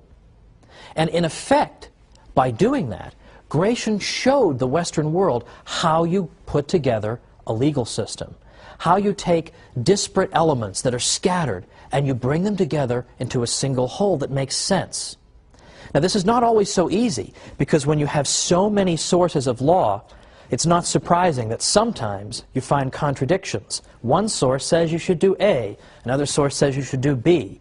When you're bringing the law all together, how do you resolve that? Should you do A or B? And what Gratian and other canon lawyers showed is that you use the idea of natural law to arbitrate between these two alternatives. So, in other words, the idea of natural law is that there are certain principles, even before human beings write up any law, there are certain principles that we know to be right, that we know to be wrong, because they are written on our hearts, as we learn in the Bible. So the natural law becomes the way you decide, is this the rule we should abide by, or is this rule? Natural law can help you adjudicate that. Well, the countries of Western Europe, as they were coming out of the feudal period of Europe, they had totally scattered legal systems too. They had this kind of law, that kind of law, all kinds of directives all over the place, and no coherence. So when they went to put together a modern legal system, what did they consult as a model? The canon law of the Catholic Church. Don't you think that's kind of interesting? Well, it's not just the structure of the canon law that's important. It's not simply that it showed people how to take a lot of different sources and put them together into one code of law. That's important. But it's also the content of canon law that matters. It's also some of the things that canon law taught rubbed off on law in general. For instance, the Church had jurisdiction over marriage in the Middle Ages, and the canon law of marriage held that a valid marriage involves the free and informed consent of both the man and the woman. So you can't force people to get married, you can't get them drunk and then get them married, you need to have their free and informed consent. Well, what does that mean? Well, in fact, Harold Berman, who's probably the greatest historian of law in the Western tradition by far, he's a 20th century historian, Harold Berman says that right here in the Church's canon law of marriage, emphasizing consent as the heart of the marriage bond, he says here were the foundations not only of the modern law of marriage, but also of certain basic elements of modern contract law, namely the concept of free will, that you have to enter into a contract freely the same way you do in a marriage. We also see, he says, the related concepts of mistake, duress, and fraud, because the Church's canon law of marriage also told us that if people have made a mistake about the identity or some important quality of their putative spouse, that the marriage is also not valid. So these are basic aspects of all contract law, and yet here they are deriving from the canon law of marriage, not particularly well known. What's also important is that it was very common, the practice of what we might call infant marriage in Western Europe. This was a barbarian custom. And infant marriage, of course, is incompatible with the Church's canon law of marriage, because how can an infant give his consent to a marriage? So it was with the implementation of the canon law of marriage that the barbarian custom of infant marriage was abolished altogether. Now, one of my favorite aspects of all this is that the Church's canon law, coming into being in a systematic way in the 12th century, for the first time is now bringing into Western European practice, for the first time since the barbarian invasions, a clear emphasis on the importance of rational trial procedures. Now, what do I mean by that? Typically, in barbarian modes of law, reason was not employed to determine who was guilty and who was innocent. Rather, magical modes of determining guilt or innocence were used, modes of ordeal. So, for instance, one barbarian method of determining whether you were guilty or innocent consists of what we might call the ordeal by hot water. And here you'd take the accused person and you'd bring him over to a cauldron in which boiling water had at the bottom a stone. And it was required of the accused to reach into that scalding water and pull the stone out. Then they would bandage his arm, because of course it's scalding water and his arm's not doing too well at this point. Then they'd wait 3 days. When they take off the bandages, if he has begun to scab up on his arm, then that means he's innocent. But if he hasn't yet started to scab up, that is indication of his guilt. Well, who wants to be subject to this kind of procedure? This is exactly the kind of thing that the rational trial procedures emphasized in canon law helps to bring to an end. Now, another barbarian method of determining guilt or innocence is the ordeal by cold water. Well, that sounds fine. Cold water, refreshing, right? Well, the ordeal by cold water consisted of tying a person's hands together and his feet together and throwing him in the river, and then observing to see whether he sinks or floats. Now, in many versions of the ordeal by cold water, if you float, that is indication of your guilt. You might think that floating would mean you're pure, like ivory soap, you're 99.44% pure, but to the contrary, the thinking was that perhaps the divine principle in the water is trying to eject you by not allowing you to sink. So that's an indication of your guilt. Well, again, nobody would want to live under that system. And in fact, that system doesn't really tell us who's guilty, who's innocent. It just tries to end the dispute. Look, this is how it turned out for this guy. He floated. That's the end of it. Let's just stop the fight right here. Instead of pursuing justice, barbarian law simply tried to stop feuding and fighting by just coming up with some kind of an answer, even though it was a totally arbitrary answer, whether the guy floats, whether his arm scabs up. This is exactly what canon law was opposed to. So, canon law, the first modern legal system in Western Europe. But there's much more to be said about the Church's contributions here, because as long as we're speaking about law, we can speak about the concept of rights. That I have a right to life. I have a right to own property. I have a right to enter into a contract or enter into a marriage. I have the right to defend myself in a court of law. All these things are rights. Where does that idea of rights come from? For a long time, rights come from. For a long time, it was assumed that the idea of rights just sort of spontaneously emerged somewhere around the 17th century, give or take. That was the standard view. All of a sudden, people thought of the idea of rights. That is no longer a sustainable view. And once again, modern scholars, believe it or not, are coming to the defense of the Church and showing that, in fact, the idea of rights is not confined to the 17th century.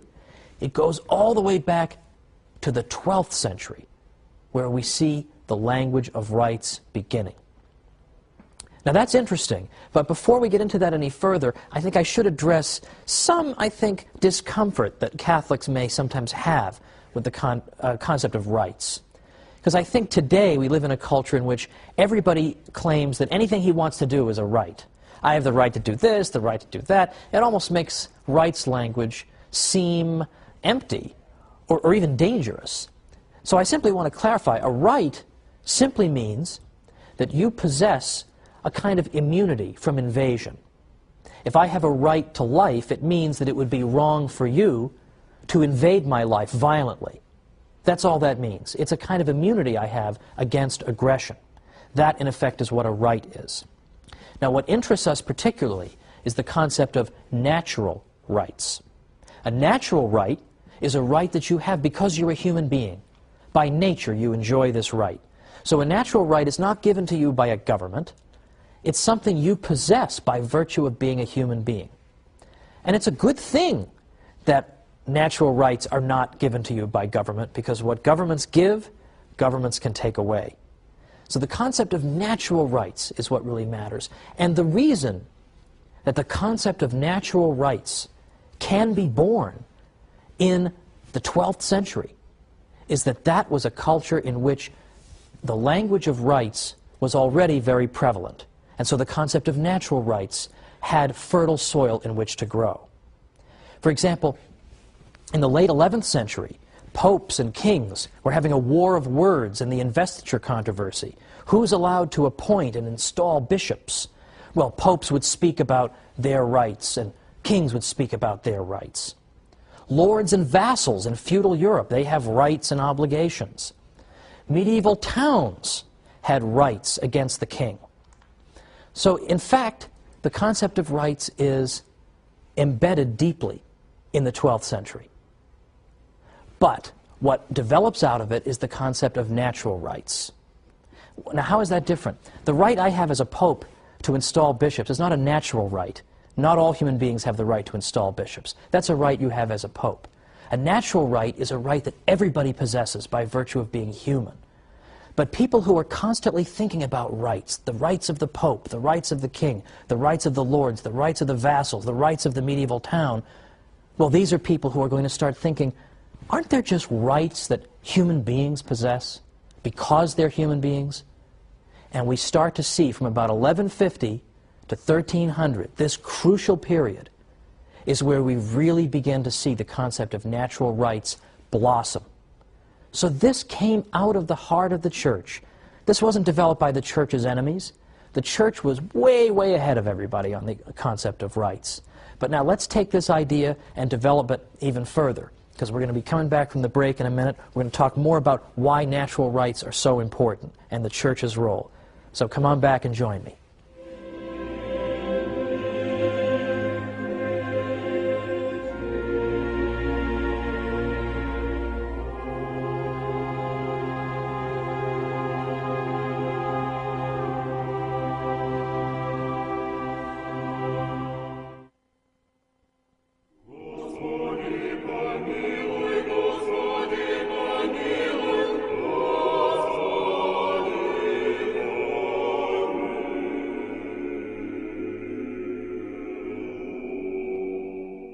Welcome back to the Catholic Church, builder of civilization.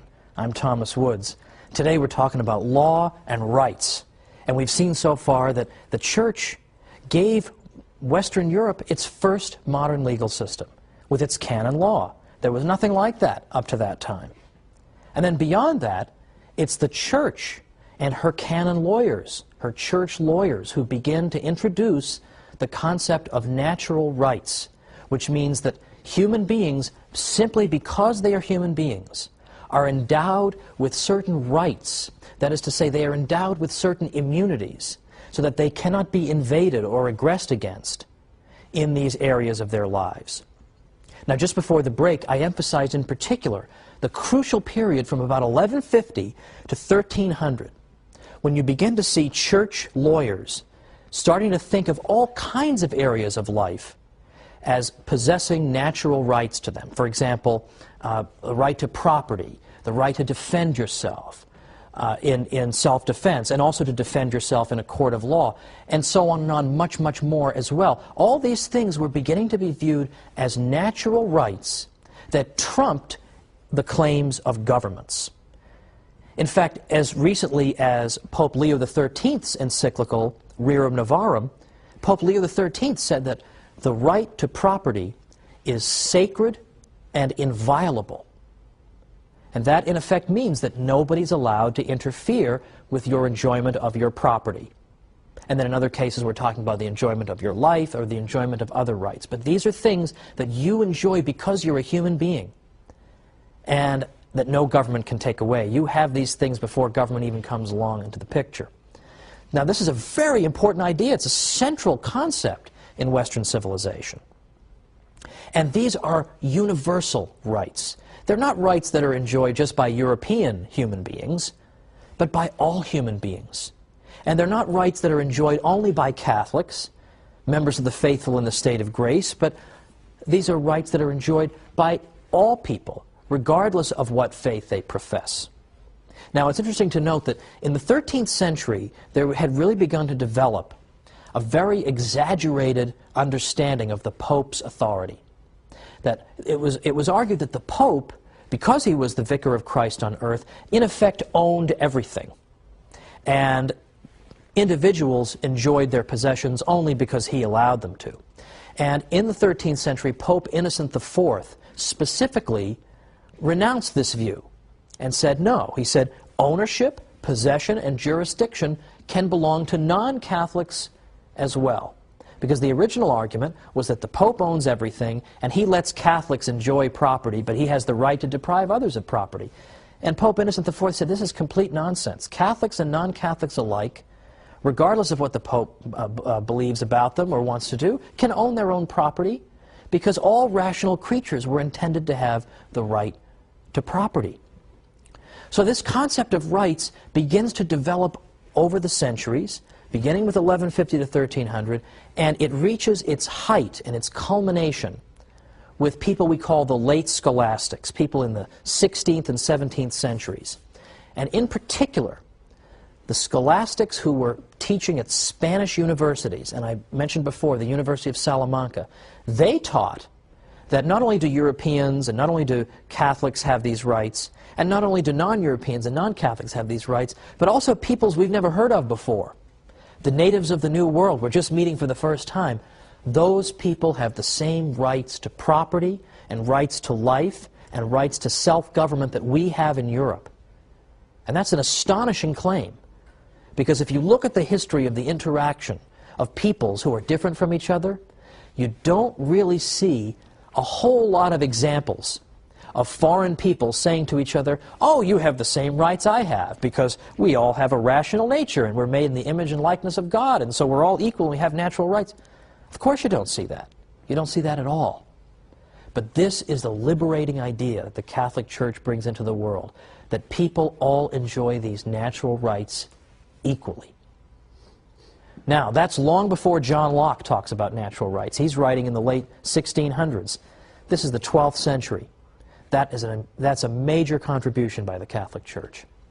Well, finally for today, my last segment involves an aspect of Western law that has been almost completely forgotten, but that thanks to Harold Berman, whose book I earnestly recommend, Law and Revolution, it's been resurrected.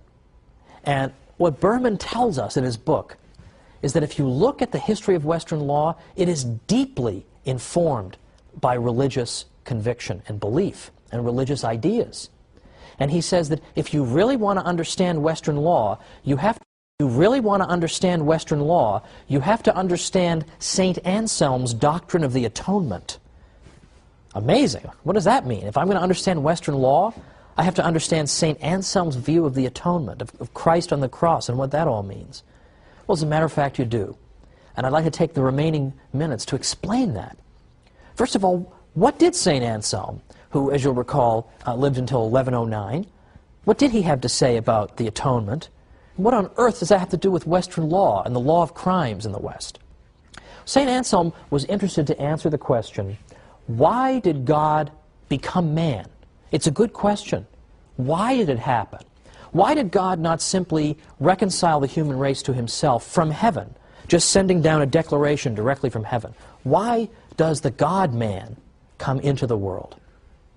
And St. Anselm tried to answer the question in this way, just using rational principles.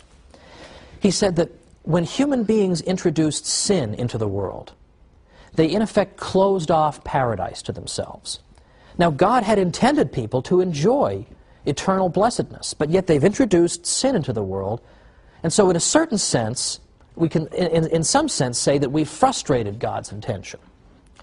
So how are we going to make this right? St. Anselm says we have violated God. We have in effect committed an injustice against God. The scales of justice are out of balance. The order of justice has been torn by our wrongdoing.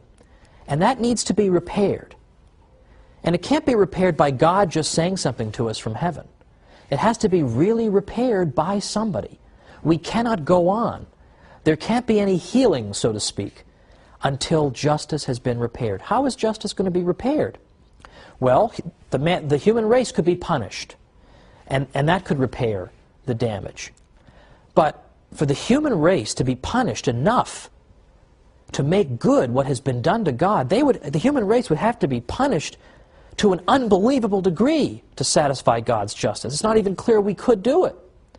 But even if we could somehow satisfy the demands of justice, the fact is that whatever punishment it would take to us to make good what's been wrong, the wrong that's been done to God, whatever punishment it would take would probably also deprive us of eternal blessedness. So God's intention would be frustrated again. So Anselm says, look, justice itself, justice in the abstract, has been assaulted by sin. How are we going to fix that? God could fix it by declaring it fixed, but he shouldn't have to do that. Satisfaction should be made to him. Now, human beings should make satisfaction to God, but they can't. They can't offer him enough that would satisfy such a devastating demolition, in effect, of the demands of justice. So what, in fact, has to happen for this ever to be healed? There has to be a God-man whose sacrifice can be punishment enough to, in effect, heal the rupture of justice. So that is, in effect, in a real nutshell, what St. Anselm has to say about the atonement. He's saying that when wrongdoing occurs, the only way we can make good on it is if there is some punishment meted out that is proportionate to the offense.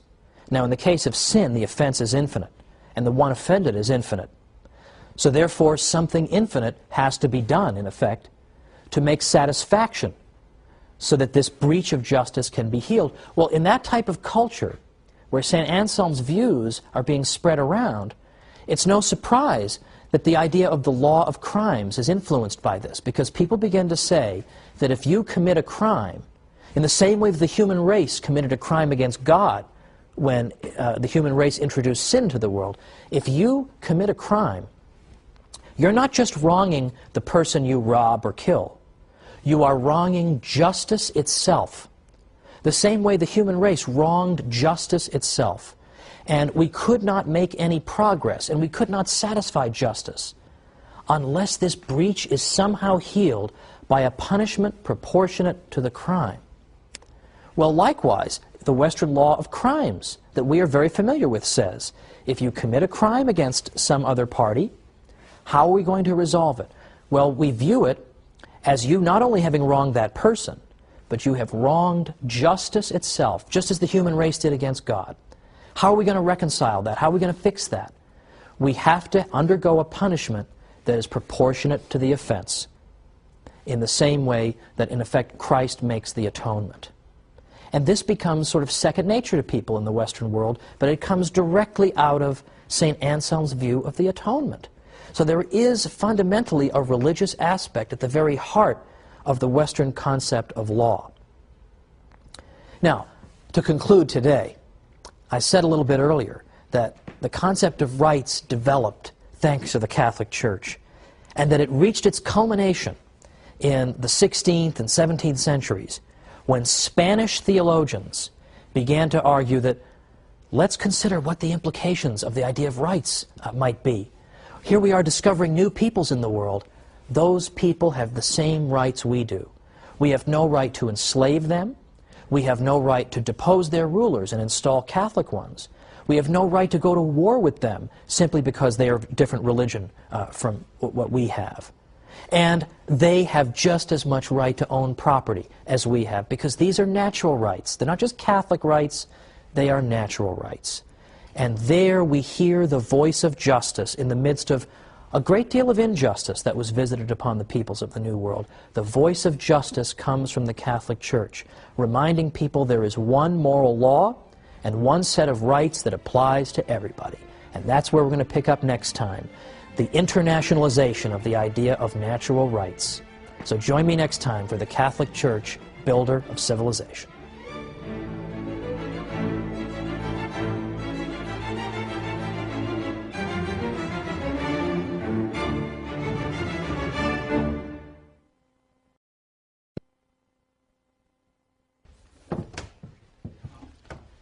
We've heard a great deal over the years about the terrible demographic tragedy that struck the peoples of the New World in the Age of Discovery. But who were the greatest and most outspoken critics of the abuses of the natives? Catholic theologians. Let's talk about this issue today on the Catholic Church, Builder of Civilization.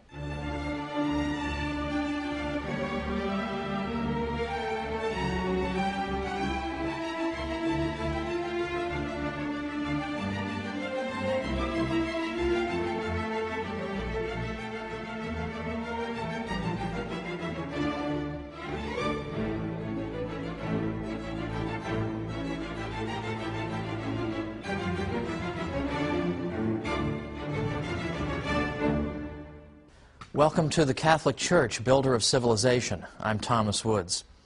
Last week we talked about the church and law, and for a good portion we talked about the church's role in developing the idea of natural rights. This is a central concept in Western civilization, the idea that simply by virtue of being a human being, I possess certain rights that inhere in my very nature as a rational creature, that I have the right not to be killed, not to be expropriated, have my property taken away. I have these rights by virtue of being human. And I even cited an encyclical that I consider to be sort of recent, 1891 encyclical by Pope Leo XIII, in which he specifically said that the right to property is sacred and inviolable. So nobody can come up with some pretext for violating that. So these are important, liberating ideas in the best sense of the word. Today what we're going to talk about is the extension of this idea of rights to the whole world, and the suggestion that all the peoples of the world enjoy the same fundamental dignity because they're made in the image and likeness of God and they have that rational nature. All of us, identically, share in a dignity that demands the recognition of rights. This is a revolutionary idea. There are not many peoples in the world who have looked around at all the diversity of people in the world and said, let's bestow equal rights on everybody. This is not exactly the most popular idea in the history of mankind, but it came right out of the heart of the church. Now let's begin by looking at the exact opposite of what the church teaches. And then we can better appreciate why the church's message is so revolutionary. And when I look at the exact opposite of what the church teaches, I focus specifically on one of the great villains of political philosophy. In the early 16th century, a fellow named Machiavelli, who wrote an enormous amount, wrote a small book around 1513 called The Prince. When we look at The Prince, we find a totally secular analysis of politics. God is left out of the equation altogether. Morality is left out of the equation altogether. Sound a little bit familiar? That's what modern political life, in effect, has been like. These things are to be banished. Governments have to do what they have to do. And moral principles, will suffer in the process. Now, think about how St. Thomas Aquinas would have answered the question, what is political obligation? Or what is the nature of the state? Or what is the function of the ruler?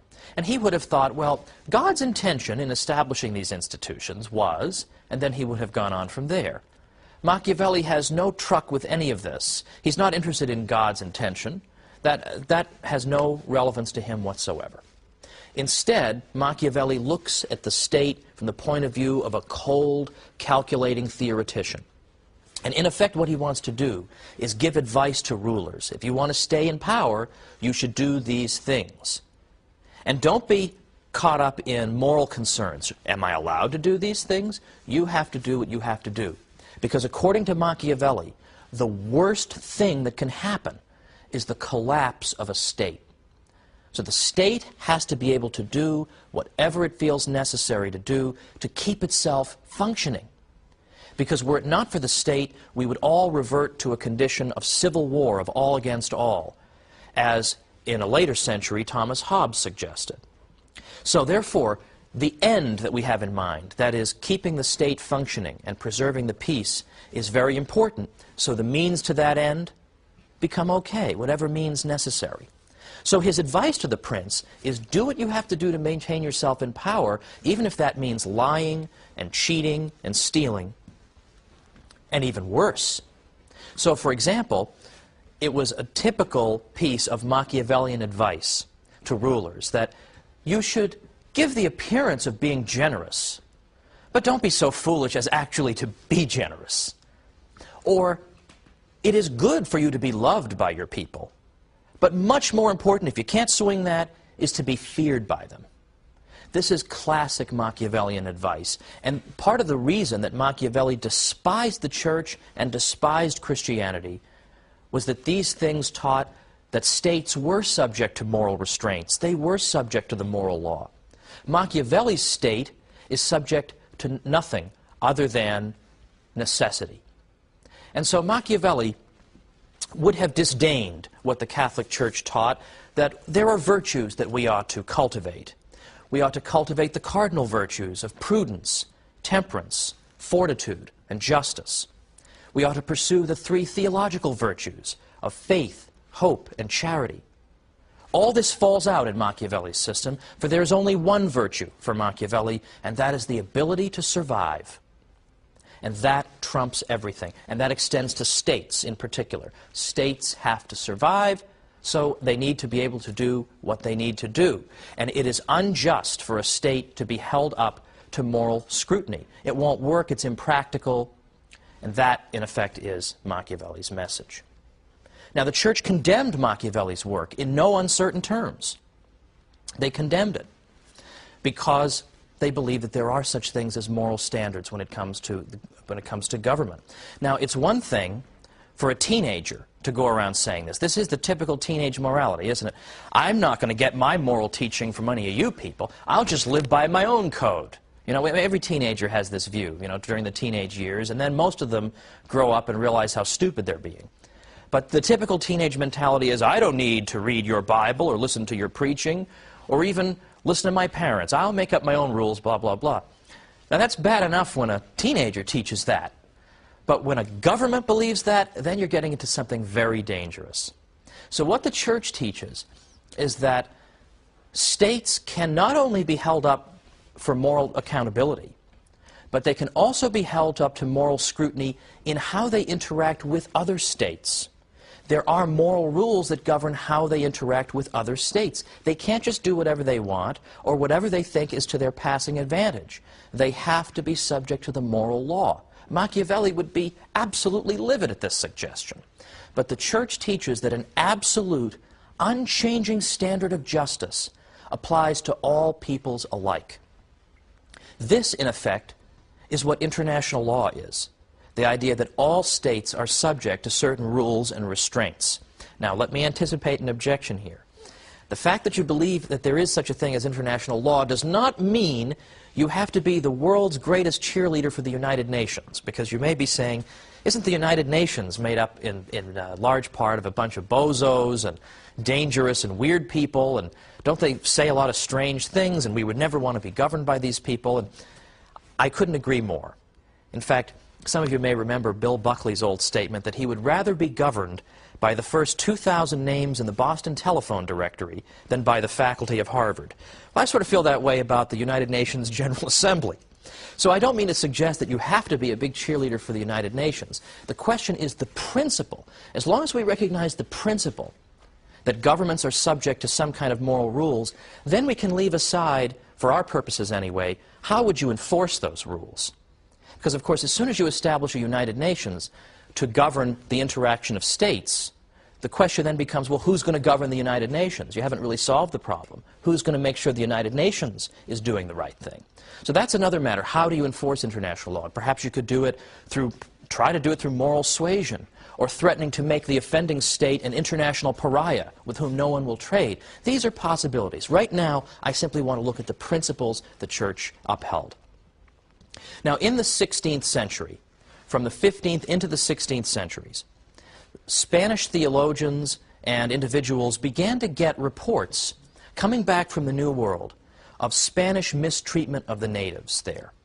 And this provoked a severe crisis of conscience among Spain's philosophers and theologians, because they began to ask themselves, how should we interact with these new peoples?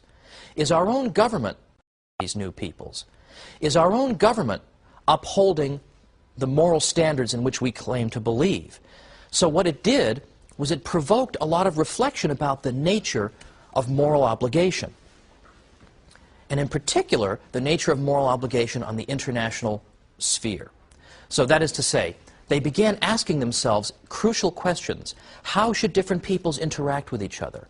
How should governments interact with each other? Are there absolute rules that should be observed? Well, this interaction between Spaniards and the peoples of the New World provided an unprecedented opportunity for theologians suddenly to entertain these questions. And this is where the idea of international law comes from, as these Spanish theologians are critically evaluating the behavior of their own government. They're deciding that, yes, there are moral rules. And in fact, in some cases, our own government is not obeying them. Now, the very fact that there was a crisis of conscience among Spanish theologians is itself significant. Because think, did Attila the Hun ever stop and say, you know, I shouldn't be looting and raping and pillaging like this? I mean, how dare I do these things? These people have rights just as I do. Well, of course, it never even occurred to him to ask questions like that. Or the Aztecs, for example, who engaged in human sacrifice. We have absolutely no record of any soul-searching that occurred in Aztec civilization, of people stepping back and impartially evaluating their own society and saying, you know what, maybe we shouldn't be ripping the hearts out of people. You know, maybe this is the wrong thing to do. Maybe this is a barbaric custom. We have absolutely no indication of any such critical tradition there. And yet, within the Catholic Church, when Spanish theologians look at the behavior of their government in the New World, that's exactly what they do, is they begin asking these questions and they begin saying, should we behave this way? And are there, in fact, general rules we should observe that apply to all peoples? Attila the Hun didn't believe in rules that apply to all peoples. There were rules that applied to him and rules that applied to everybody else. And that has been the typical way peoples have understood their interaction with the world. We are the good people, everybody else is a barbarian, and we treat them accordingly. So this is an advance of no small significance. Now, we're coming up to the break, but when we come back, we're going to meet a figure of extraordinary importance, Father Francisco de Vitoria, who was a professor at the University of Salamanca, to which I have referred many a time. And it was Father Francisco de Vitoria who gave us the very first treatise in history on international law, setting out these principles. So let's come on back and look at that here on the Catholic Church, Builder of Civilization.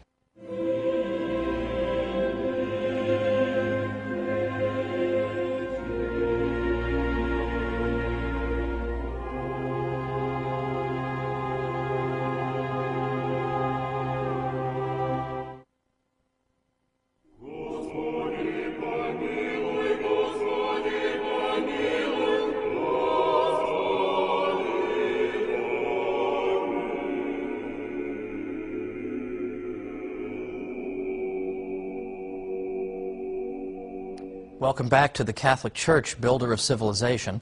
I'm Thomas Woods, and we're looking today at international law. Sounds like kind of a dry subject, but as you can see, it actually isn't at all.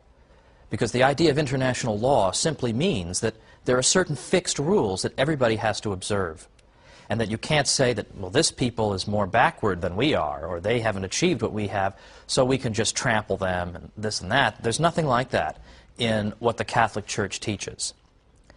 Now, just before the break, we were talking about what happened when people in Spain began to hear about some of the abuses toward the natives of the New World at the hands of some Spaniards. And so, in fact, Spanish theologians began thinking about all the implications and consequences of this. They began thinking about the questions they needed to ask. Are there rules that should govern the interaction of peoples? What are those rules? Is our own government living up to those rules? Well, Father Francisco de Vitoria, whom I mentioned immediately before the break, was a professor at the University of Salamanca. And he has sometimes been called, along with the Dutch Protestant Hugo Grotius, who came much later, the father of international law. In fact, a man named James Brown Scott, writing in the 1920s in a book called The Spanish Origin of International Law, tells us that Vitoria furnished the world of his day with its first masterpiece on the law of nations in peace as well as in war. Now, in a separate episode, we've discussed a little bit of the ins and outs of the just war theory.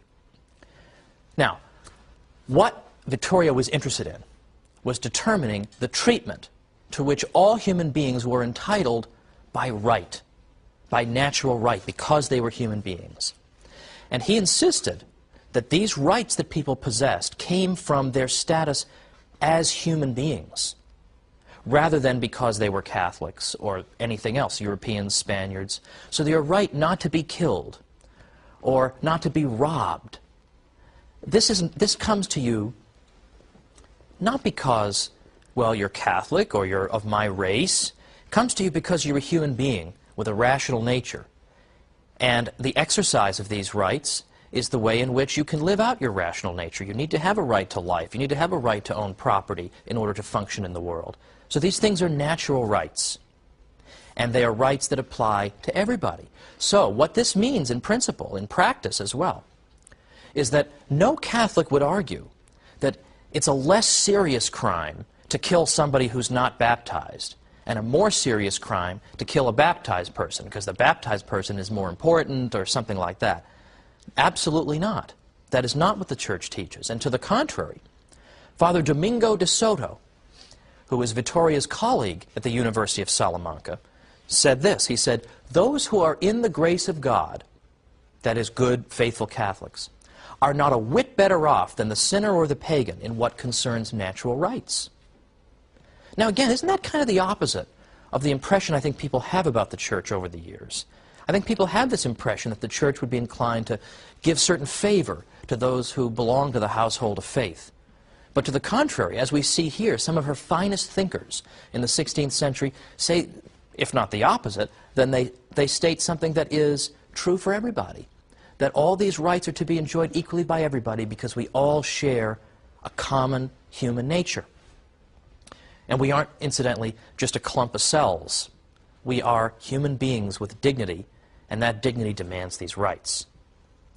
Now, what does Vittoria conclude, looking at the situation of his government and the peoples of the New World? He said that the peoples of the New World, because they were human beings, just as we Spaniards are human beings, they were equal to us. They were equal to us in matters pertaining to natural rights. They owned their lands by the same principles that we Spaniards own our own. And he also argued that, and incidentally his fellow scholastics agreed with him, Domingo de Soto, Molina and others, that pagan princes ruled legitimately. That is to say, if a pagan king has committed no other crime, he can't simply be thrown out and deposed because he's a pagan.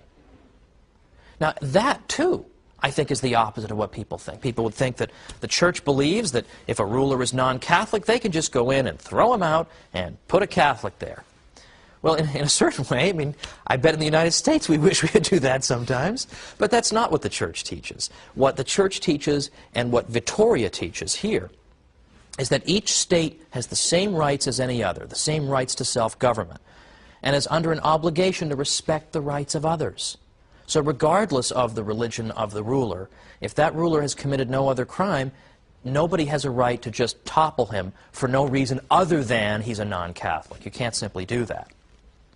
Now, Vittoria and his supporters also believed that the idea of natural law existed not just among Christians, but among all peoples. Now, natural law, of course, is the idea that there are laws that are in effect written in our human heart that we simply know. When you're a child, you know these laws. You know when little children are running around, they're saying, "Hey, that's mine, give it back." They understand certain aspects of what it means to be just and fair, that I had this property first, and it's unjust for someone to confiscate it from me. And they understand perfectly well that if they take something from somebody else, they cry when you punish them, but typically they understand the punishment. They don't say, "Mom, Dad, I have a whole philosophical argument against why," that if they take something from somebody else, they cry when you punish them, but typically they understand the punishment. They don't say, "Mom, Dad, I have a whole philosophical argument against why you're punishing." They know in their heart they've done something wrong. Well, we have these senses of what is right and wrong. We also have the Ten Commandments in our own tradition. But according to Vittoria, the Ten Commandments are really spelling out principles that practically any people, really, if they reflect long enough, will understand and appreciate. And because we all possess this kind of sense of right and wrong, a basic sense, then this basic sense can become the basis for international rules of conduct. And these rules of conduct can morally bind even those who've never heard the gospel, or never heard of the Ten Commandments, or had even rejected the gospel, because we're basing ourselves on the idea that we all ultimately know that sheer conquest is wrong, and looting and pillaging is wrong. We know this because God has imprinted it on our hearts, And this becomes the basis for a common understanding of international obligation. Now, that is to say that peoples, such as the peoples of the New World, were thought to possess this basic sense of right and wrong, summed up in the Ten Commandments and in the Golden Rule, and so we could interact with them on the understanding that they understand these principles, but we have to understand and live according to them too. So what this means is that in the 16th century, Spanish theologians looked at the behavior of their own civilization. They held it up to critical scrutiny, and they found it wanting. They looked and said, we have failed to live up to the absolute moral standard that binds all people. They proposed that in matters of natural right, the other peoples of the world were their equals, and that the commonwealths, even of pagan peoples, were entitled to the same treatment that the nations of Christian Europe accorded to one another. Now that is something extraordinary in the history of the world, and we in no way wish to make light of what happened to the peoples in the New World, because many of them perished, sometimes in terrible circumstances, oftentimes due to disease, a non-volitional source, sometimes due to overwork, and it was something terrible in some ways, what happened to a great many of these people. But the very fact that the Spaniards could step back and say, my people have failed to live up to an absolute standard, is something new in the world. A historian named Louis Hankey wrote a book called The Spanish Struggle for Justice in the Conquest of America. Now that's a strange title, isn't it? But what he's talking about is precisely what we've seen here. The Spanish theologians attempt to devise rules that would bind everybody and that would establish justice in the world. And their ability, the Spaniards' ability to look objectively at these foreign peoples and recognize their common humanity, was no small achievement. In fact, this type of impartiality, this ability to look at the peoples of the world and be willing to apply the same rules to other peoples that you apply to your own, and that you would abide by the same rules that you expect others to abide by. This impartiality is not exactly embedded in every civilization. In fact, we need look no further, for example, than the American Indian cultures, which, for whatever their merits, did not possess the ability to look impartially at the world and hold themselves up to a common moral standard. The Harvard historian Samuel Eliot Morison said that the Indians of the same region or language group did not even have a common name for themselves, and that each tribe called itself something like "we the people" and referred to its neighbors by a word that meant the barbarians, or sons of she-dog, or something equally insulting. Well, if that's your view, that you are the people and everybody else are the barbarians or sons of the she-dog, how are you going to be able to come up with impartial rules governing both you and the barbarians? It's not going to happen. So the idea of an international order of states, some large, some small, of varying levels of civilization and refinement, operating on a principle of equality, one toward the other, this could not have found fertile ground amid that kind of narrow chauvinism, a kind of chauvinism that has been all too prevalent in the history of the world. So it's thanks to the Catholic conception of the fundamental unity of the human race that we're able to think in terms of universal principles governing all peoples. So when we criticize Spanish excesses in the New World, therefore, it's largely thanks to the moral tools provided by the Catholic theologians of Spain itself that we're able to do so. The Peruvian poet Mario Vargas Llosa, when he spoke about these Spanish critics of their own government's policy, he said this: "They fought against their fellow men and against the policies of their own country in the name of a moral principle that to them was higher than any principle of nation or state. This self-determination, this capacity for criticism of your own civilization could not have been possible among the Incas or any of the other pre-Hispanic cultures. In these cultures, as in the other great civilizations of history foreign to the West, the individual could not morally question the social organism of which he was a part." Well, let's conclude now by saying that we have seen that, in theory, the Catholic Church has set up and established and defended these universal moral principles. And perhaps they have been observed in the breach at times, but these are the principles. And the additional principle, of course, is that there's to be no forced conversion. That's in canon law. All these things are Catholic principles. What we're going to see next time is an aspect of modern history that's often been forgotten, when anti-Catholic or atheistic states, in effect, establish the opposite principle, that people have the opposite of rights because they're Catholic. Because they're Catholic, they can be imprisoned or tortured or killed. And we are once again going to see this glorious witness of Catholics in the face of devastation. Join me for the Catholic Church, Builder of Civilization.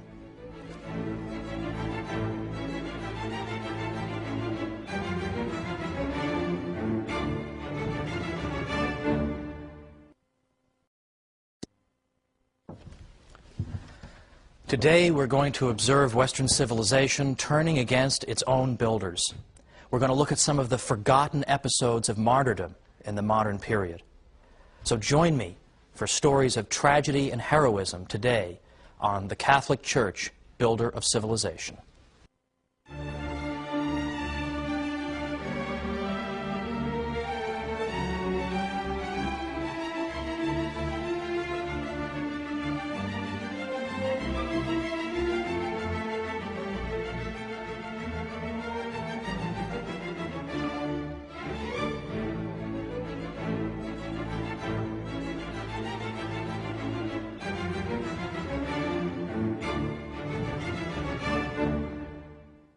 Welcome to the Catholic Church, Builder of Civilization.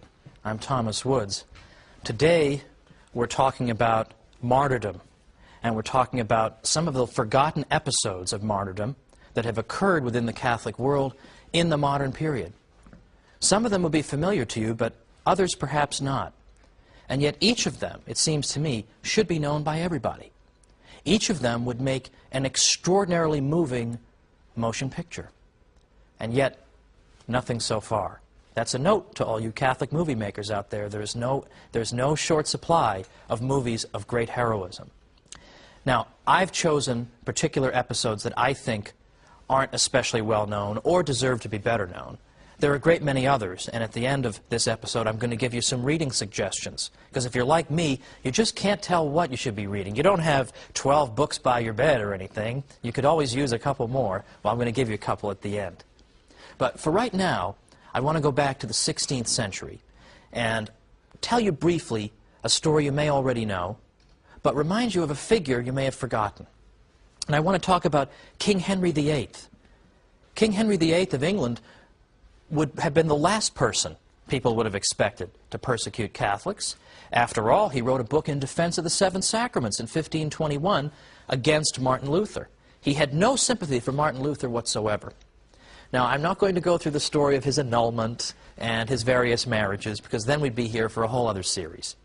But for now, we'll simply say that King Henry VIII wanted to annul his marriage, marry another woman, and the Pope did not approve it.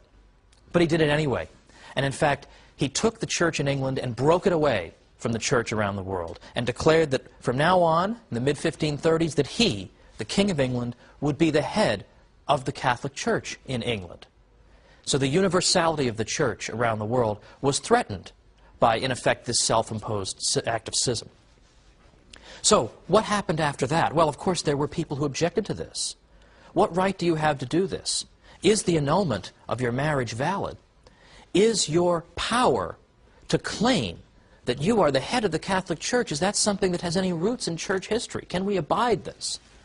Now, many of you know about the story of St. Thomas More, the former Lord Chancellor who opposed what the king was doing and could not, in conscience, support him, and was executed.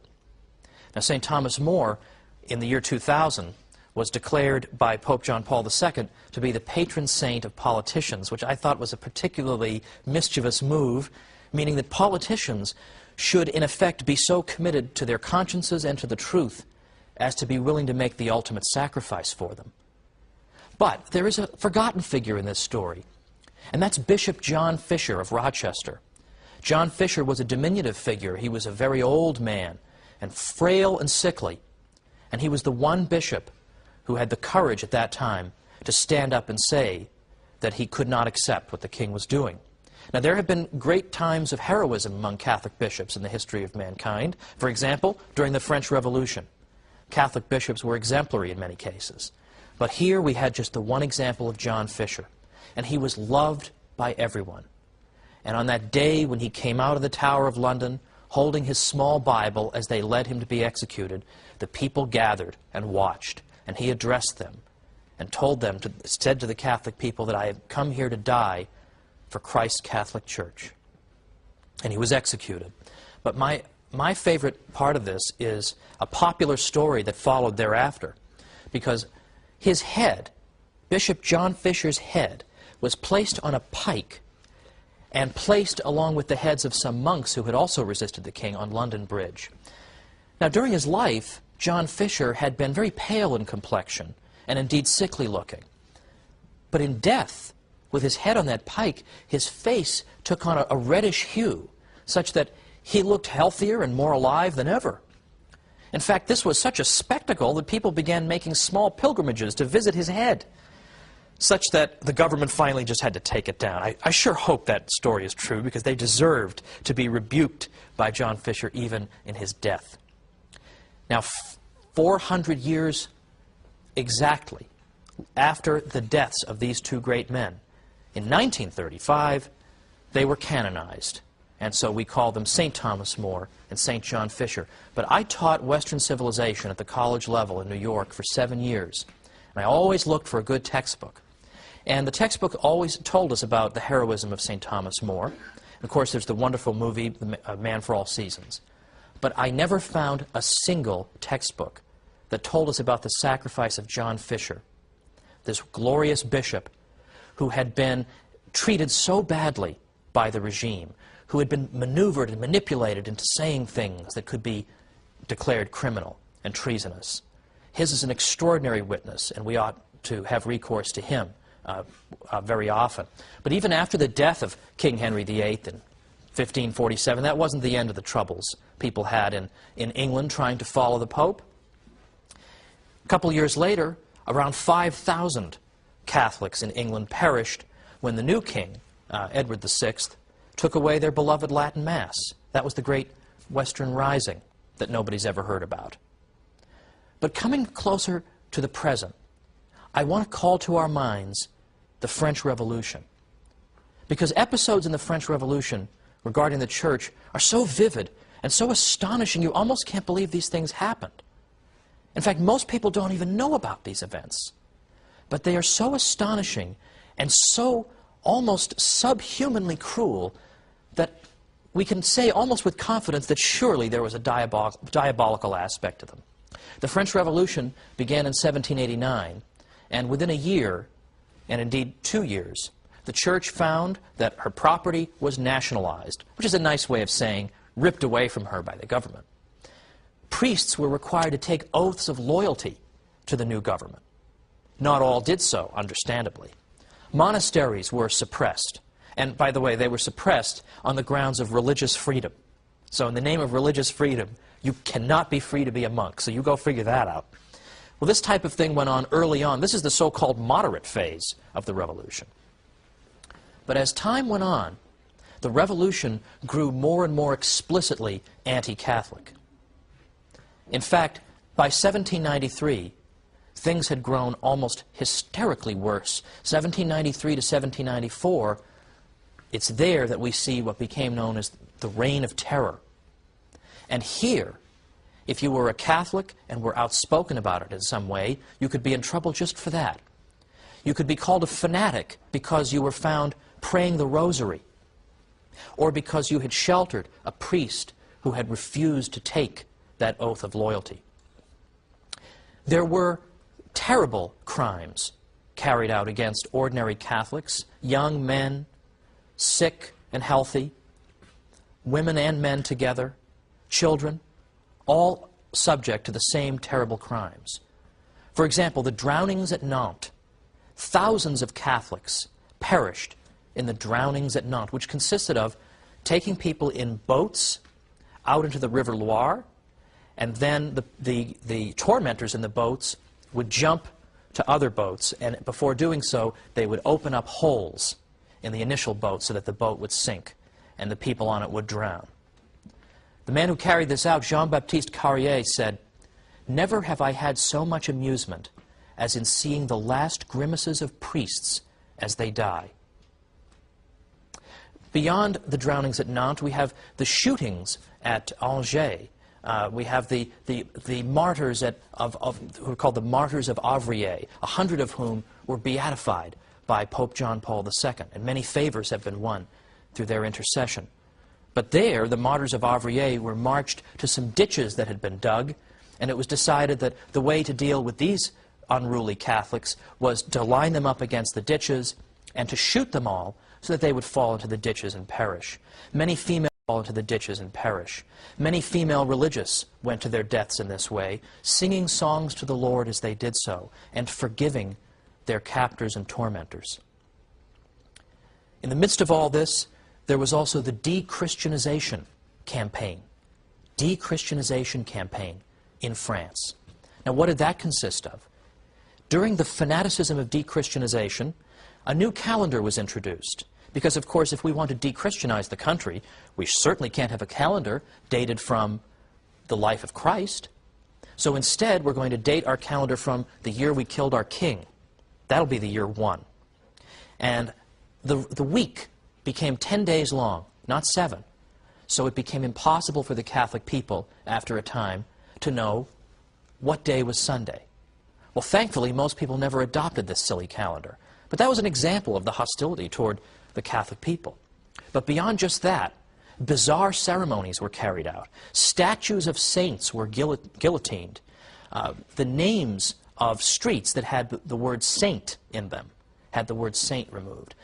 Churches were vandalized everywhere and property destroyed as an attempt to try to wipe out the Christian inheritance. In fact, even worship itself was discontinued in all but the remotest areas of the country. Here was de-Christianization. In fact, even the priests who had taken the oath of loyalty to the regime were now told that was not enough. If you want to show that you are loyal to revolutionary France, you must abjure your ordination altogether. Many of them refused to do that. Thousands of them fled the country. 10,000 priests went to England alone. England, an anti-Catholic country at that time, welcomed them. And in fact, as some historians have said, like Michael Davies, in fact, what the result of that was that English people got to see Catholic priests for themselves. They no longer heard about Catholic priests just in caricature. They met these men for themselves and saw how heroic they were and what they were able to do. And it astonished them how great these men were. And this experience they had meeting all these Catholic priests went a long way in the 19th century toward lifting the restrictions against Catholicism in that country. But this is not even the worst of what happened to Catholics. A war of extermination was waged in the Vendée region of France, and this episode has been almost entirely forgotten. It was not forgotten by Pope John Paul II, who visited the Vendée region, spoke about the Vendée region in a French visit in 1996. And when we come back, we're going to talk about those men and women, what the Pope had to say, and more examples of heroism when we come back to the Catholic Church, builder of civilization. So I'll see you in a minute.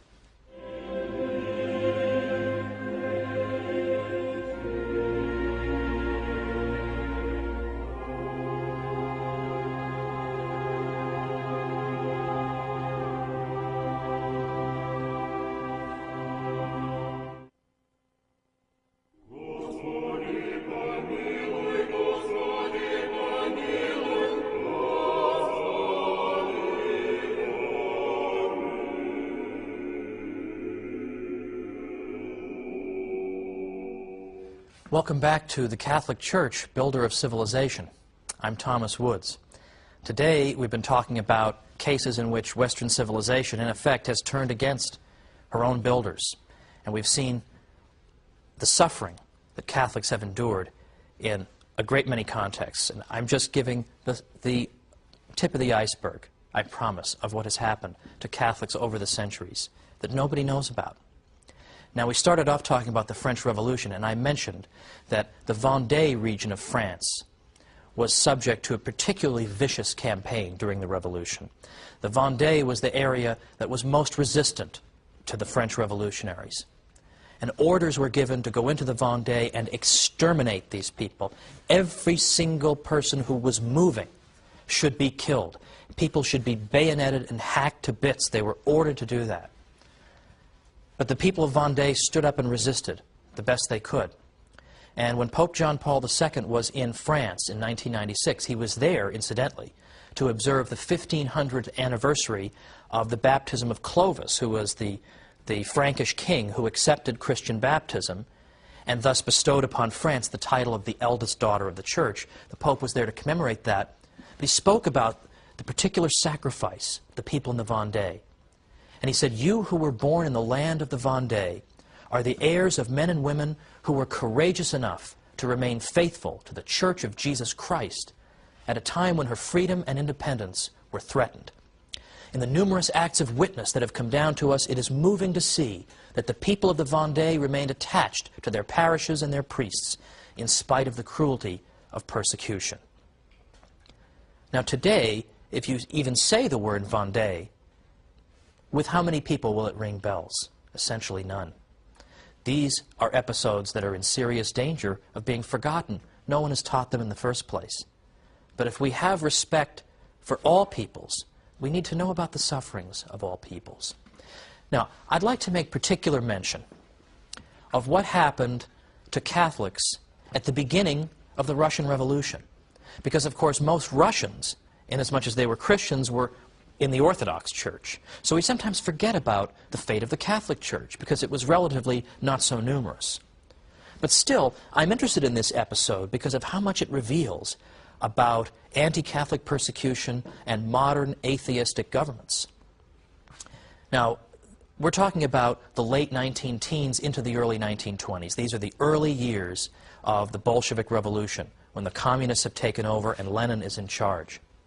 Now, initially, what they did was they made it a crime to engage in religious education to anyone under 18. So you can't form the minds of the children. The communists will form the minds of the children.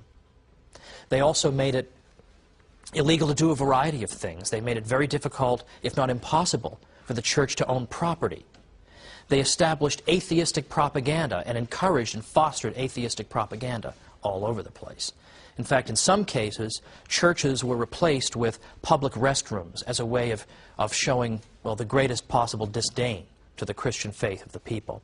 I have a friend who, round about the early 1980s, perhaps the late 1970s, was being taken on a guided tour of Russia. And the tour guide was giving the usual propaganda. Look at the religious freedom we encourage in Russia. Look at all of our churches. And my friend impertinently asked, "Oh, how many of them were built since 1917? Total silence, of course. And he was never invited back, needless to say. That's an unaskable question. But early on, early 1920s, you start to see a campaign against the Catholic churches in which the regime is claiming we need to take the valuables out of these churches, anything that might be made out of precious metals, because Russia, in large part thanks to the stupidity of its government, was suffering from a devastating famine. And the claim was, we need to melt these sacred vessels down to sell them to make money to provide for famine relief. Well, clearly, this was an attempt to break the Catholic churches, to show who was in charge. They didn't actually need that money for famine relief, because the United States and other places were sending famine relief money to Russia. And we now know, now that the Soviet archives have been opened up, that the government was taking that food aid money and using it to buy machine guns from Germany. They didn't need the money for this purpose. And in fact, Pope Benedict XV, who was Pope from 1914 to 1922, even made an offer to the Russian government. He said, the Vatican will give you an amount of money equivalent to the value of those vessels if you just leave them alone. He never got an answer to that offer, which is all you need to know. And so, in effect, stormtroopers marched into churches and began vandalizing them. Most churches were vandalized. The only ones who weren't were ones where it was determined that there was nothing sufficiently of value there. Now, beyond this, we have cases of priests being executed or imprisoned just for doing normal priestly functions, providing religious education, or trying to prevent the stormtroopers from taking their vessels. One priest, for example, got down on his knees and begged his congregation to block and protect the tabernacle. He was tried and convicted of falling demonstratively on his knees. Did you know that was a crime? That's apparently a crime. And that reminds us that in these revolutionary regimes, there is no respect for law whatsoever. Law is what the judge says it is. In fact, in Russia, historian Richard Pipes says Russia was the first country on earth to ever outlaw law. That if you wanted to be a judge in Russia, all you needed to do was be literate. You didn't have to have any legal training. You didn't have to have any legal training, because we don't need legal training. We don't need previous precedent and previous law. All we need is somebody with a good communist revolutionary conscience who knows how to mete out communist justice in one case after another. In fact, one government official said to the Russian leader Lenin, "Our Commissariat of Justice really should be renamed the Commissariat of Social Extermination, shouldn't it?" And Lenin said, "Yes, it should, but we can't say that." So that's how they come up with crimes like falling demonstratively on your knees. A revolutionary judge simply makes this stuff up as he goes along. So the first show trials in Russia were not under Stalin, when Stalin would take potential political rivals or fellow communists and put them on trial and accuse them of treachery and force them to engage in ridiculous and obviously absurd confessions. Those are sometimes thought of as the first show trials, where the job was to humiliate the accused before executing him.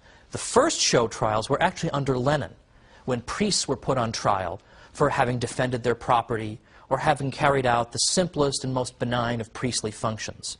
The job was to humiliate and break these people. And yet again, this is forgotten. This is beyond forgotten.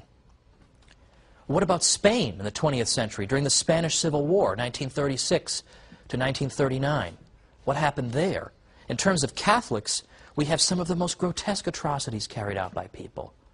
For example, one historian tells us, in Spain, which of course is one of Europe's most staunchly Catholic countries, large numbers of Catholics were just butchered solely for being Catholic.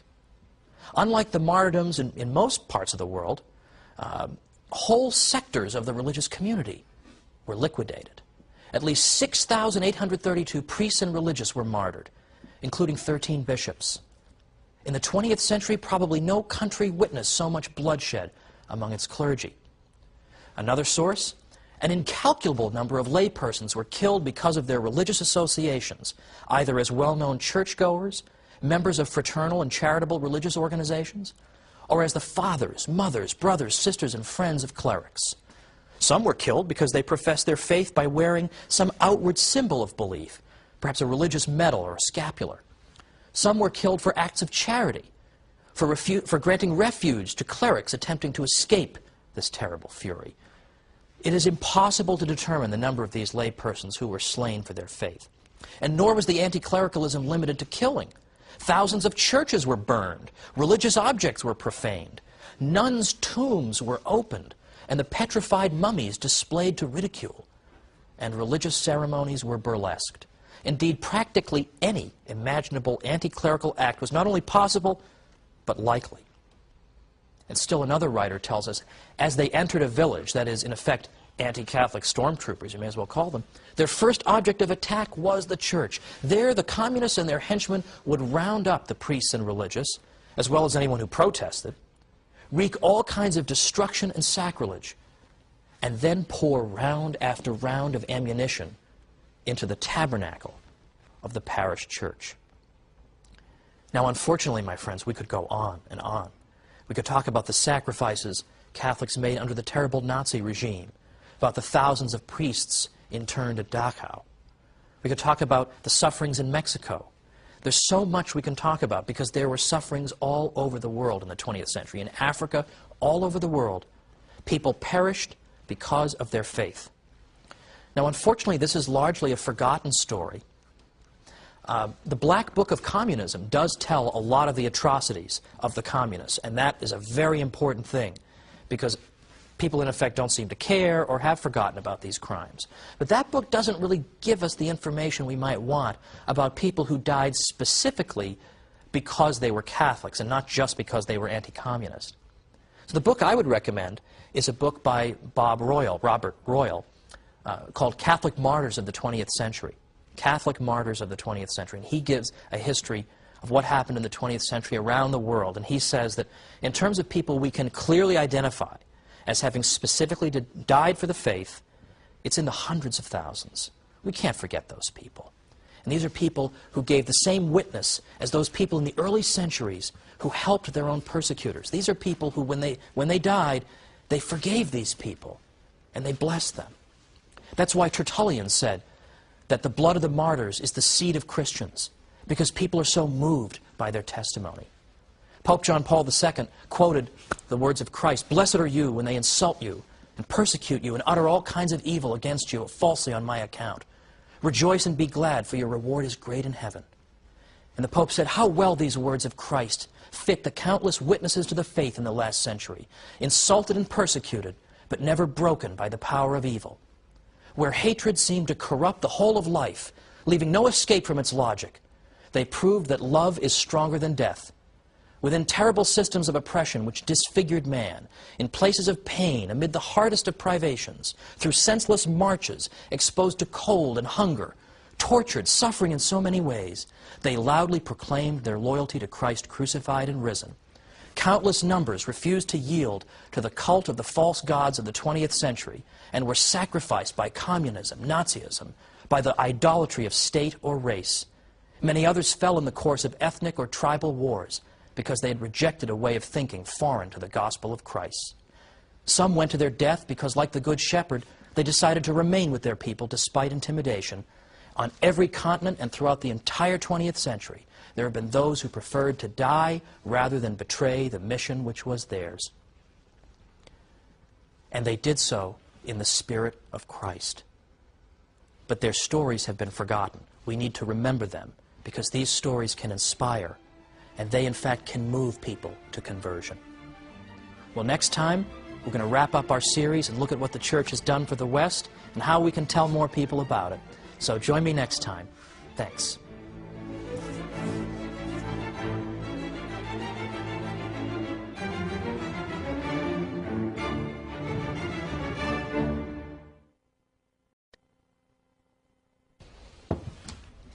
Over the past 12 episodes, we've seen how the Catholic Church built Western civilization. But where is Western civilization going? What's next? What can we do about it? Join me today for the Catholic Church, Builder of Civilization.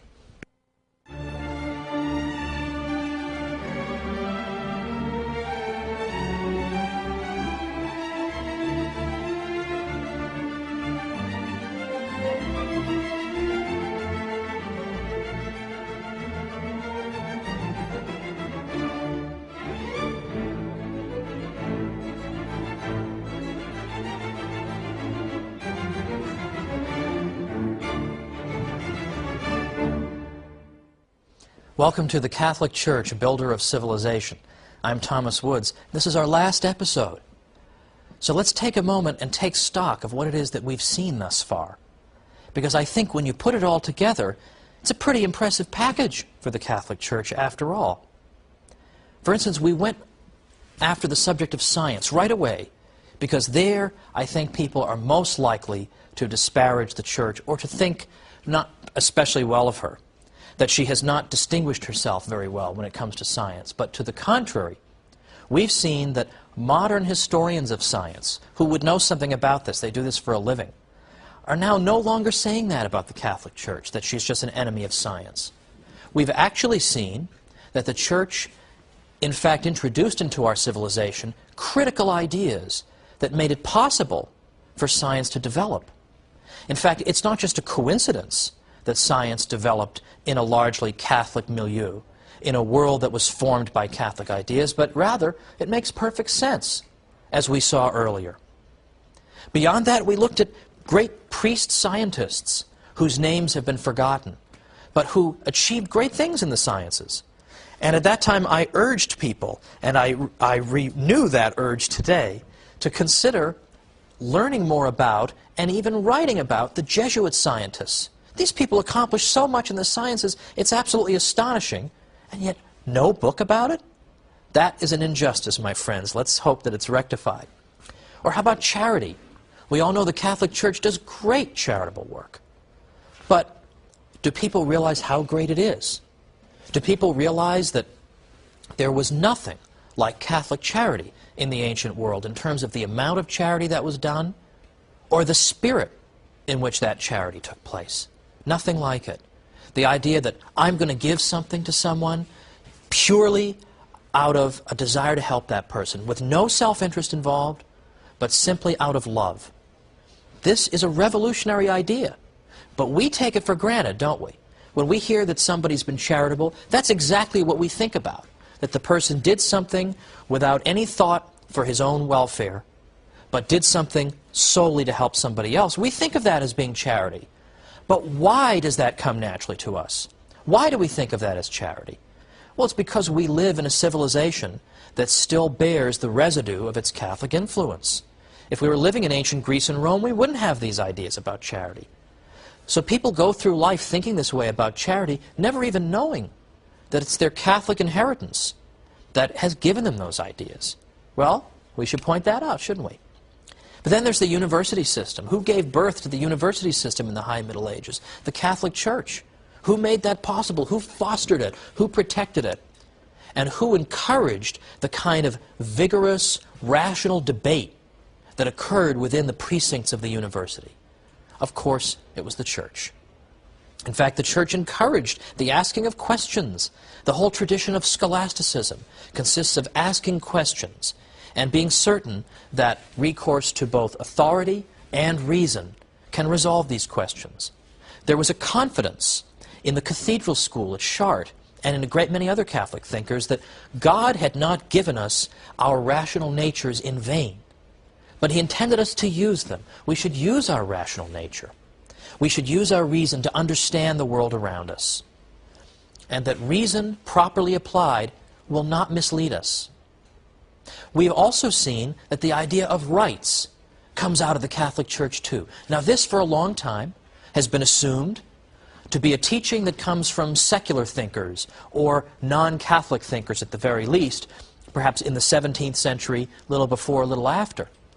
But we've seen that in fact the idea of rights, natural rights, rights that inhere in us as human beings naturally, rights that mean that you can't invade my person, you can't kill me, you can't steal from me, these things that inhere in us as human beings, these ideas developed out of the Catholic Church and her own canon lawyers. And here I rely on an important book by Brian Tierney, who's one of the great experts on the idea of rights. He has a great book called The Idea of Natural Rights. And it's there where you see the most systematic refutation of the idea that rights just came out of nowhere in the 17th century. He shows that they came out of the heart of the Church. Now, we've also seen that international law comes out of the Catholic Church too. International law, which is closely related to the idea of rights, comes out of the Catholic Church. Because international law says that some countries don't have more rights than others, but that each state has an equal dignity, regardless of whether the ruler of that state is Catholic or non-Catholic. If his only crime, so to speak, is being non-Catholic, you can't just depose him for that, because his state has dignity and the right of self-government just the way as any Catholic state would have, or state populated by Catholics. So international law, the idea there's an absolute moral standard that governs the interaction of states. Where does this come from? It comes from the Catholic Church with Francisco de Vitoria and Francisco Suarez and de Soto and all these other thinkers. Even law itself, law domestically, is indebted to the Catholic Church because the canon law was the first modern legal system in Europe. Because for the first time, church law was brought together systematically and presented in a coherent whole, where all contradictions that might have existed have been reconciled. That's what modern states in Western Europe did when they were developing their own legal systems. They used the model of canon law as to how you go about doing that. Now, in our first episode, I made brief mention of the study of economics. Now, economics really is an interesting science, so I don't want to hear any objections to economics. But economics is often thought to have emerged in the 18th century. In the 18th century, sort of deistic thinkers, or thinkers who certainly weren't Catholic, just suddenly came up with the idea of economics, just kind of poured out of their heads. But in fact, that's not what historians today are saying. For the past half century, historians who write about the history of economic thinking are now saying that it's not Adam Smith in the 1770s who just gave birth to economics, just came all out of his gigantic head. But instead, they're now pointing to a people called the late scholastics, who were Spanish thinkers. Well, they weren't all Spanish, but the best ones were Spanish. So all you Spaniards out there, congratulations. As the source of modern economic thought, the late scholastics are really the source. One of the great 20th century economists, Joseph Schumpeter, said, "It is they who come nearer than does any other group to having been the founders of scientific economics." And there's been much scholarship written about this ever since Schumpeter wrote in the 1950s. Modern historians of science have continued to uncover the critical and important insights into economic thought of these people. For example, Raymond de Roover, Marjorie Grice Hutchinson, and scholars who are still alive like Alejandro Chafuin and Harry Vereiser at the University of Detroit. This is an important contribution as well. Now let me give an example of what I mean here. In the 16th century, when precious metals coming from the New World began to reach Europe, people noticed that prices rose. So what they recognized was there was a kind of a fixed cause and effect relationship going on here, that there was a relationship, some kind of a relationship, between the level of prices and the amount of money. So in effect, this was like an economic law. So they understood scientifically that there were relationships at work in the world of economics. This is an essential breakthrough. They also wrote great moral treatises relating to economics, like Juan de Mariana wrote a fantastic treatise denouncing inflation, when governments inflate the money supply and thereby make each unit of money worth less. He denounced this as a terrible, inexcusable crime. Kings used to call in the coins in their realm and then clip them and save some of the metal and then return the coins to the people. And of course, he's gained an awful lot for himself, and they're stuck with these crummy coins they have to exchange at the old value. Juan de Mariana denounced this because he understood the economics behind it. Now, how did this go unheralded for so long? Why for so long did we all think Adam Smith had a why for so long did we all think Adam Smith had a gigantic head? Like, why did we think this? In part, it's because the people who wrote this stuff, the late scholastics, they didn't write books on economics for the most part. They wrote great moral treatises. And in the course of their moral treatises, they referred to economic topics. But they never had a book that said, here's our stuff on economics. So it was easy to overlook it.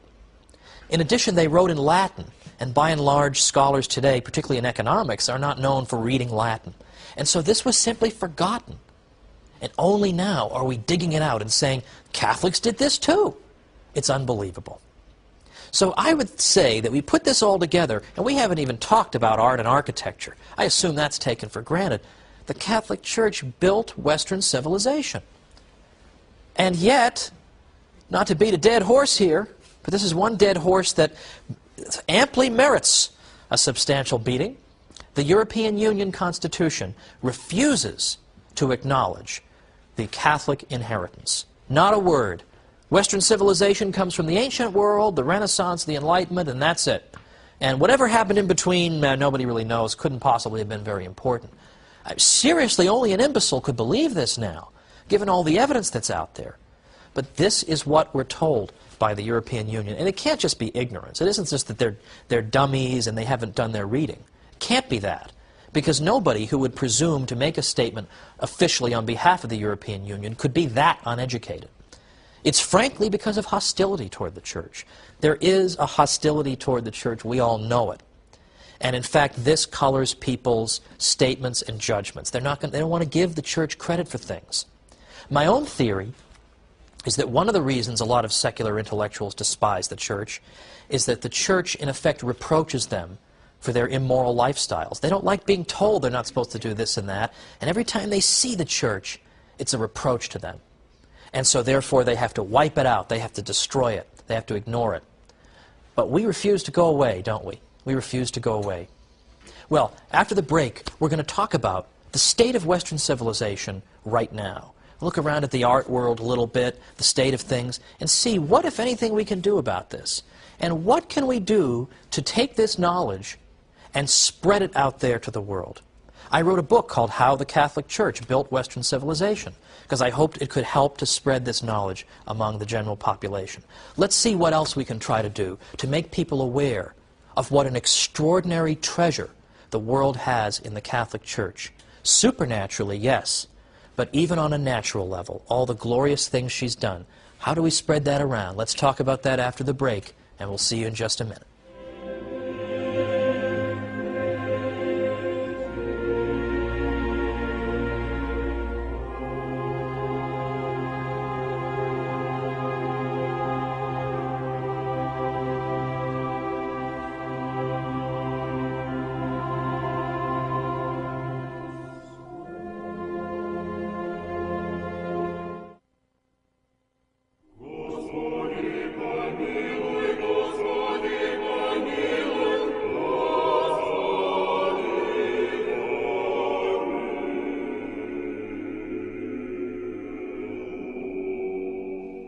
Welcome back to the Catholic Church, Builder of Civilization. I'm Thomas Woods. Today we're sort of summing things up and then looking forward. We're looking at things the Church has done in the past and then thinking about what are we going to do in the future? What are we going to do to redeem Western civilization? Build it back up again to where it belongs. Now, I think if you were to take a quick glance, for example, at the world of art today, it's probably not fair to say all of modern art is just a complete disaster. I don't think anyone would really say that. However, I think we can say that there seems to be a relationship between a civilization's view as to whether there really is a transcendent, there's something that is beyond our experience, and a civilization that doesn't believe that believes in materialism. Materialism in this sense doesn't mean greed, it means believing that matter is all there is. If something isn't physical, then it doesn't exist. That's what materialism teaches. And it seems to me fairly obvious that the type of art you would see in those different types of civilizations would differ from each other. And this is a point that Jude Doherty made. He's the Dean Emeritus of the School of Philosophy at the Catholic University of America. And he's made this point. He asked the question, could a great Gothic cathedral, or indeed Gothic architecture in general, could that have been built in a materialistic culture? And likewise, could some of the hideous things that we see around us all the time, what Doherty calls Lego set architecture, we're surrounded by everywhere, would that have been built in an age and a culture that believed in the transcendent? When you, in effect, when you believe in materialism, what you're saying is that there is no meaning to life. If all there is matter, if matter is just dead, it has no purposes, then there is no meaning to anything if there's no transcendent. And if you really believe that life has no meaning, it would be a miracle if that belief weren't in fact reflected in your art. And we see that. Of course, we see that everywhere. Now, I suppose it's shooting fish in a barrel to criticize some of the excesses of modern art, so I'm not going to do that. There's a little bit of that in my book, and you can find that all over the place. But I do remember walking into my classroom back in the years when I was a professor in New York, and I had a newspaper article, and I said to them, this is a Western Civ course, I said, ladies and gentlemen, I want to update you on the state of Western civilization. And I read to them this news item. And it was a news item about the Turner Prize exhibition in England. It was a prestigious art prize. And one of the exhibits was called The Lights Going On and Off.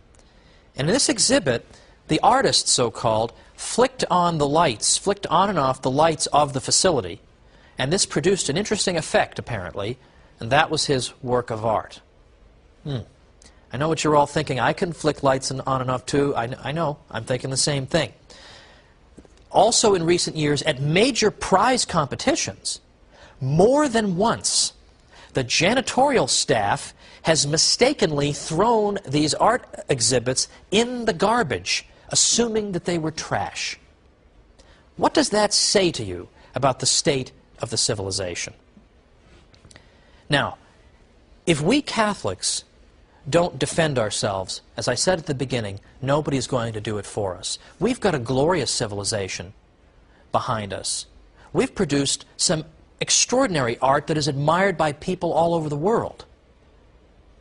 Now, it's true, though, that we're not Catholics because we produced great art.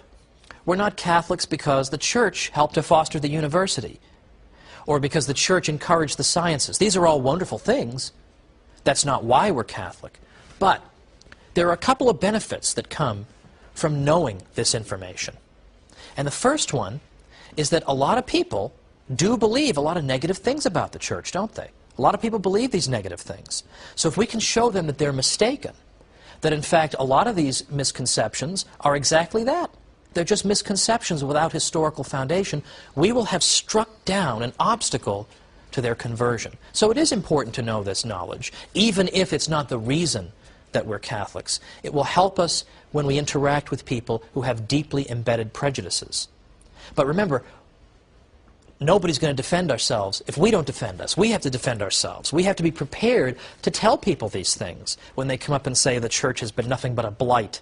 We have to have an answer for that, because they're not going to have the answer. We need to give them that answer.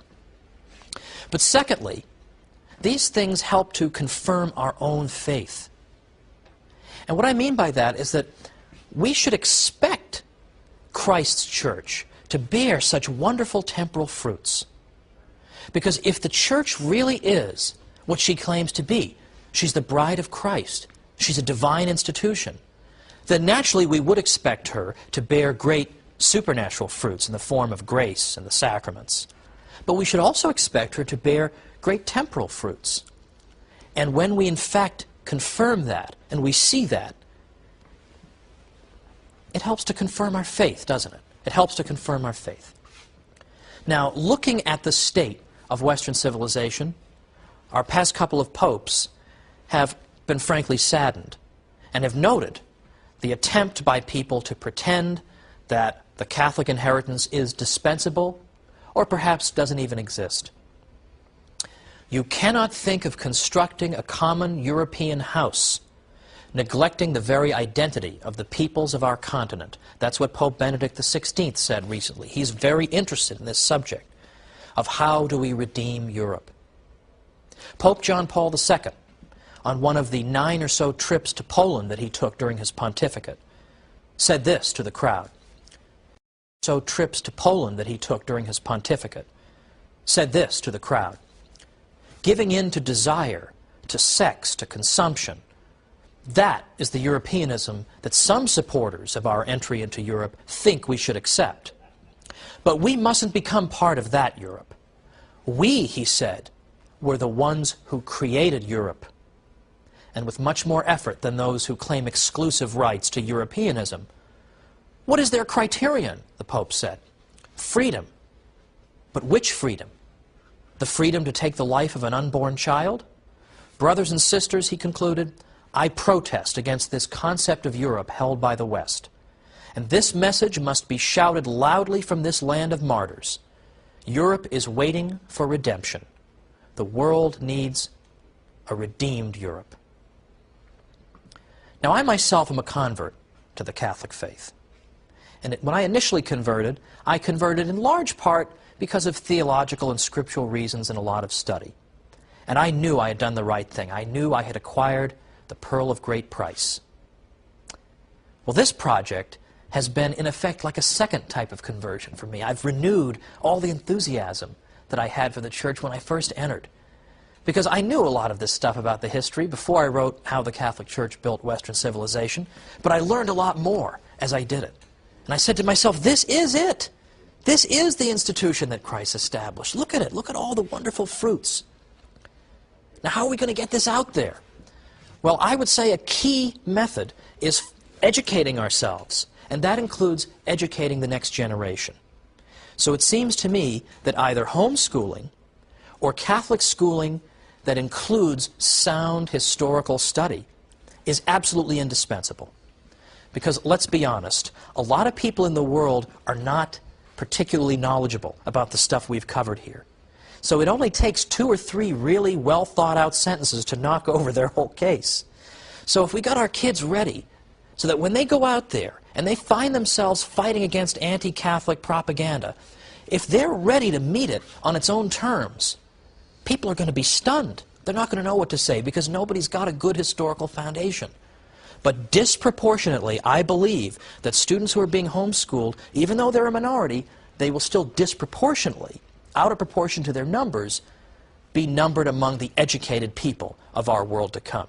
And they will be ready for the usual claims made against the church. That's essential. We're all set to get started homeschooling our kids. I can't wait to do it. But in the case of my own conversion, you know, I remember, if I may be pardoned this personal conclusion, I remember I was on the verge of converting. And, you know, people wanted to send me books showing me why Protestantism was false and Catholicism was true. And I appreciated that, and that was good. I did want to know those things. I did want to be able to answer the arguments of Luther. But ultimately what happened to me, and the whole story would take a little bit longer, but what happened to me was I reached a point at which I came to the conclusion that I wanted to be a Catholic. I pretty much knew I wanted to be a Catholic. All of a sudden, this fascinating and extraordinary and gigantic institution was just staring me in the face. 2,000 years of tradition staring me in the face. And even then, I knew some of her achievements in Western civilization as well.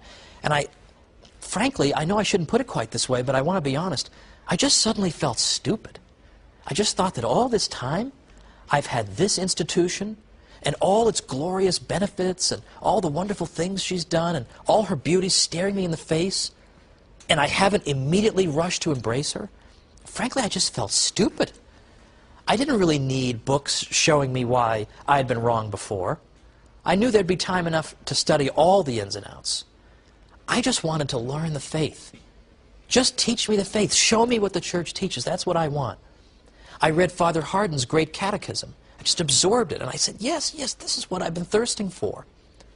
And I bring this up because I have a friend who contacted me not long ago, and he's having second thoughts. He's a Protestant, and he's thinking maybe he wants to become a Catholic. And my first instinct was, let me send him all these books showing him why he's wrong to be a Protestant. And I realized, you know what, he's going through just what I went through at that time. He just feels like kind of a doofus, that all this time he's neglected the pearl of great price that's staring him right in the face. This great institution, the most beautiful institution in the world. So instead, I just sent him books that explain the faith. Here is what it is. That is what converts people.